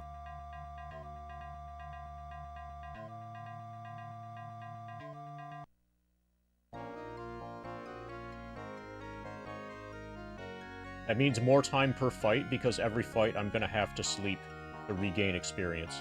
Or regain, rememorize spells. Actually, I'll start with Magic Missile now. I'll start doing it now.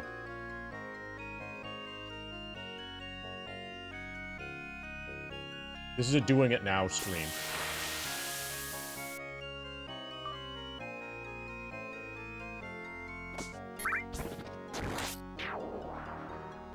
Okay, we're learning Magic Missile. So if we get into a big fight, we're just gonna lose. That's our plan.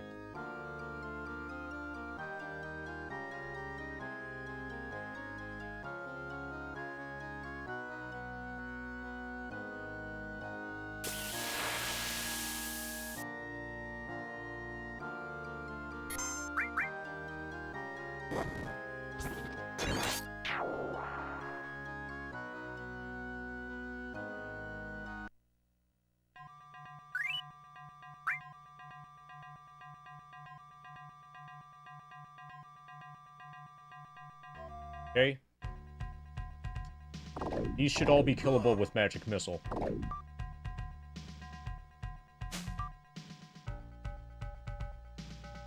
gonna go after the one with 5 hit points. Hit for 3.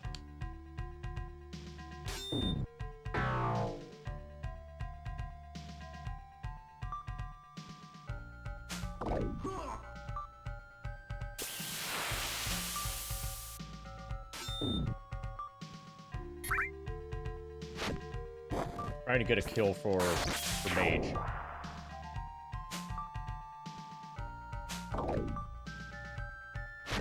By targeting the one that has...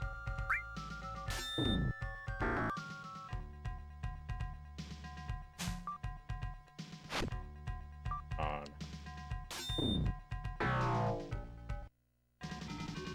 Okay, so at least Mage did some damage.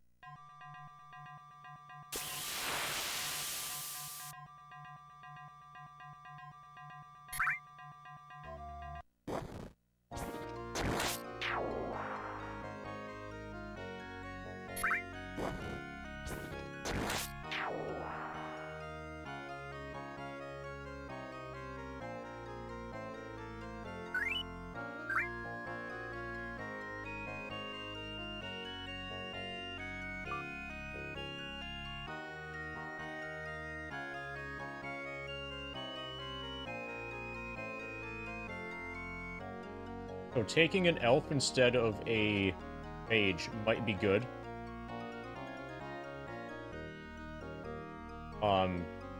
Because elves can get experience by killing things. You know, because elves are also fighters. Elves are fighter mages. They level up slower, but they probably level up faster, because they're capable of gaining experience through combat.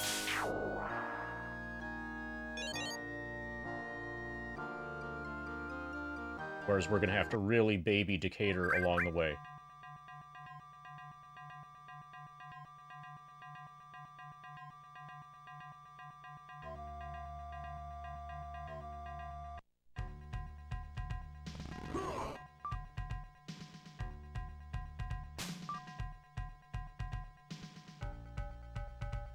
I'm going to try to damage it.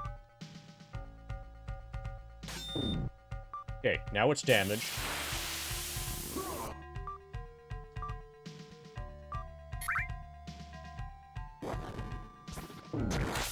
So we can magic missile it to give the kill to Decatur. So I'm gonna have to do things like that a lot, where I hit him with other people to soften him up, and then force the kill shot to be with magic missile.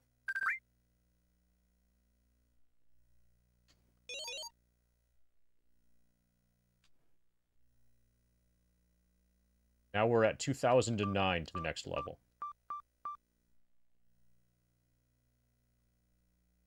So all of this time, Decatur has earned less than 500 hit points, or 500 experience points. The other people have learned well over 1,000, have earned well over 1,000.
Okay, small beastmen drop gold.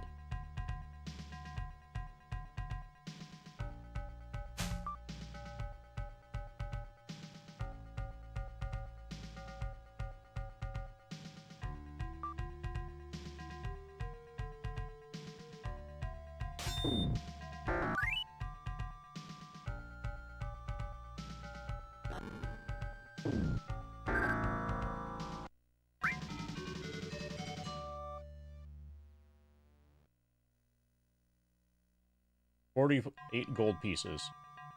Thank you, small beastman. Okay, I'm gonna try something. I'm gonna try sleeping out here.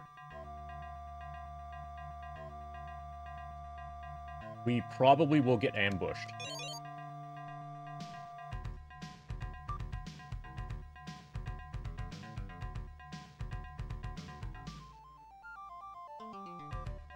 We didn't.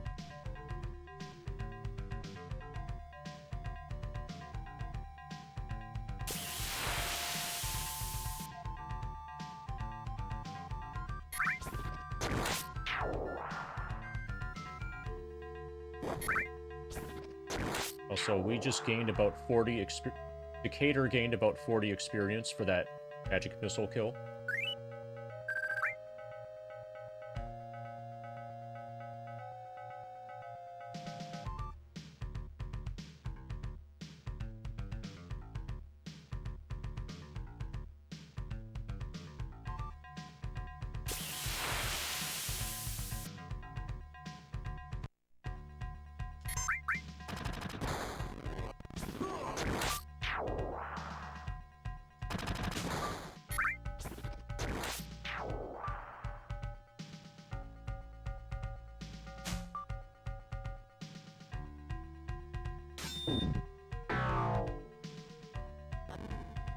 Okay.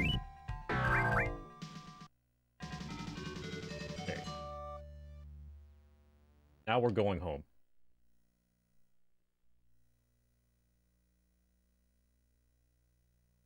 So if each kill is about 50 for Decatur, assuming that he gets 1 kill per fight, and 50 per kill, that's only 38 more fights.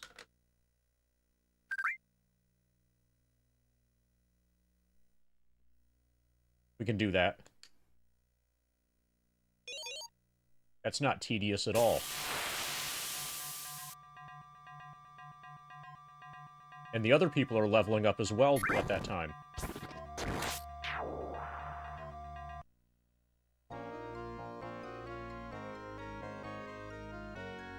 Soon my cleric will have Cure Light Wounds.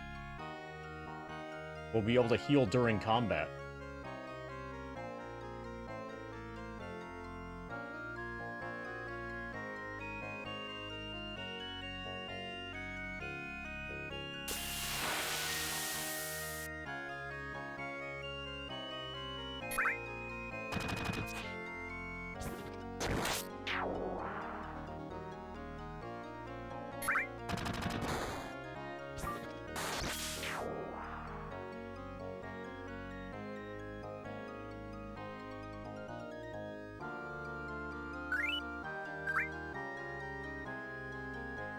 Also, once he's level 2, he'll be able to cast that twice in one, or twice per fight.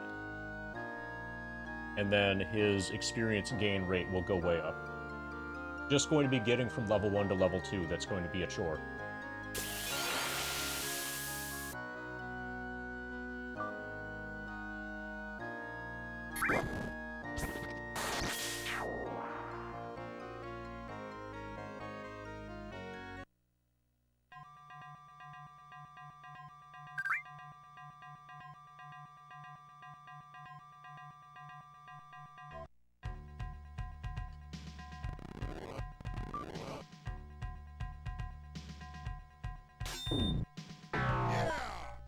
Okay, Elric leveled up. Now he's got 15 hit points.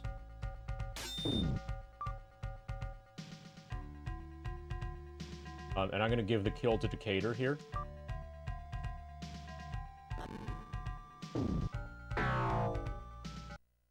Beautiful.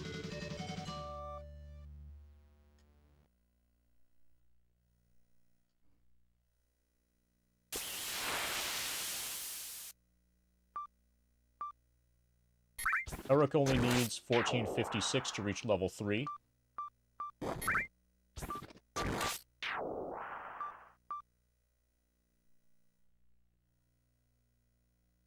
I'm gonna save. Both slots 2 and 3. Then I'm gonna rest out here.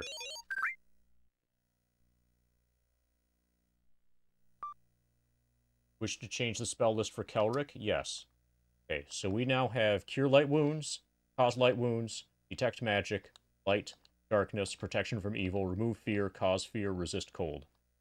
Cure Light Wounds.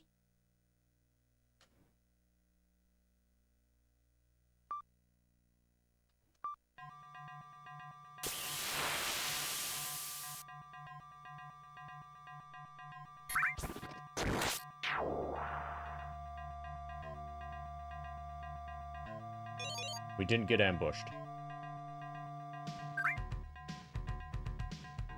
So when you rest in the wilderness, you're going to take a risk of getting ambushed while sleeping.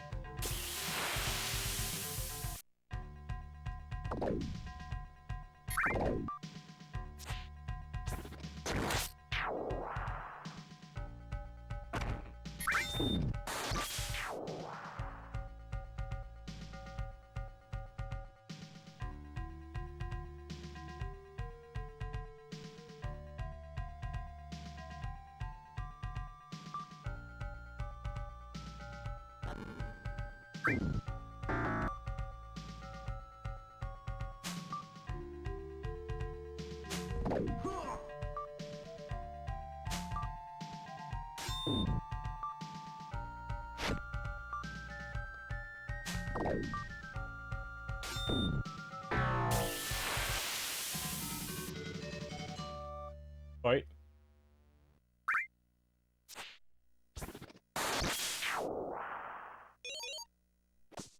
Okay, I'm gonna try... I just saved in slot 2. I'm gonna try resting immediately. I'm gonna not use that. I'm gonna not change spells. I suspect...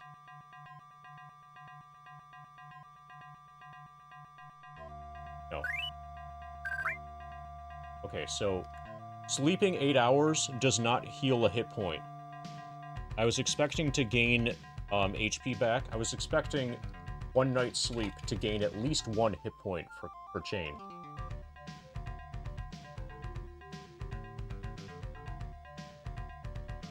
But no, apparently we use magic and sleep. But at least we didn't get ambushed.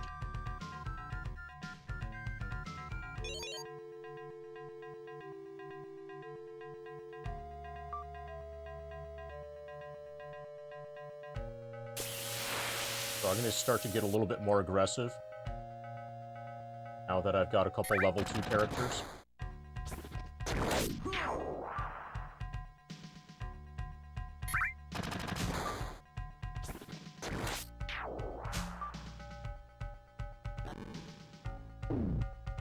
Got him. Yeah, it would. But instead... So in this game, it doesn't even heal a single hit point.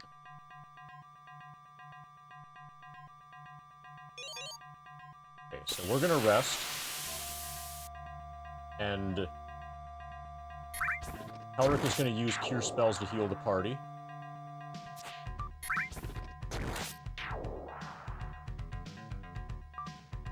But he only has a single Cure spell, so that wasn't very awesome.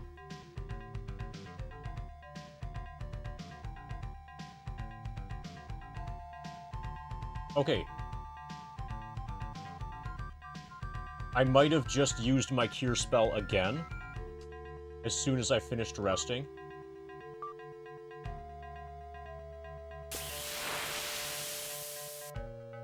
No, I have it still. Okay.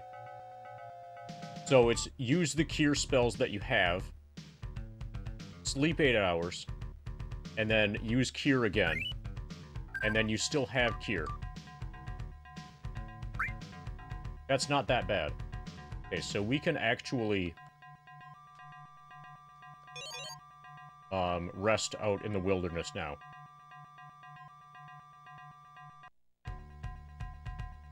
Also, we haven't been ambushed yet, Probably we've just been really lucky.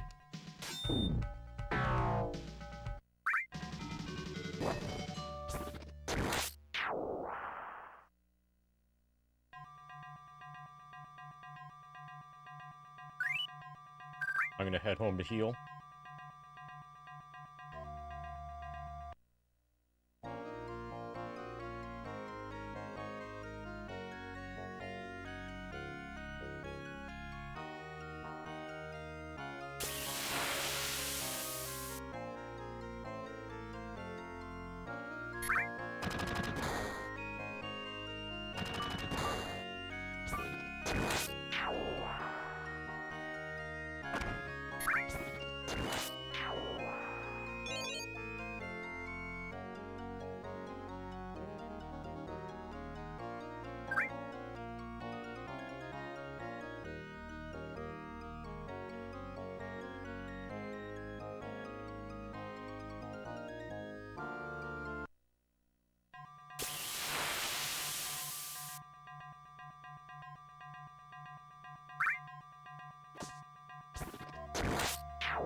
It has 9 hit points. I hit it for 3.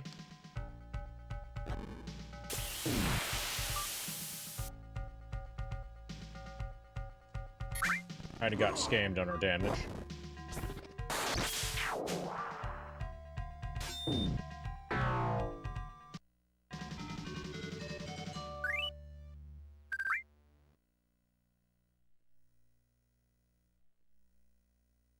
Yeah, I'm gonna rest out here.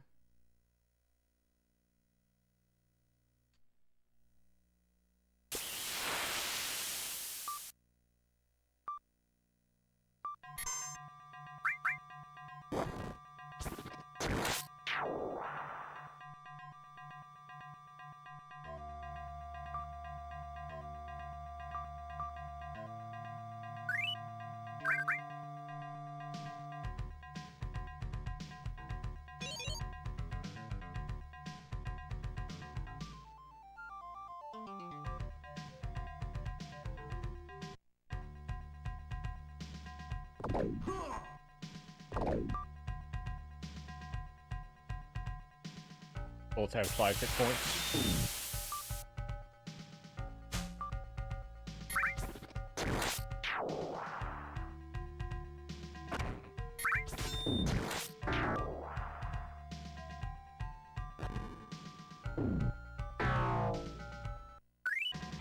Got a kill for Decatur.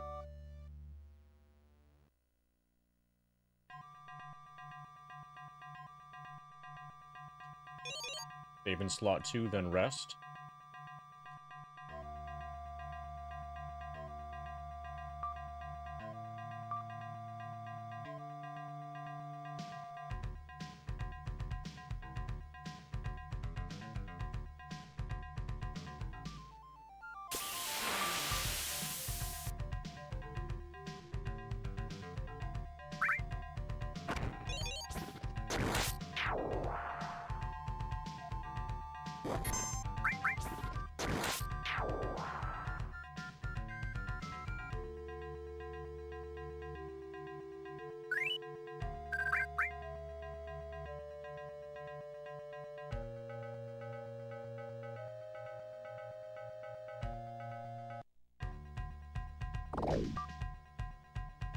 Okay, I'm gonna give this kill to Decatur. Oh shit.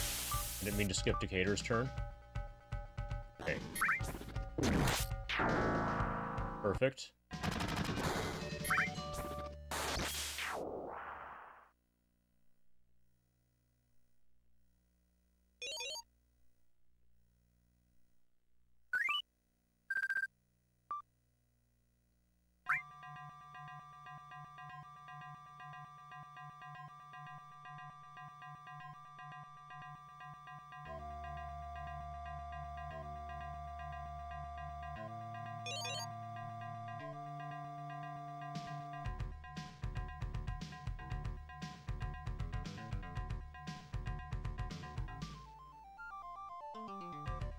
Okay, so Decatur is packing on the experience points now.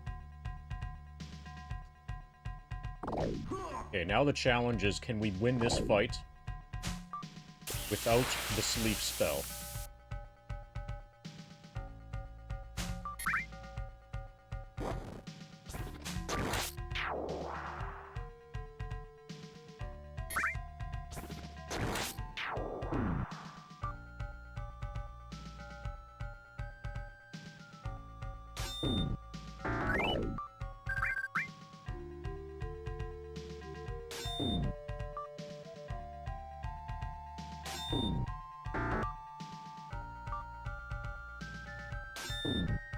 Looks like we can.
One has 11 hit points, so I want to hit it with somebody before I cast Magic Missile.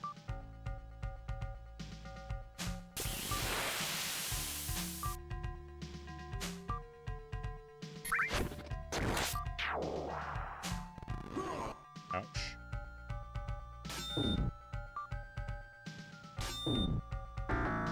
Okay, that was enough to kill it. But at least Decatur contributed some damage. I'm gonna talk to the guy in the church, healing place. We didn't use any spells.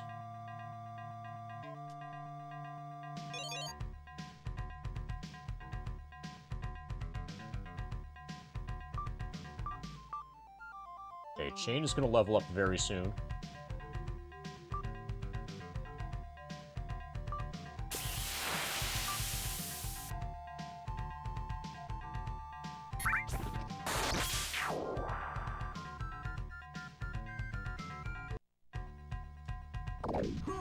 Ouch.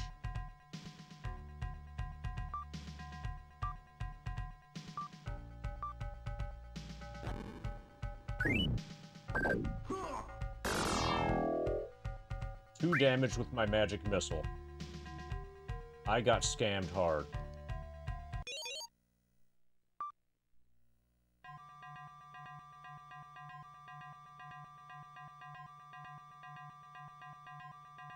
Two damage with my magic missile against an enemy that had 3 hit points.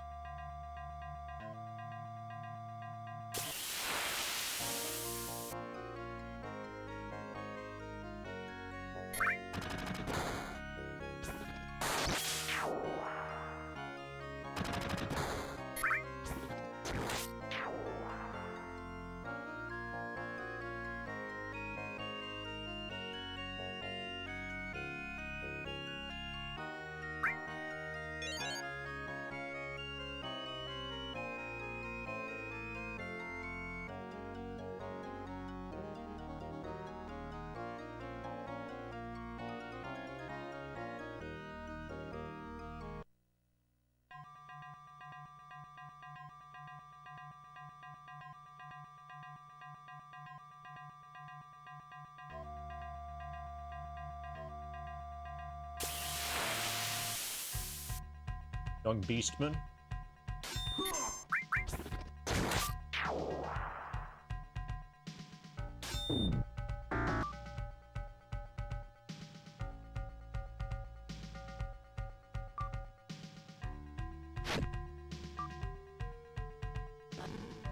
Hit for at least 3. Good.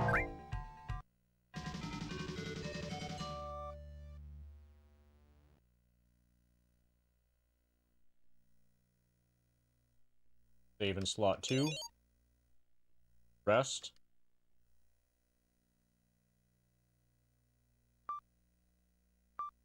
Don't change your spell lists. Don't get ambushed. De-equip the spells.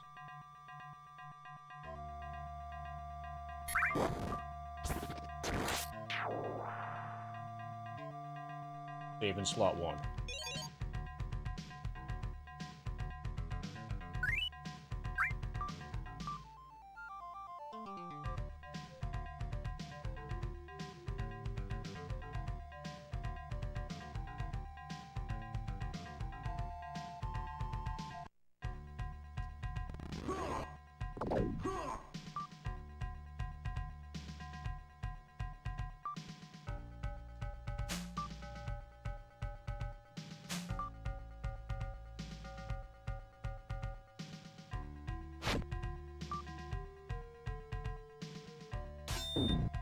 Okay, the one to the right is going to get killed with magic missile.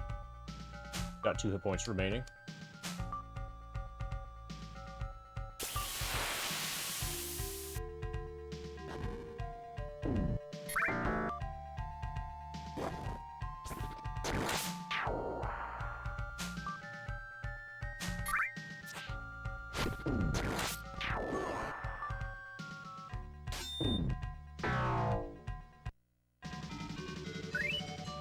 Okay, I'm going to return home.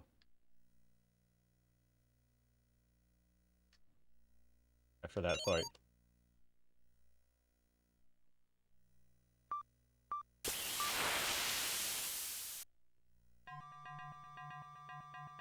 Saved in slot 2.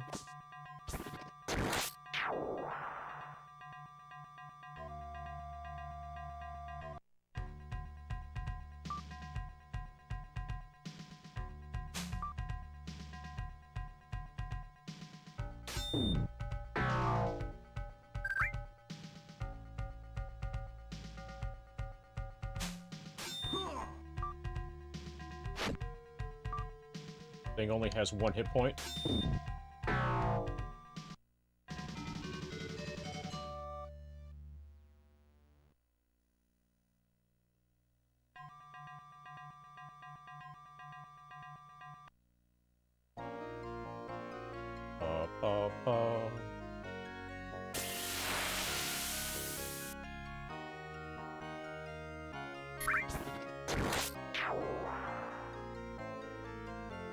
War has weakened us.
I gambled that I would be able to kill it.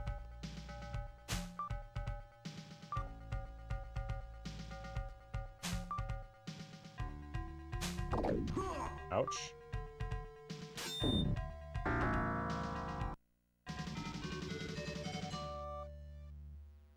I'm gonna rest out here.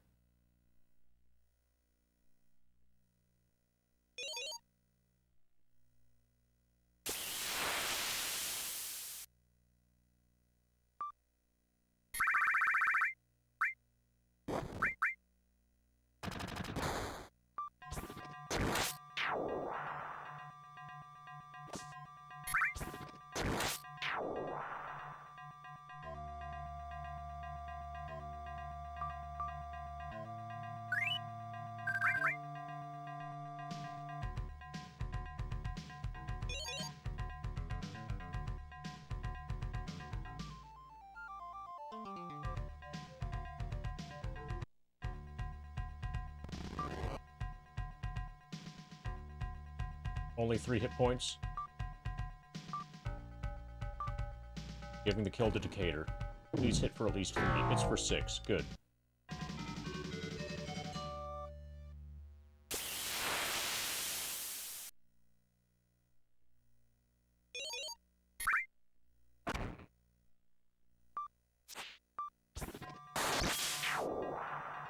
Rest to get our magic missile back. Equip our magic missile.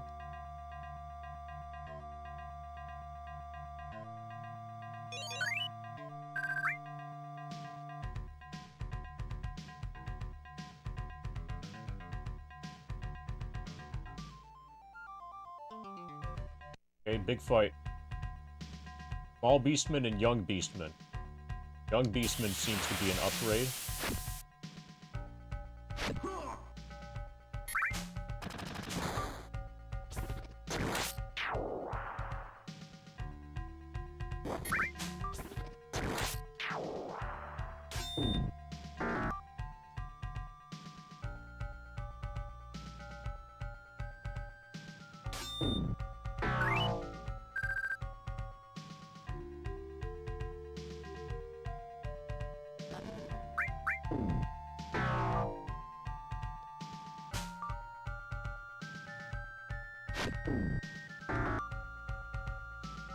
Two Decatur kills in one fight.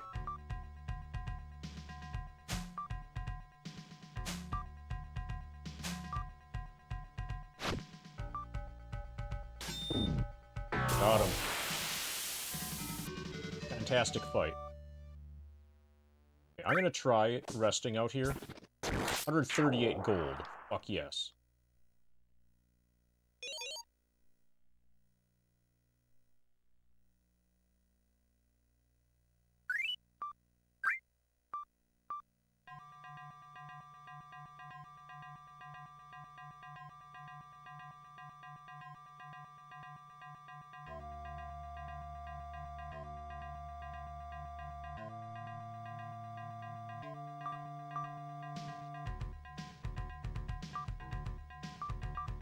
So,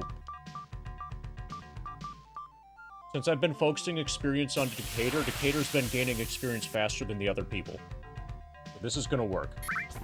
Once Decatur's level 2, it'll be relatively easy to get him even more experience, because it'll have, at least 2 casts of Magic Missile per fight.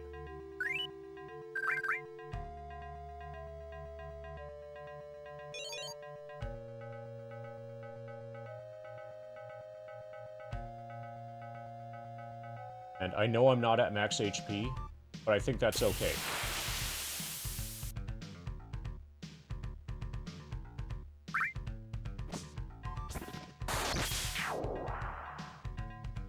My party is starting to be slightly okay. It'll be more than slightly okay once Decatur also levels up. My fighter levels up in about 100 experience points. My fighter needs to get like 2 more kills.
Rest out here, and that should bring me to full health.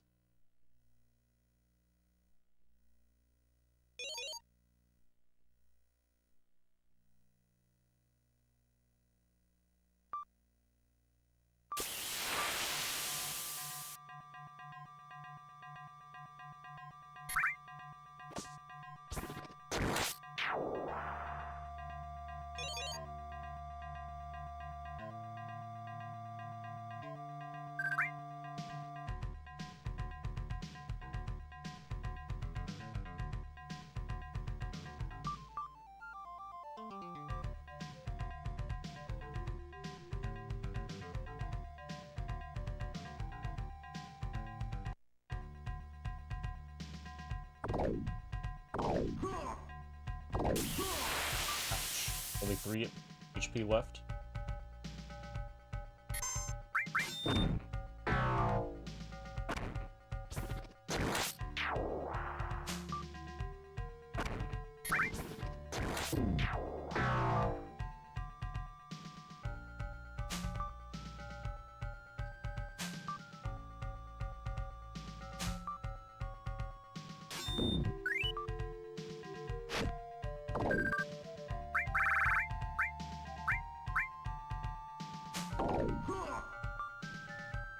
I'm glad he's targeting my cleric instead.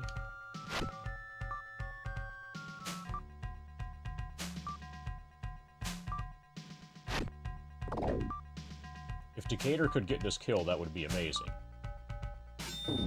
Got him.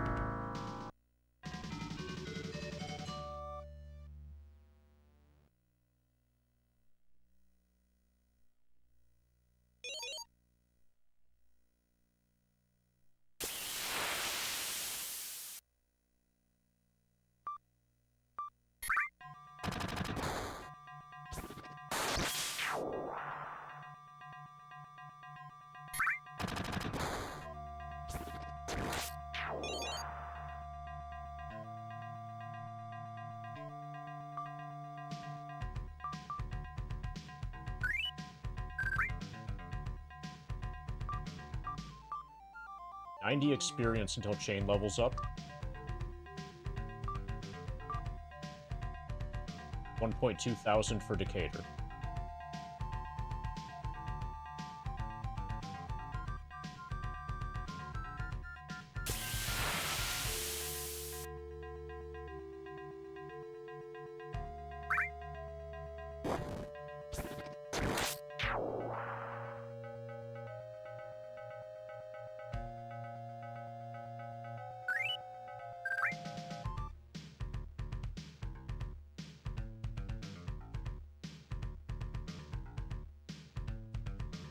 How's it going, everybody?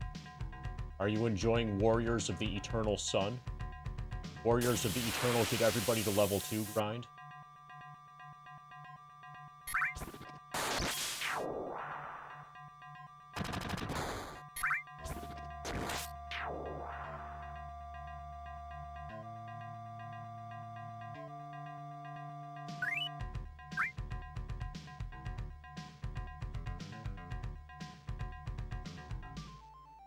Oh yeah, it would make sense, Black Hat Bebop.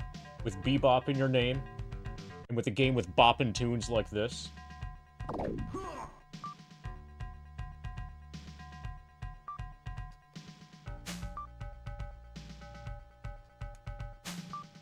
Did you notice the boppin' tunes?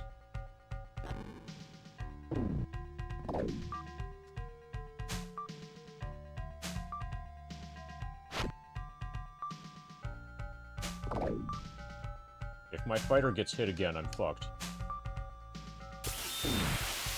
Got him.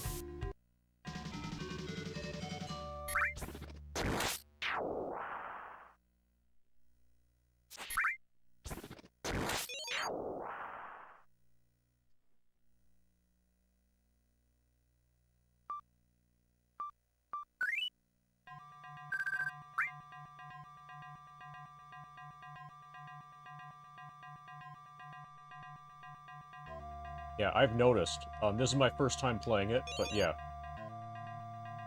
Soundtrack is fantastic. And the music in the opening sequence... like... You know how this starts with, like, a goblin attack, and then the castle gets teleported? The music during that cinematic sequence is pretty badass, too. But this particular music, I'm probably gonna have to reuse on my stream later. Like, if I have an actual proper stream starting soon kind of thing, this would be a good soundtrack to play for that.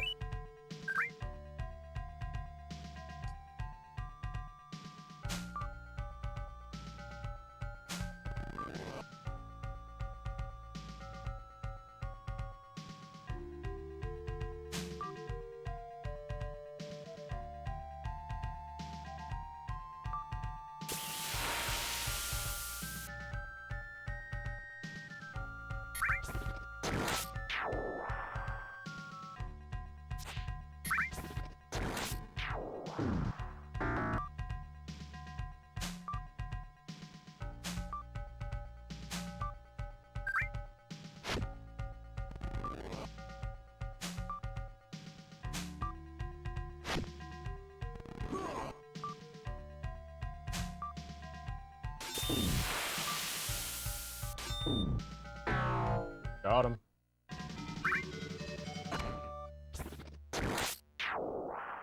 Yeah. Cleric has leveled up. Thief has leveled up.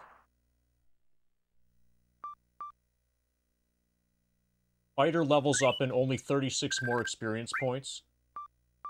And my mage, since I've switched to using Magic Missile, my mage is gaining experience way faster now. So it's not going to be impossible to level up my mage.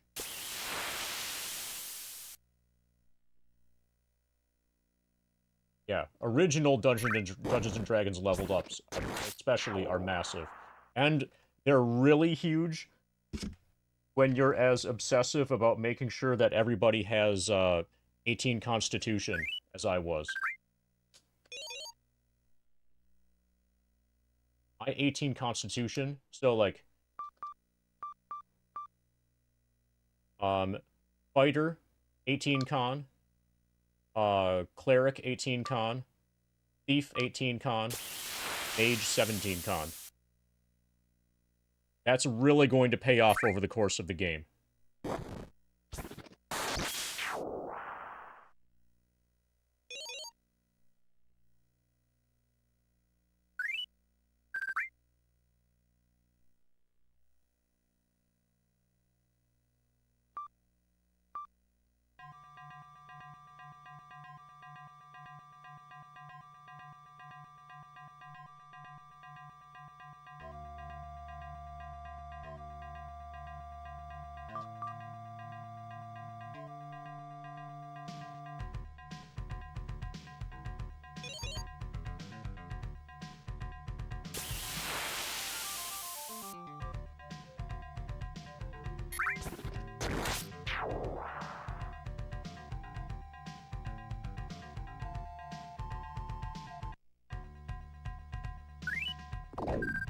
Hopefully we're not just dead.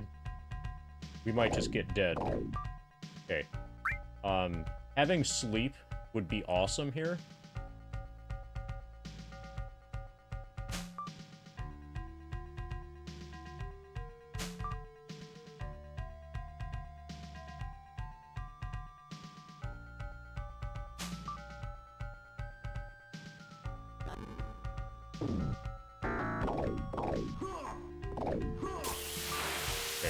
Fighter's only got 1 hit point. We're probably not surviving this fight. Yeah! Okay, you level up during fights. We don't have 1 hit point left. Now we have 10.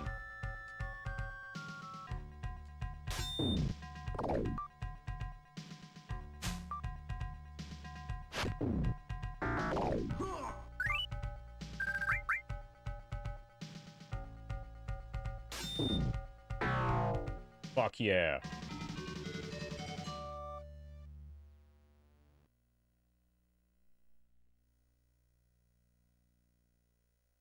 Okay, so +9 max HP for my fighter. That's absolutely fantastic.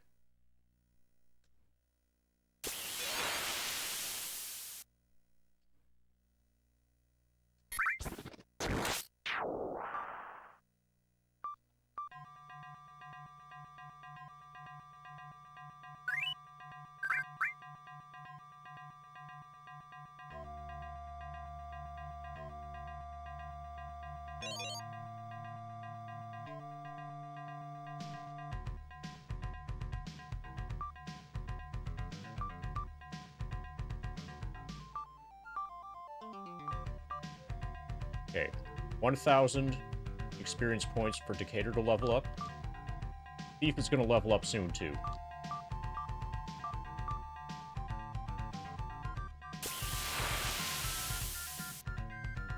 So once Decatur levels up, I'm going to start exploring the area.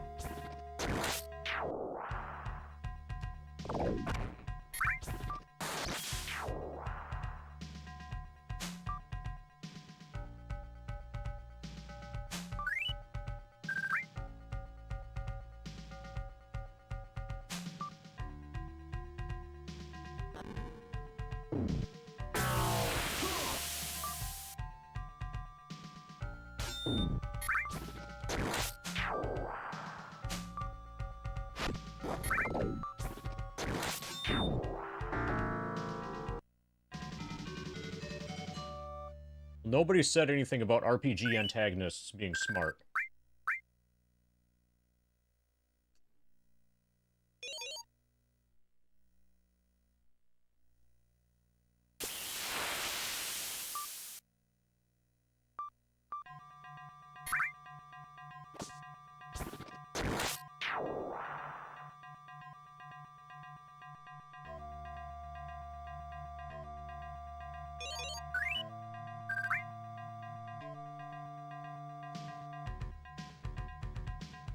Shinra better hope that these guys don't have life insurance. Or they're gonna have a big payout.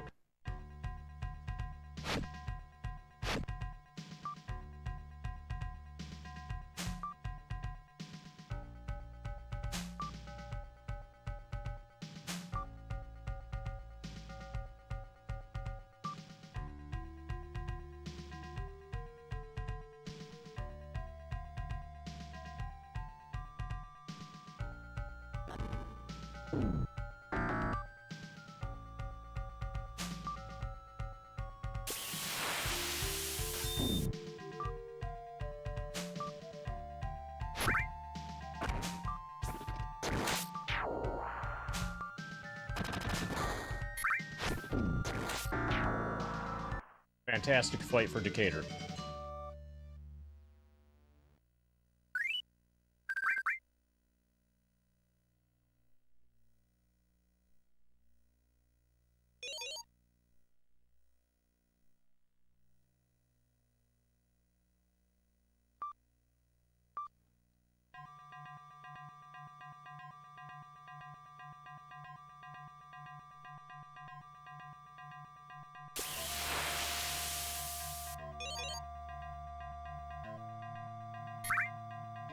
Oh, we got things to sell. Nice. You're following me. Just a little bit. Thanks for the follow, Ixie. Person with a 1 in your username. Are you hyped for the entire playthrough? Are you hyped and chilled?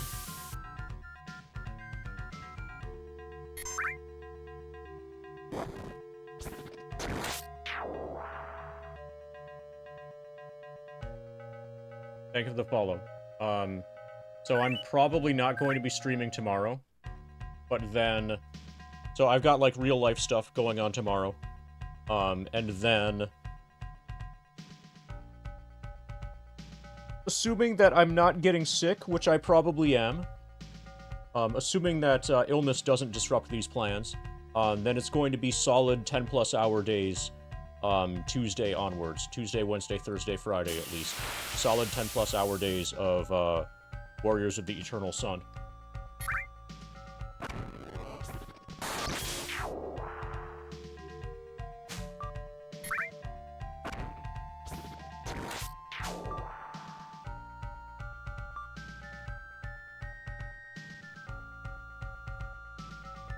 So it helps that D&D is a very solid game.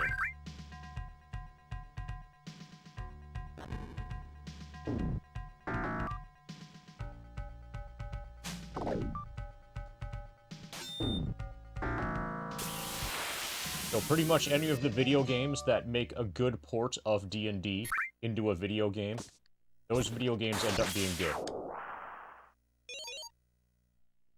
Oh, and yeah, as far as, like, for the Genesis, so if you owned a Genesis, during the 16-bit era and not a Super Nintendo, and you were an RPG fan, you were starved for games like this. Or you were starved for RPGs in general, and then when you got something like this on your system, it was like, fuck yeah, this is great.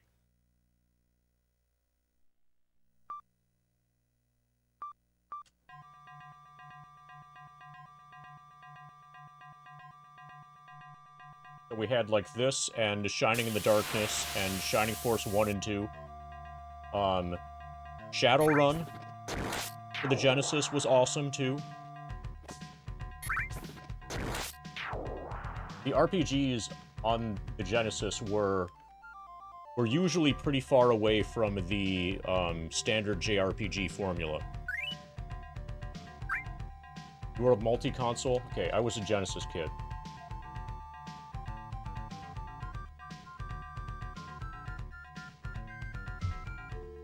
Well, Nintendo Entertainment System and then Genesis.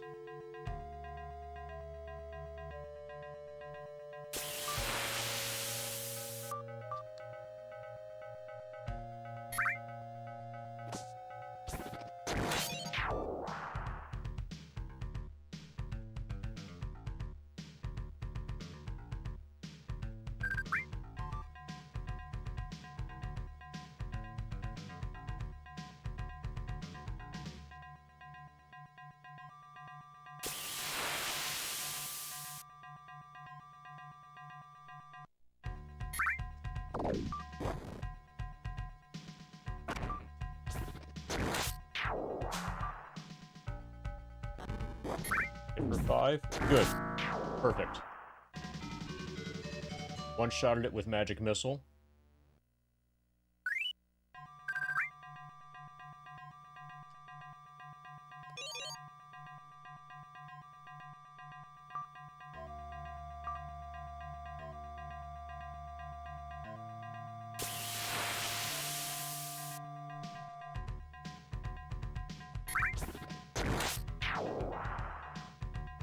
So how did you find this stream, Ixiash? Were you watching already because of FF7, because of the FF7 grind thing, and then you just happened to see, hey, look, this is one of my favorite games? So far I've done everything under the FF7 category. When I get to Persona 5, I'll probably do that under the Persona 5 category.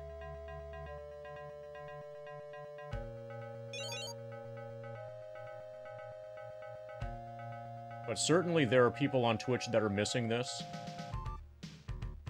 Because it's not under the Warriors of the Eternal Sun category, or not under the Retro category. There probably isn't really a Warriors of the Eternal Sun category. This would just be Retro.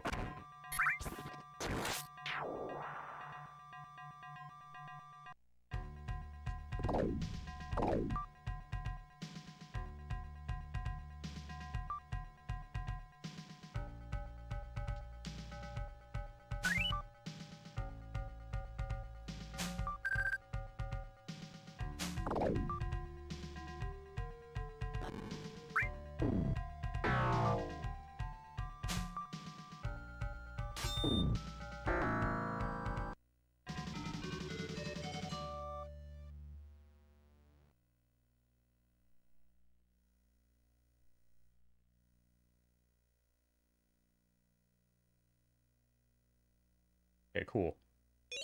Saw the name in the stream title.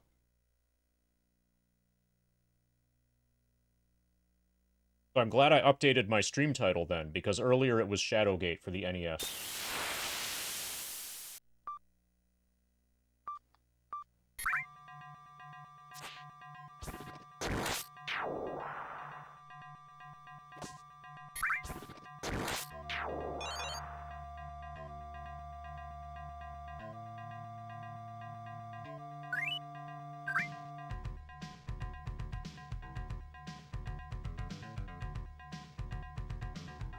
Hey, Frank.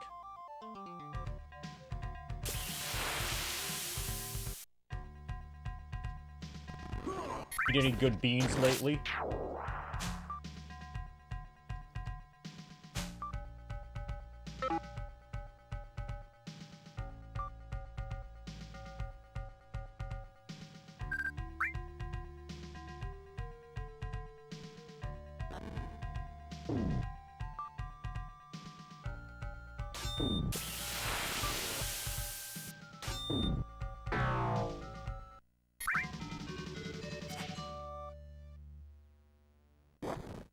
Sadly not yet. First sprouts should be here soon. Nice. Yeah, Disco Elysium is fucking awesome as well. As is Planescape Torment. It's like the other game in the category that is of similar quality. The other game of that style that's of similar quality, Planescape Torment. If you've played Elysium and not Torment, then play Torment. If you've not played Torment, then play Torment.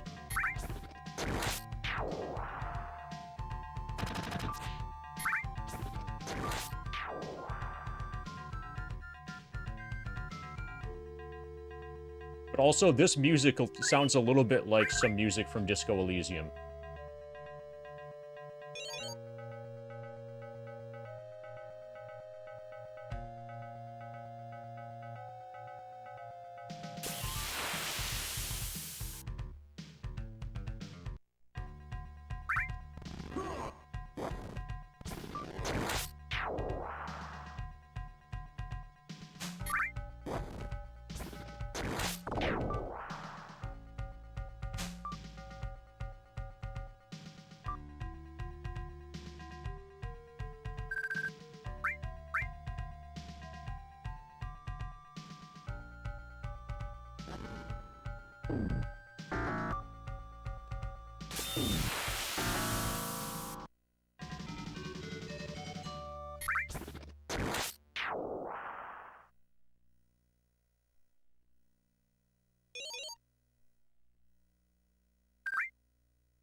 At some point, I should figure out how to do the hide in shadows thing.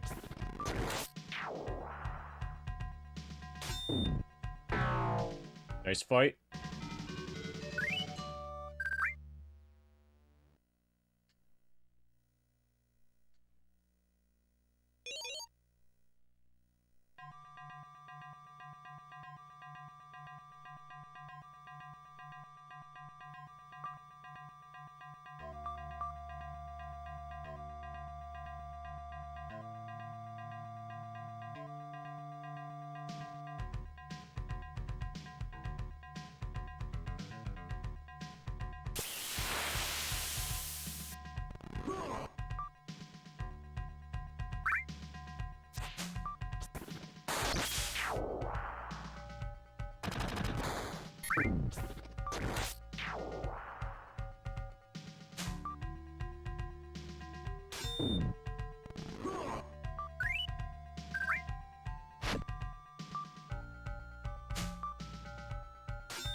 Okay.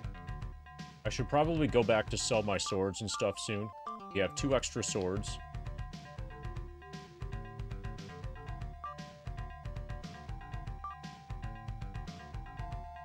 Okay, Kelric is about 1,000 away. Finder is 400 away. 350. Decatur is only 700 away.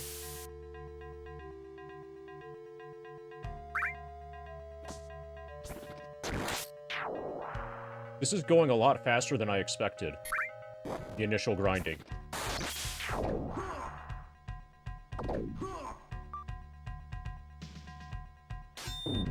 Nice.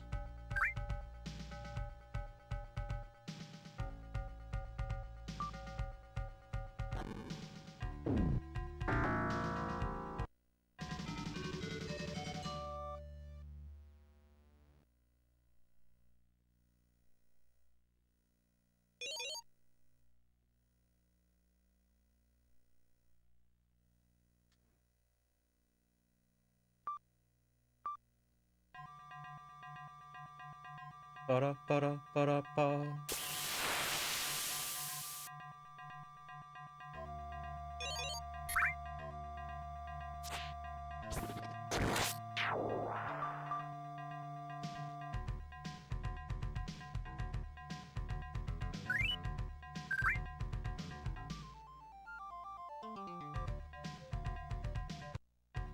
like a fun fight.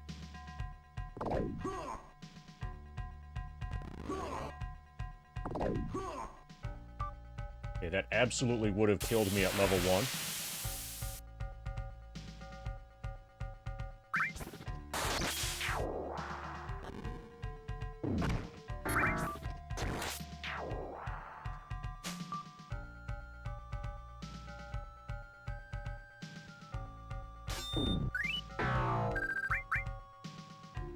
Hey, MacGyver.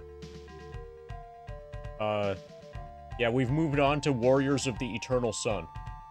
Shadowgate took about 3 hours or so to beat. So now we're on this.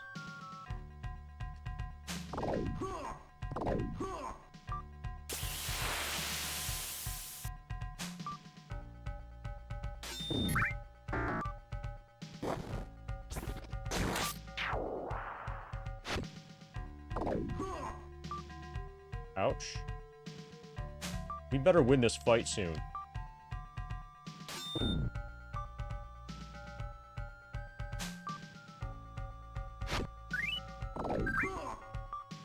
Okay. Now he's targeting my fighter. That's good. For now.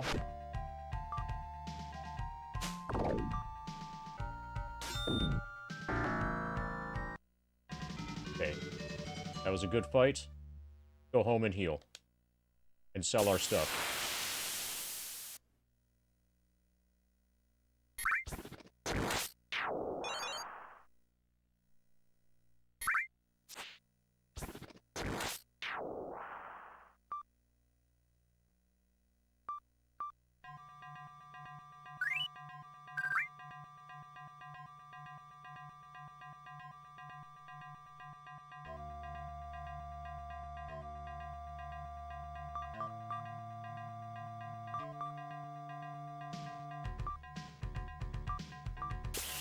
.245 and 605.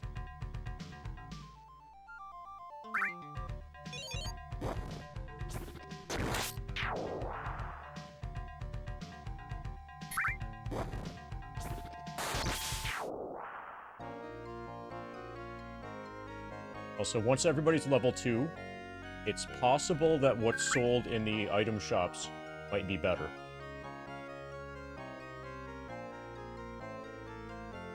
We'll have to check that.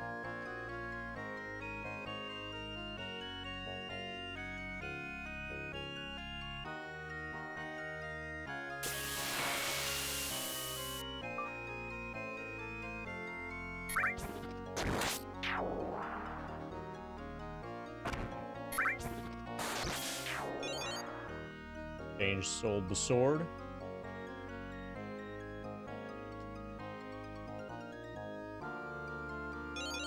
Finder sold the sword.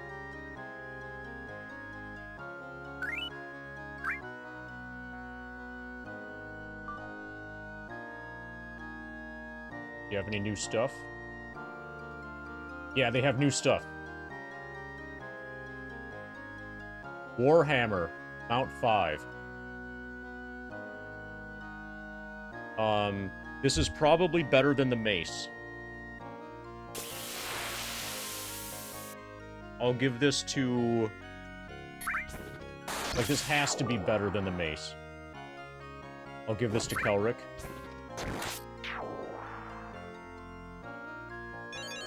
I repurchased Warhammer.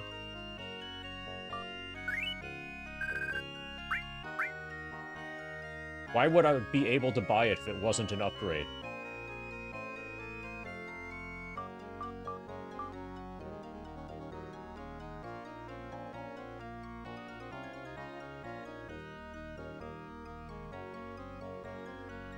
Okay, what do they sell for? Mace sells for 3, Warhammer sells for 3. Okay, whatever. The Warhammer should be better. I want it to be better. It looks more awesome. Okay, still just leather armor.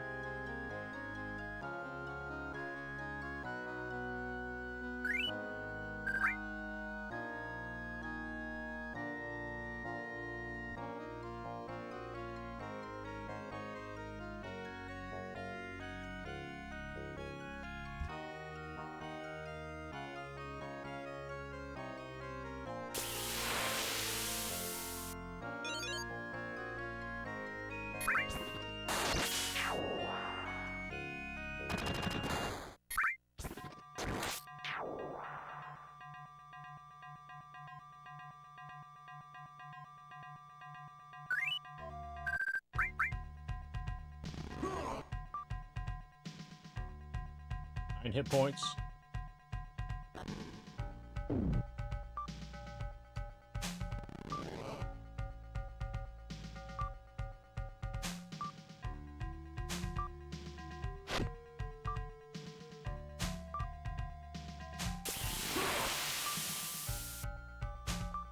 I want to hit with the Warhammer and see how much damage I do.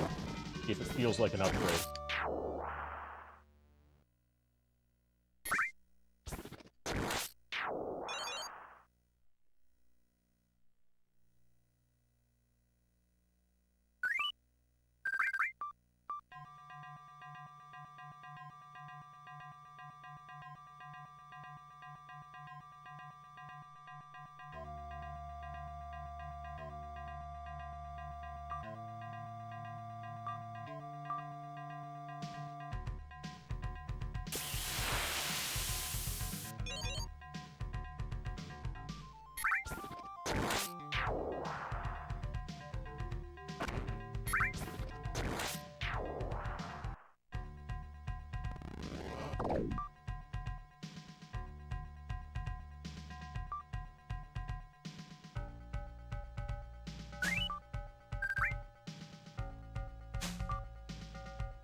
Okay, our first Warhammer hit was for 4 damage.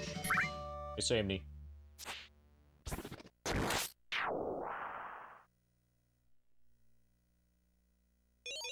We are grinding at the beginning of Warriors of the Eternal Sun. 3 out of my 4 party members are now level 2. My mage is going to become level 2 soon.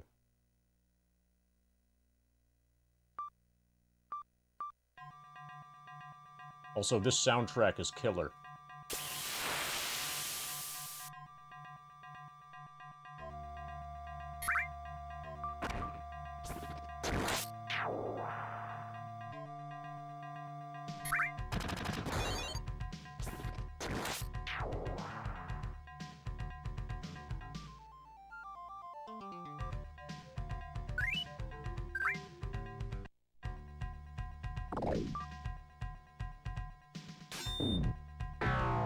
Good fight.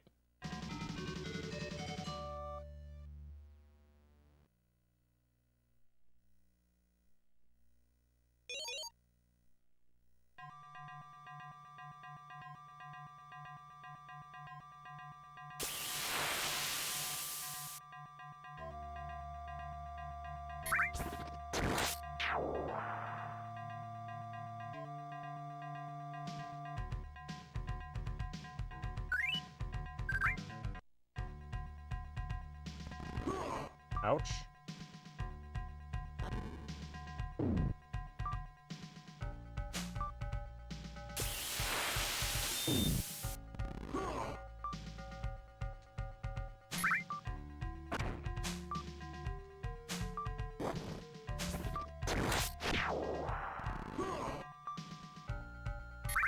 We're gonna die. Got him. This is why you need 18 Constitution.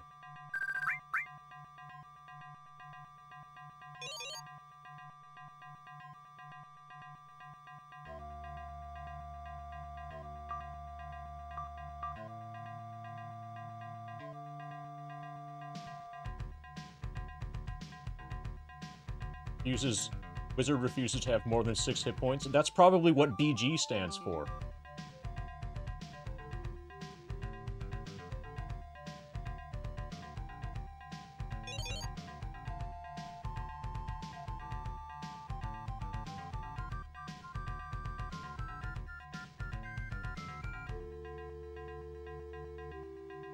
Somehow. It's Sierra Bobby. The wizard refuses to have more than 6 hit points.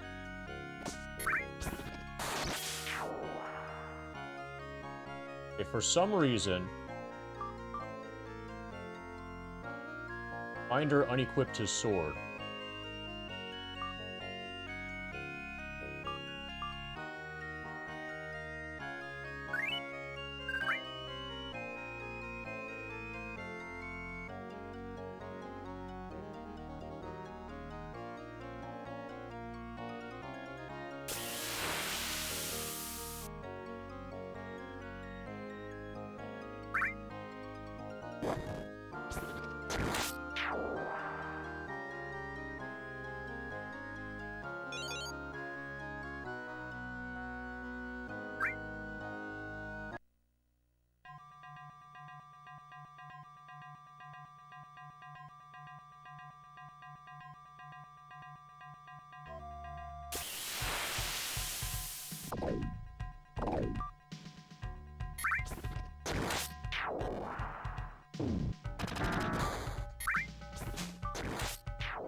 So, I'm going to at least level up the mage or ending the stream. But I can feel myself, so, Rika's sick. Rika's, like, really significantly sick. And I can feel myself getting it gradually. So I probably shouldn't stress myself too much. But I am going to definitely stress myself until we level up the mage. That's required. Mage needs 506 experience points.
$431 until Decatur levels up.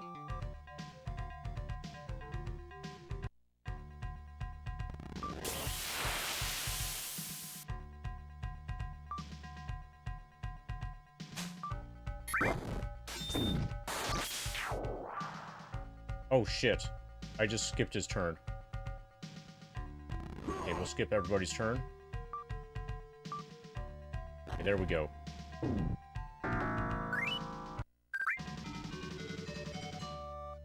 Working at a hospital has to suck for catching stuff. Yeah. Yeah, it's unfortunate.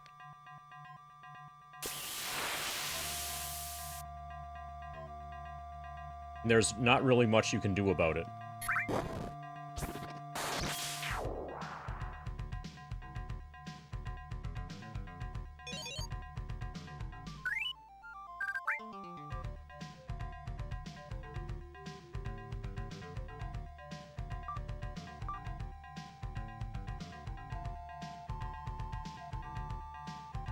Probably not as bad as a daycare, but close.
People get scared enough if you wear a face mask around them.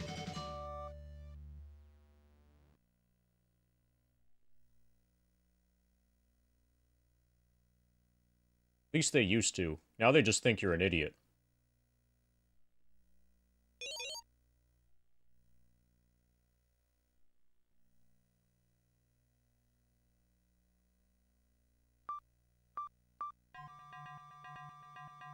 Note, I'm not making a statement about whether or not you are an idiot. Just that other people will think you are.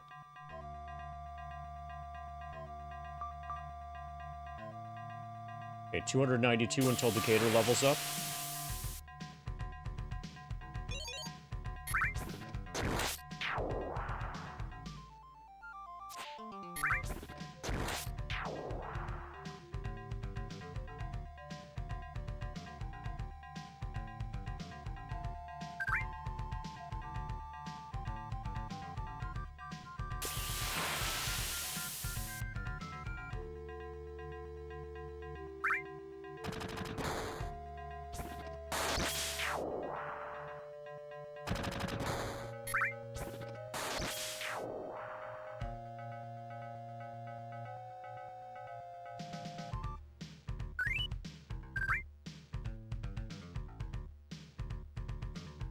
I love that our response to finding out how quickly a respiratory pandemic can spread has completely galvanized the idea to never defend against it in the future. Absolutely. So, in the event of another respiratory pandemic, we all need to get on cruise ships ASAP.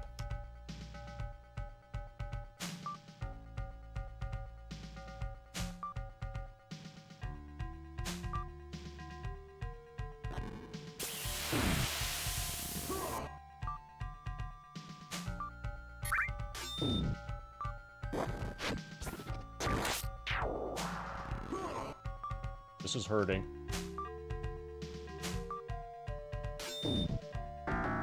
Finally.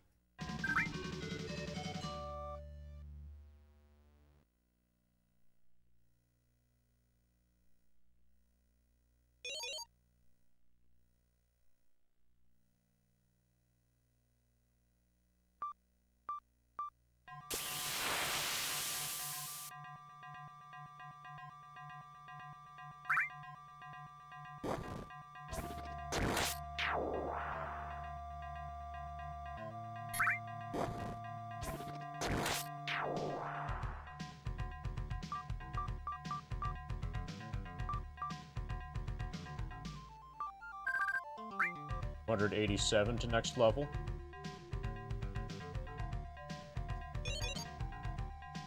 Yeah, I'm probably just gonna go until Decatur levels up. And then when we play the game next, we'll begin with exploration. Since I've done basically none of that so far.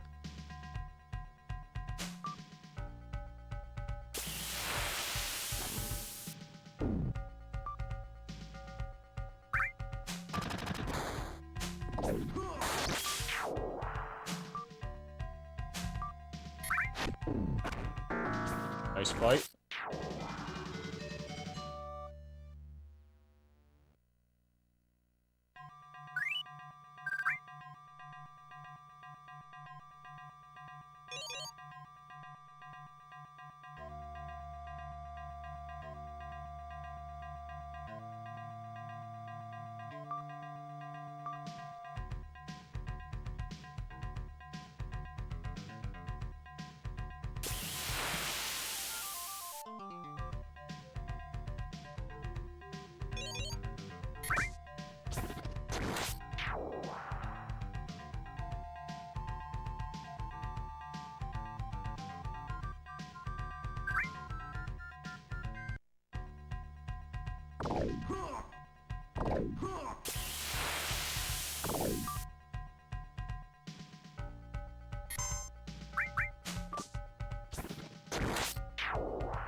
Nice.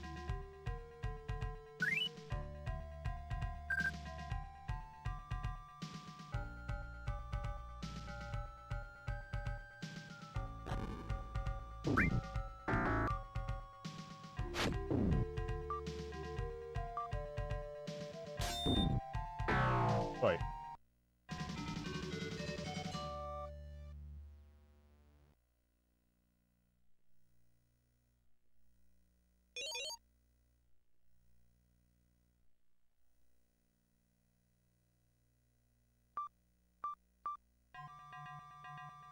So I've yet to be ambushed.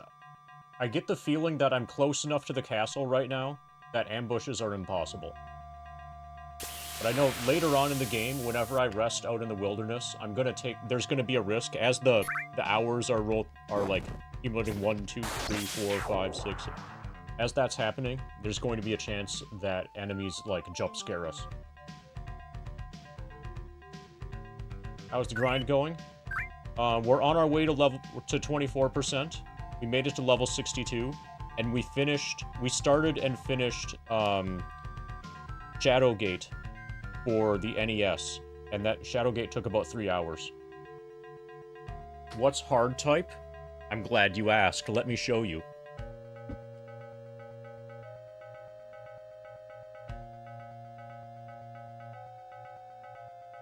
Hard type is an ISO hack of FF7 that's popular enough that this is a project that ended up getting pressed to disc and released as physicals. So this is an ISO hack. If you look it up so there are like websites for like ROM hacks. You know about ROM hacks, right? Just think this is a ROM hack of FF7. To make it way harder. Why so popular? Probably because it's good. So when I play this, I'm going to be playing it on actual hardware, because I have mod shipped hardware. But yeah, this is going to be really fun. So I've done a little bit of experimenting with it, and I made it a Guard Scorpion. I tried to do the speedrun strat against Guard Scorpion, and I got my ass handed to me. Like, really hard. So search scope. So the one thing I know about it in terms of change to make the game more difficult, when Guard Scorpion does search scope on you, that paralyzes you until after you get hit by the next attack. Yeah. Basically, just think Final Fantasy VII with level scaling.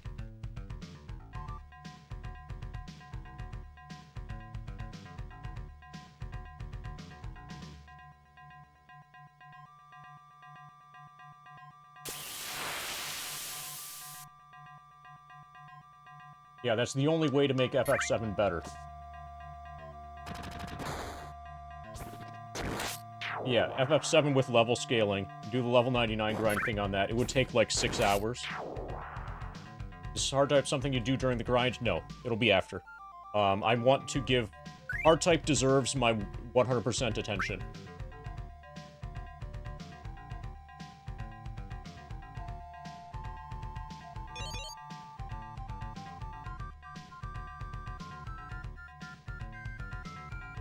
Hard type is too good to play during the grind.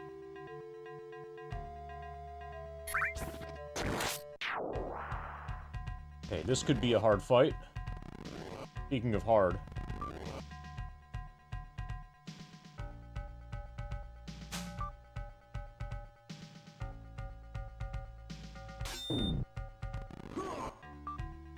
Good thing I'm mostly level 2 now.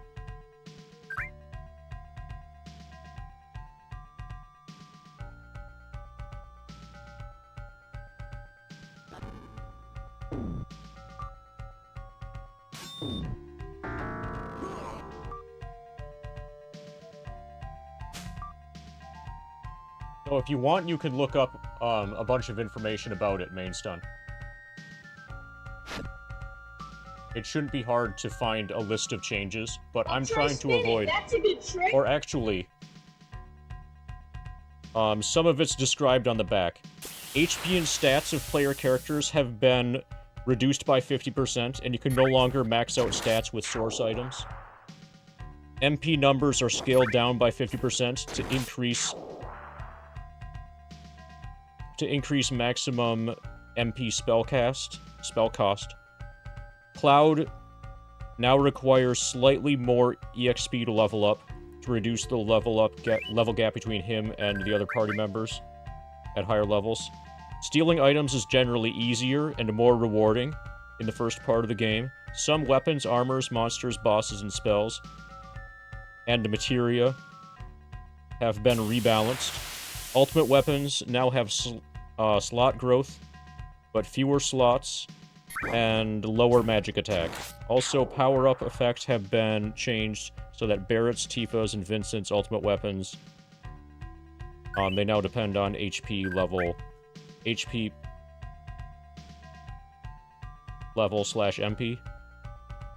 HP and MP monsters are increased by 60%. Monsters in the crater can no longer be manipulated.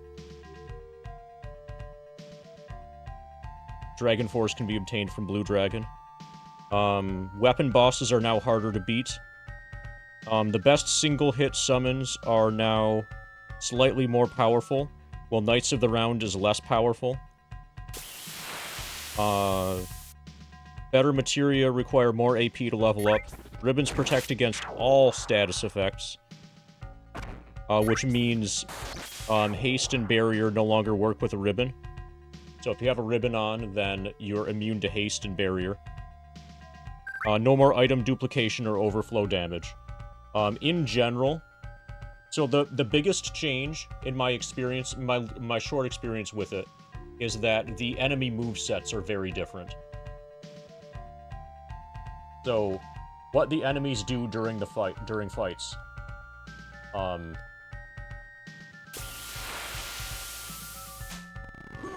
That's gonna be quite different. Okay, we are in danger of losing this.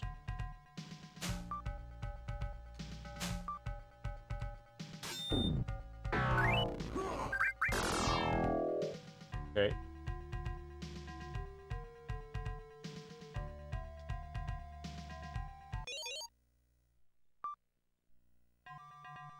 Yeah, if it was just... Well, think about it for, like, a few moments. If it was just grindy hard, do you think it would have enough of a following to get pressed to disc and actually released as physicals?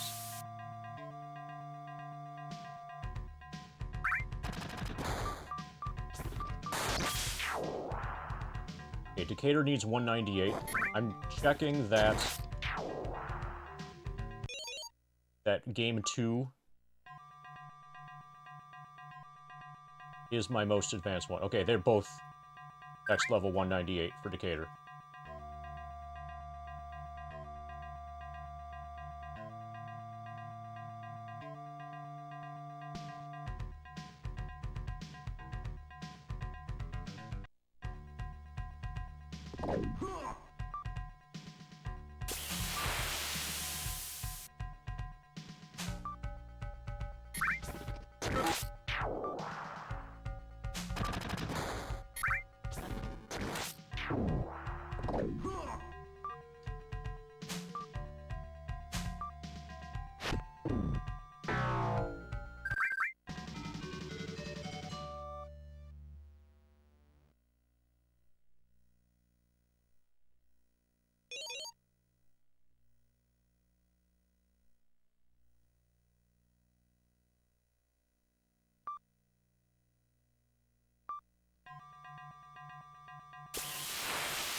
$152 until next level.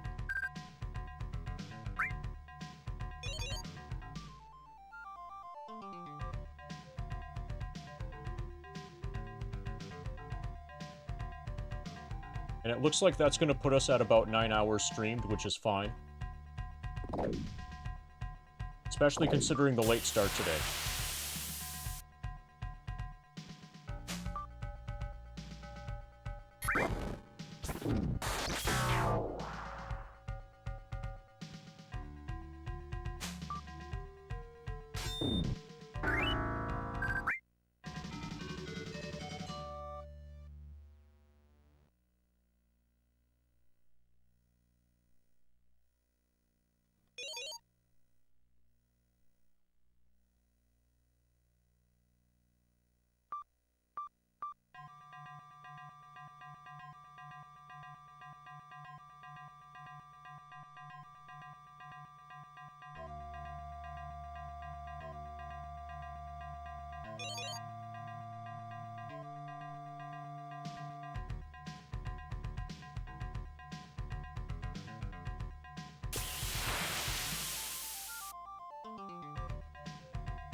Ta-da.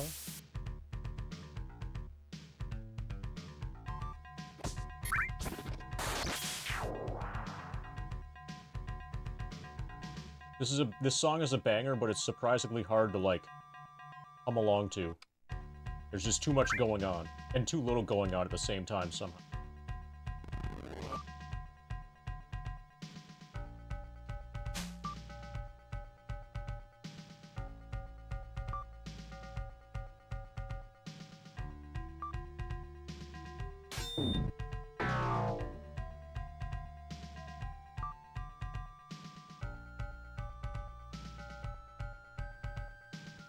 Wait, hold on. Is it hyped and chilled simultaneously?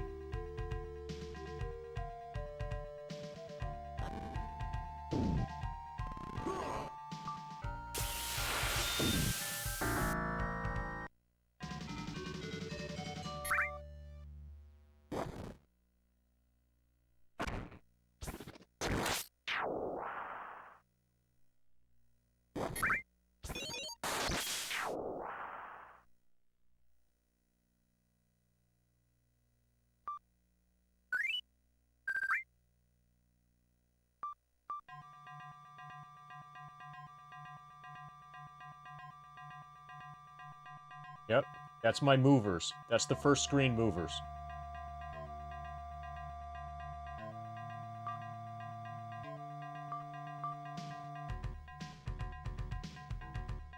It's important to have a positive attitude during this grind.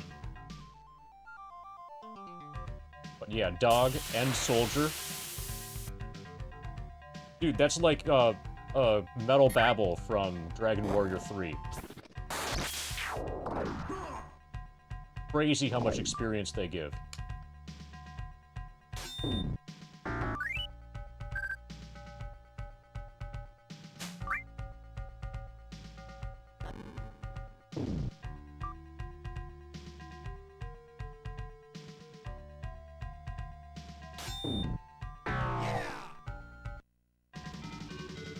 Okay, my thief leveled up.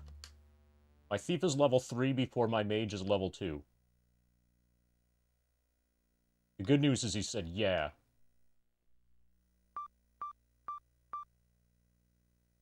Okay, so he will be a while before he reaches level 4. 2.6 thousand he needs. Decatur needs 123. And Kelric and Chain won't be too far behind.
Bots are informed today.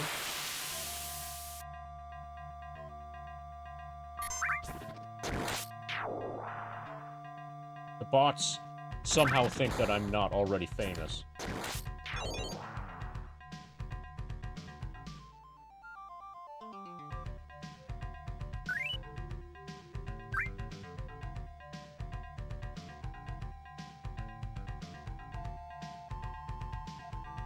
So we have 42.0 viewers. I could see buying some viewers to get up to 69. Maybe, but also just staying at 42.0 is pretty cool too.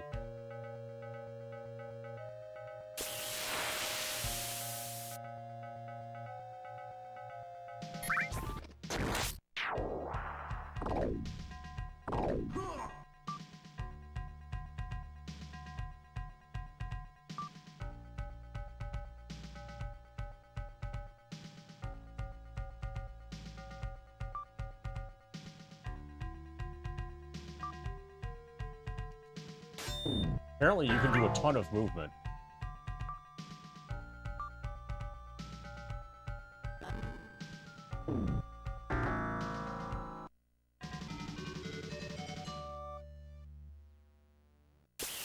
I'll try spinning. That's a good trick.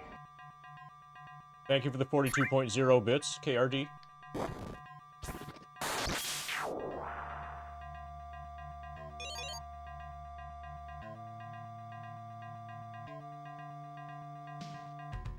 $23,000 left until the next FF7 level.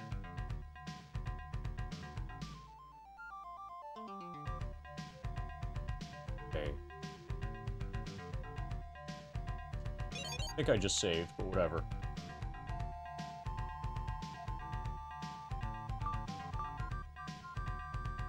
Any fight now, my mage will level up.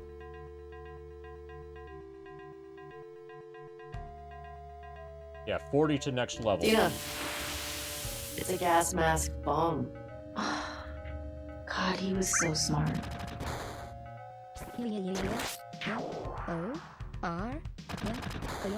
Yeah.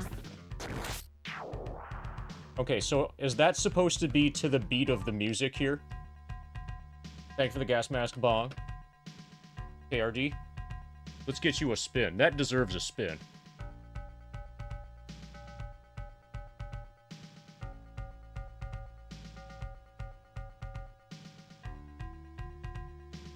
Yeah.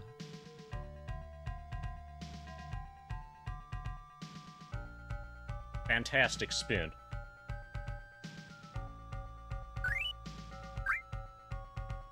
No, that was too awesome to be a coincidence.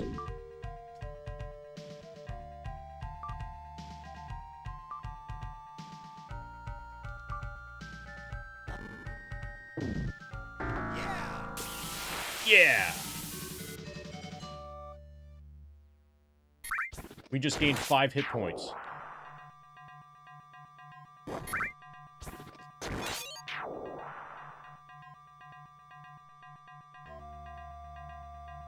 He's level 2. We need a mere 2,500 to get to level 3. We'll get that in the next stream for sure. Hopefully we have 2 casts of level 1 spells now.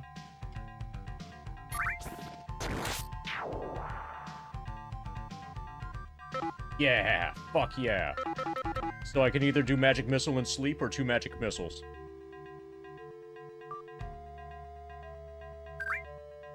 Let's fucking go.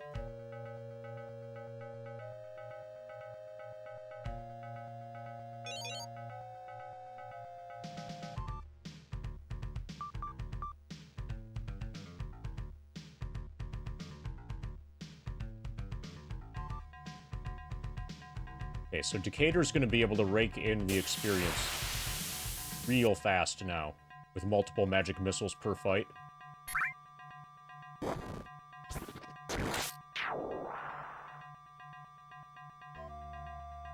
And I don't know if it's level 3 or level 4 that he begins learning, that he becomes able to learn level 2 spells.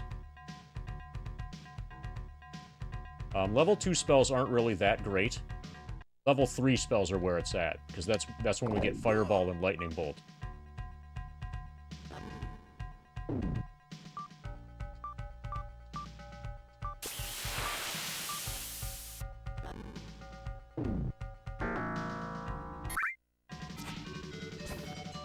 So yeah, we can just... Single enemy fights like that, we can do entirely with Decatur.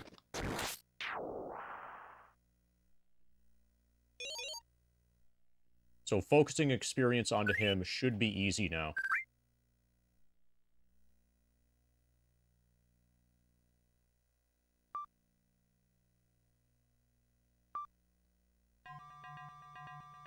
And when we have an actually big fight coming up, then we'll memorize sleep.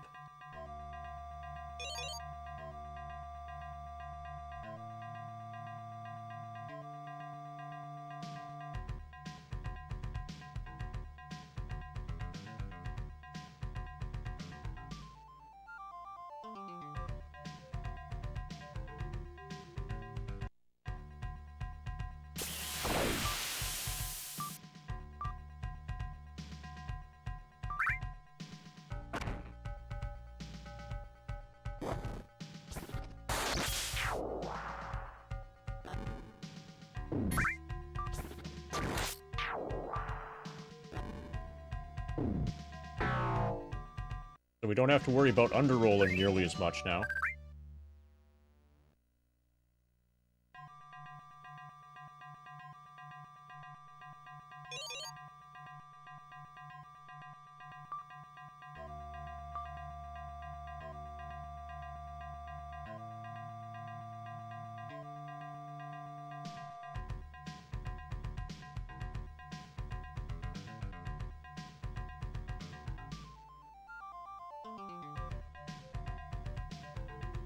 Okay, that was 100 experience points already, like in 2 fights.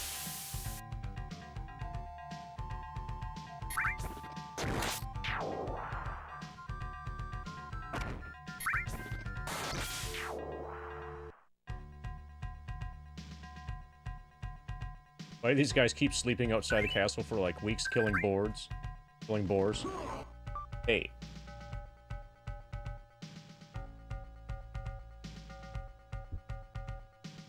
I don't know. Some things I just don't have a good explanation for.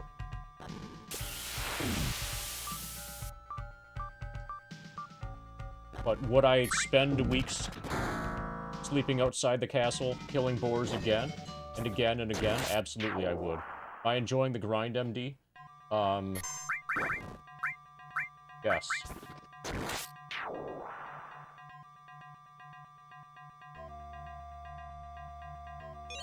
The only way something goes... So we're definitely finishing before the video game's release, before Deliverance 2 is released. The only thing that could stop us from finishing before Deliverance 2 is released is, if the game crashes, in such a way that, you know, and then we lose like a month, whatever, of progress. We will start again if we get a crash.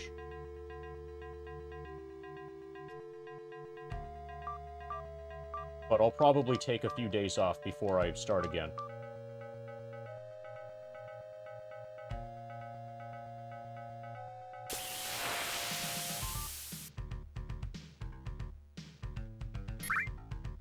Yeah, I'm definitely enjoying working my way through backlog stuff. Deliverance 2 has been moved up to November. Announced to have moved up to November tomorrow. You mean November of 2024? Because a few days ago it was announced as February 11, 2025. So, if it is in November... So if it's November 2025, we're okay. If it's November 2024, that would be really strange for them to first announce, February. Oh, okay. Okay, yeah, that would suck. That would disrupt my plans, certainly. But the way you worded it, it's like there's an announcement that there's going to be an announcement that they're going to move up the release date.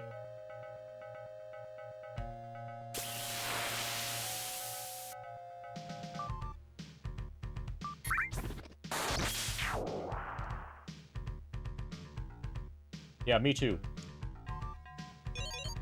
I've been grinding for 9 hours and I'm getting sick.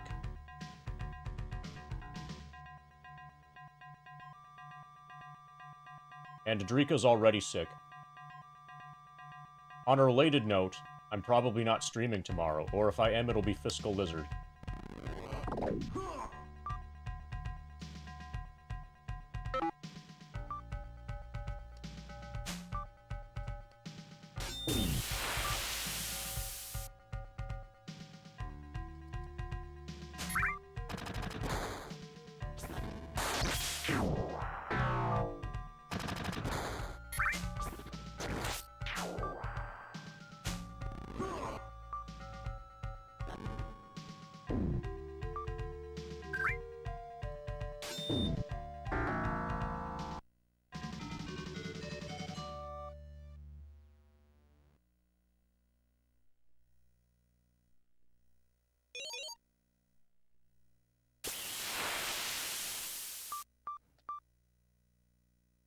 Yeah, the rate at which we're gaining experience is way faster now. Or at least that he is gaining experience. And probably everyone, because I think fights are going to end faster with multiple magic missiles.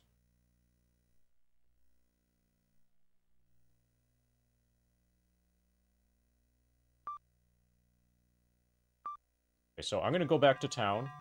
I'm going to check to see if anything has changed in the weapon and in the stores. The magic, weapon, and armor stores. Now that everybody's at least level 2 and we have one person at level 3.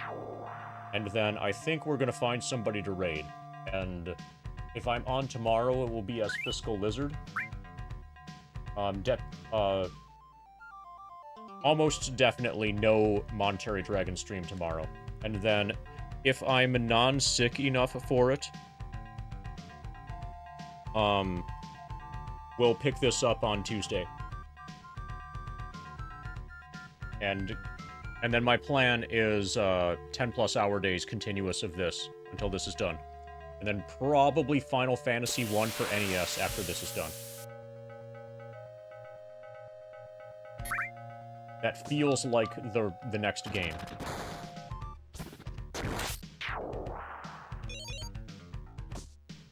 Okay, so we're on our way back home.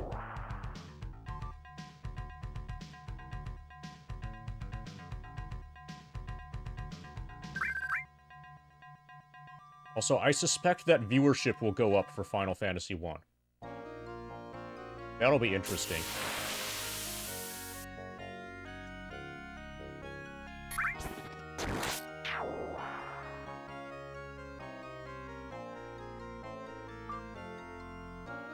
Okay, there's new armor. And they sell shields. Fuck yeah. Chainmail? Alright, I'm buying chainmail. Chain purchased chainmail. Okay, so probably chainmail will be good for... Okay, armor class just fell to 3.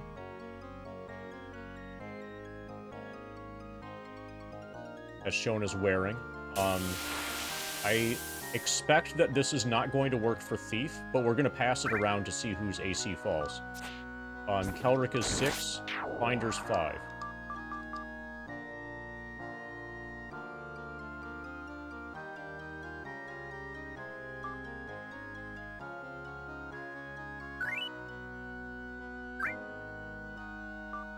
Elric's now 4.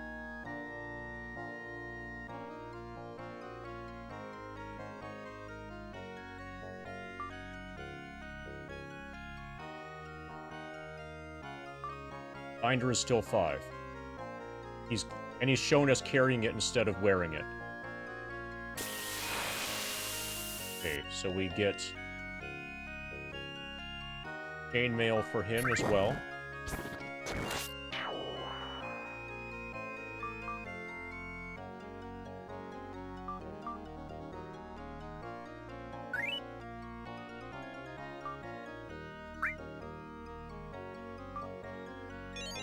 Elric purchased chainmail.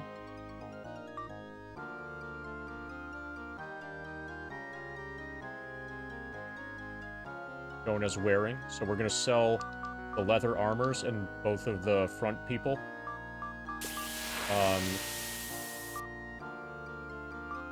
Elric's getting a shield.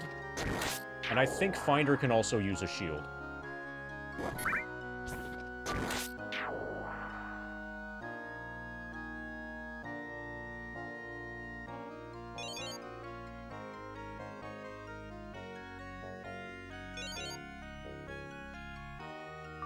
Okay, so Finder was armor class 5. Can't use this item. Do you want it? Never mind. But Kelric, shield. Kelric's got a Okay, so Chain is armor class 3, Kelric's armor class 3, Finder's AC 5, Decatur's AC 9. Nice improvement.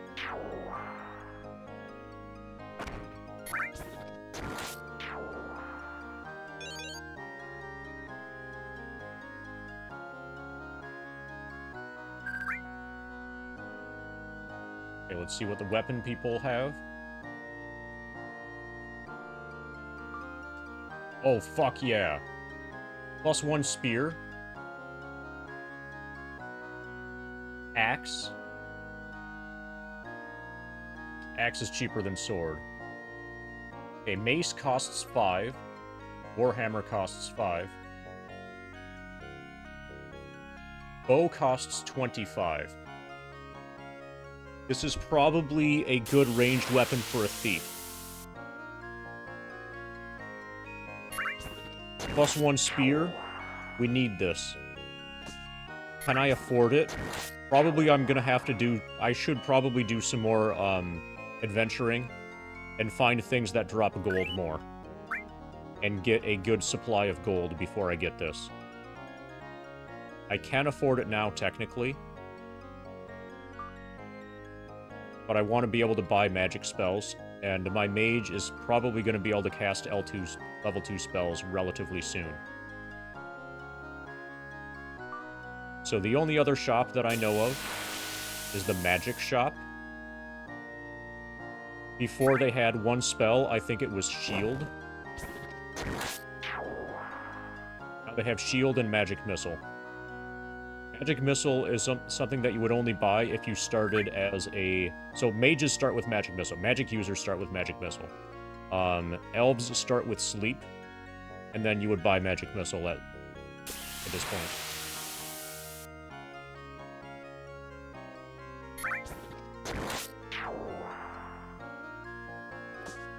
So I can't afford to get both Shield and the Spear +1. Probably I'll get Spear +1 first.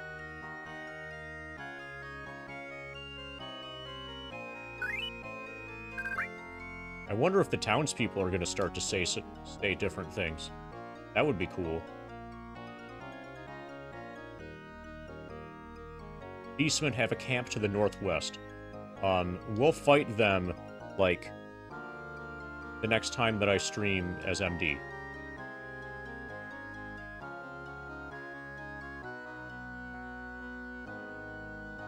Okay, I'm gonna get the spear now. Fuck it. I don't care about shield, and I know that... And I don't need to buy magic missile.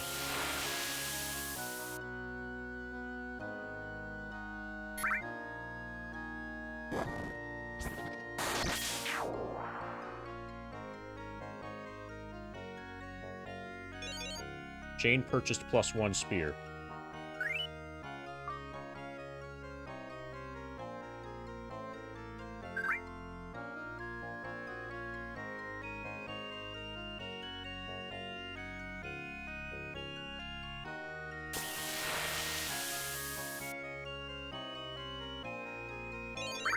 Jane sold the spear.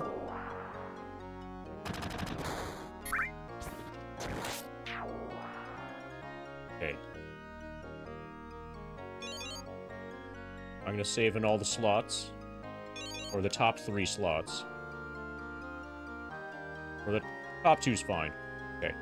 That's as far as I'm taking that.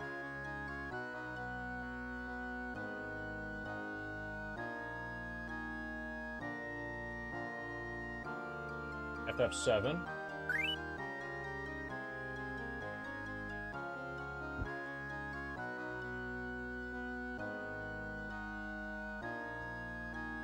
So in FF7, we are at 587,000.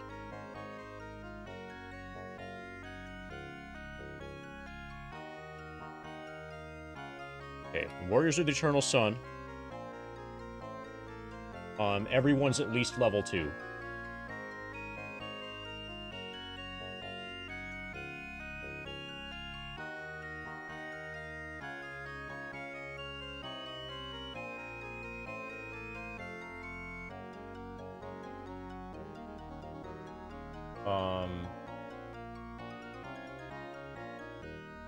In FF7, Cloud's level 62. We have 587,000. 998 experience.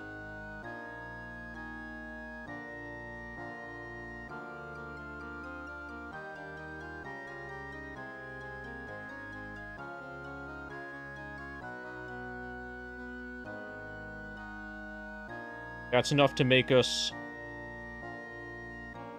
23.97% complete. I might just keyboard grind until we reach 24%.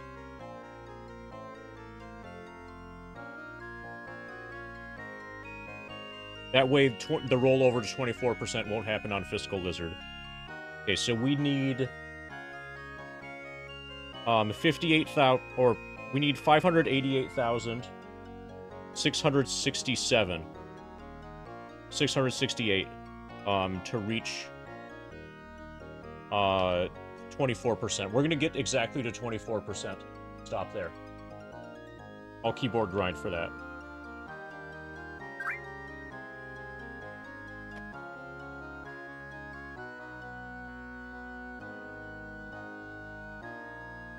So how's it going, everybody? Are you enjoying the grind?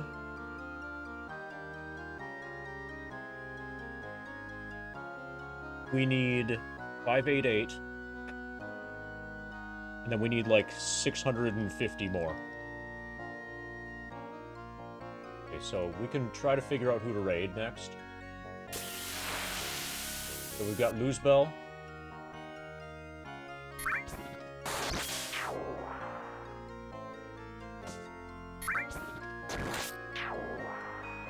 iBlink22 is doing Secret of Mana, first playthrough.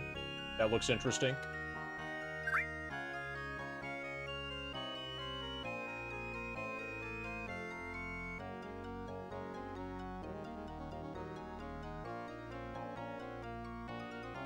Nocturnal Hannah's doing Suikoden 2, first playthrough. Dactyly's doing FF9. Okay, so we have some time to decide.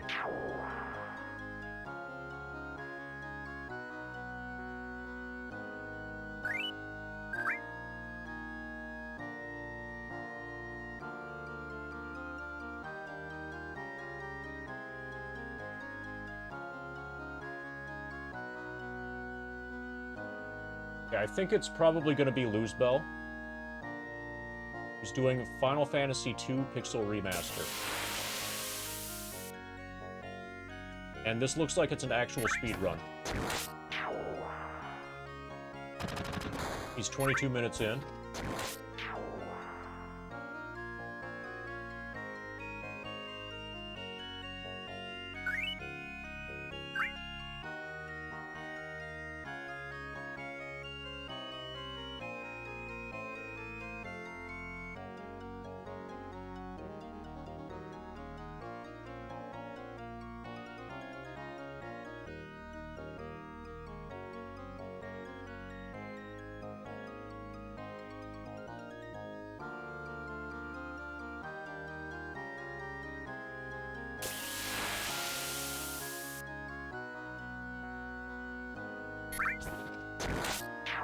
And he only has 12 viewers, so let's fix that.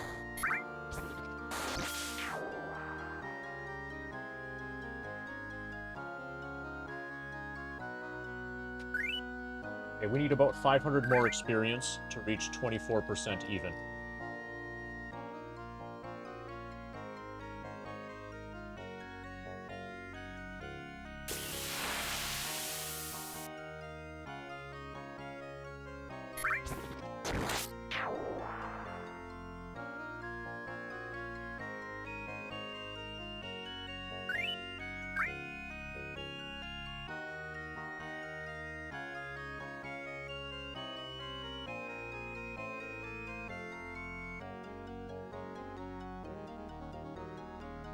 What's happening in the Discord?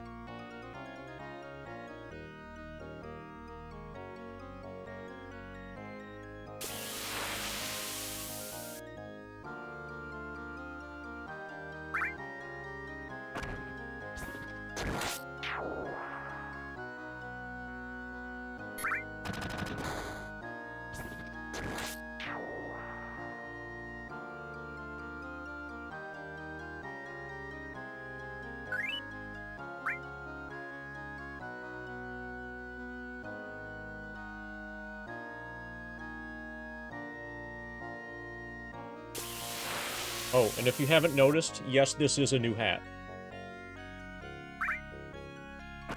The innovative thing about this hat is it's got a bow. See the bow? Also, it still has the tag, of course.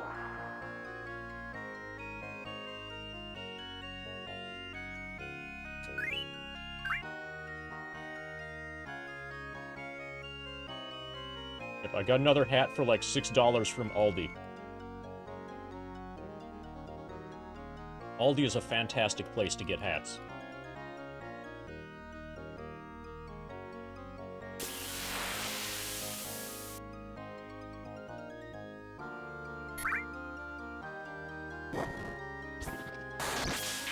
Nice crit. Thank you, Turtle, for the $77.77 for the notes for Wizardry. Labyrinth of Lost Souls. Also, I think there was a Summoning of the Goddess of Empathy and several Gas Mask Bongs. Thank you, KRD, for the recent Gas Mask Bong. And I think there were other Gas Mask Bongs. This is a really bongy stream. You could call this one a bonger.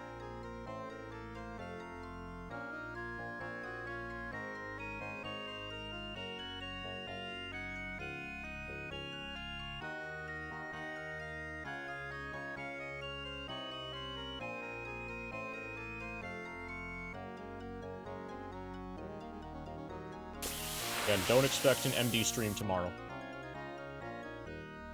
And if I end up getting actually sick, it might be a few days before I'm on again. If I end up as sick as Rika is now, it'll probably be a few days before I'm on again.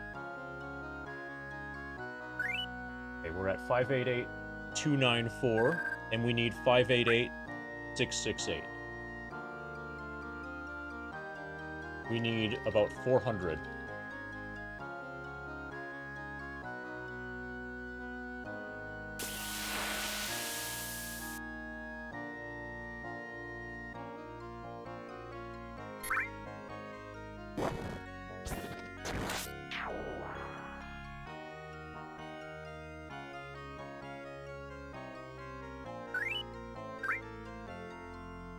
Also, tomorrow I'm gonna try, if I'm feeling well enough, I'm gonna try to mail out the current backlog of game notes and Star Trek books and that sort of thing.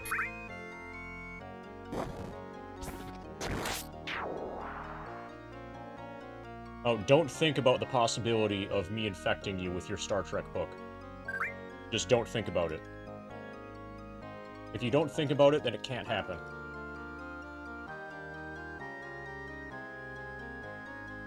Just like meteorite impact.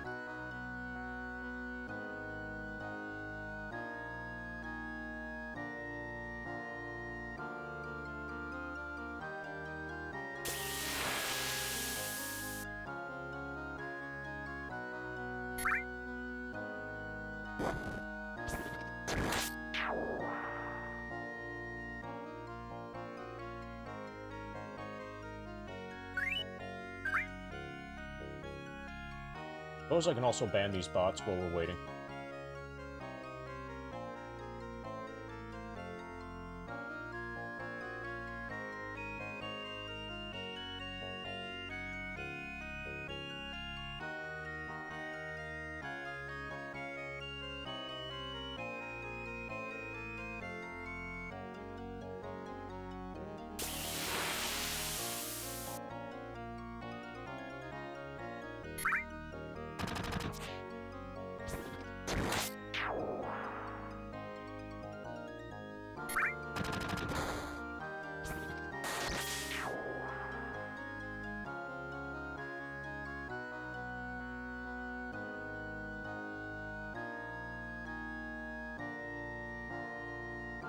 Okay, is it already gone?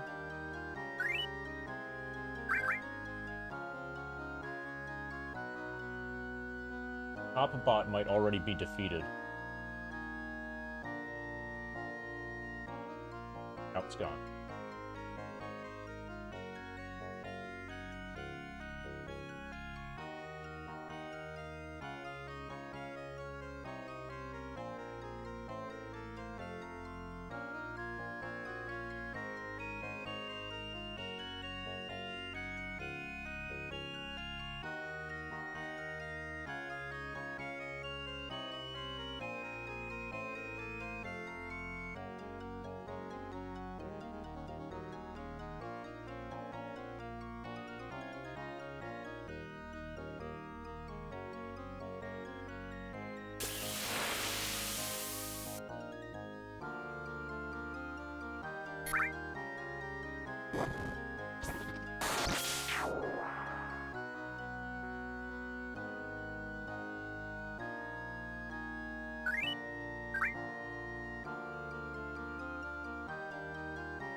So I'm excited to do a fuckload of damage with my Spear +1. Take on the Beastman encampment soon. I think we're probably going to be able to take on the Beastman encampment, even without the sleep spell. We're at 438. We need about 230 more experience points. Reach 24% even.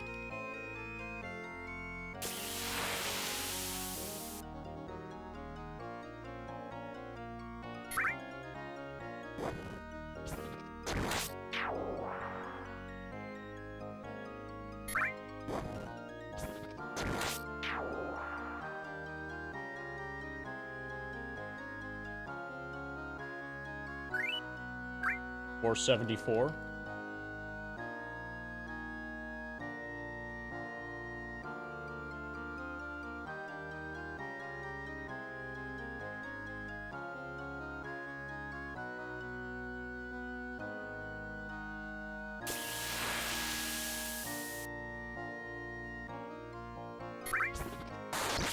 Nice back attack crit.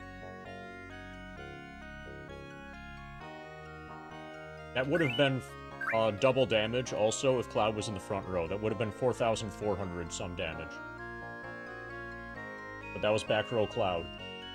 Hitting for 2.2k.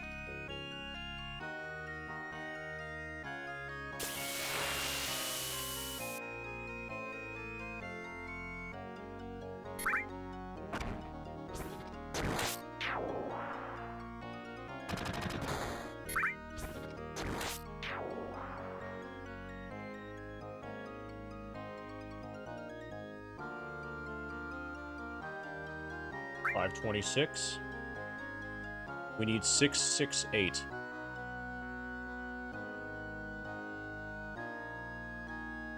I wonder what level he'll be when he's finally able to hit for max damage when doing a back attack crit like that from the front row. Once it becomes possible to get quad 9s from the front row, if I were in the front row and doing a crit against a back attack dog, I will move to the front row, at least until it happens a few times.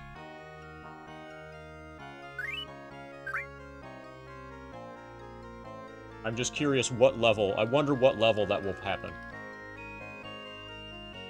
Ordinary attacks are never going to come close, but we effectively get 4x damage if we do a back attack crit.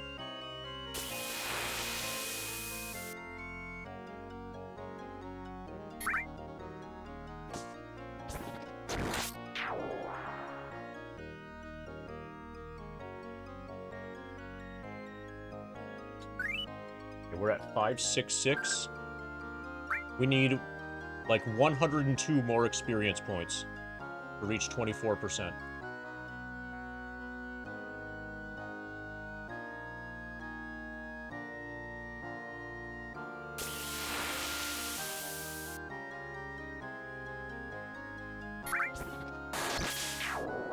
Nice crit. Also, crits are getting more and more common as Cloud's level gets higher and higher. So that was just 2 crits in one fight, and that's going to be normal. His crit rate is determined in part by the difference between your level and the level of the enemy you're attacking. We're at 598. We're like 2 or 3 fights away from 24%.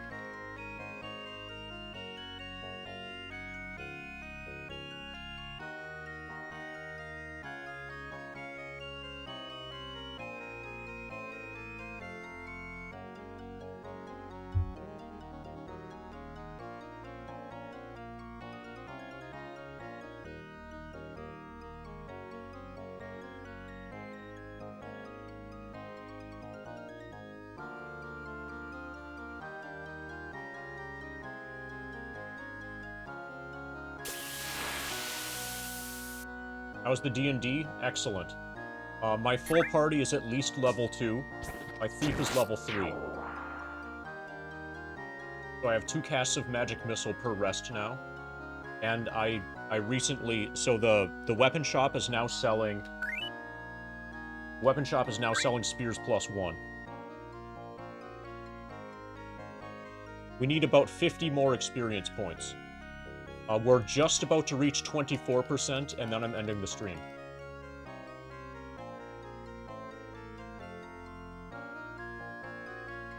I will not be on tomorrow, or if I am, it will be as Fiscal Lizard only. And it might be a while before I'm on at all, because I'm getting sick.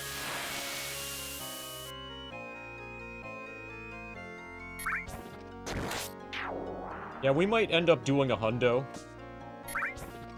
To kill time during FF7. But that'll have to be sometime when I'm healthy for sure. Okay, we're at 654. The next fight brings us to 24.00%. No matter what the fight is. Even if it's just the dog. It's just the dog.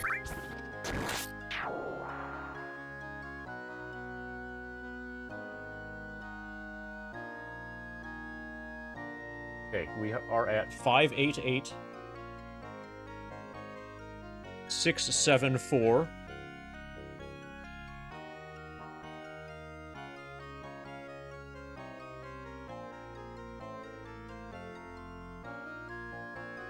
experience points.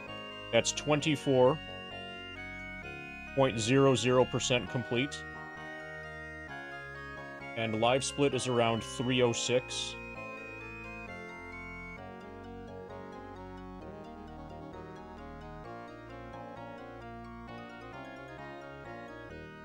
Ish.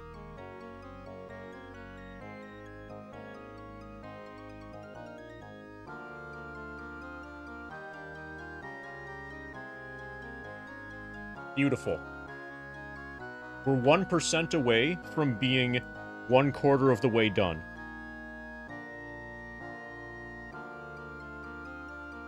LFG.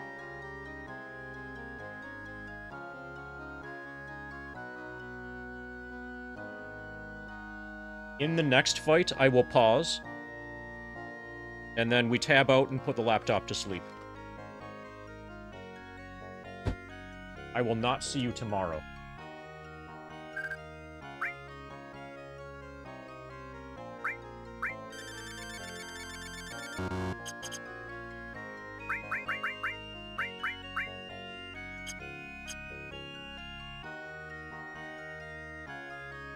Thank you for hanging out, everybody. I hope you enjoyed the rollover to 24%.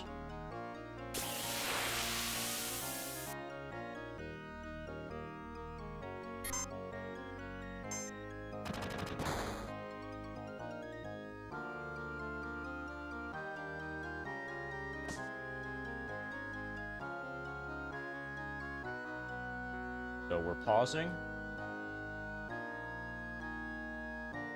Yeah, I'll leave the 3 damage on the screen. That's fine.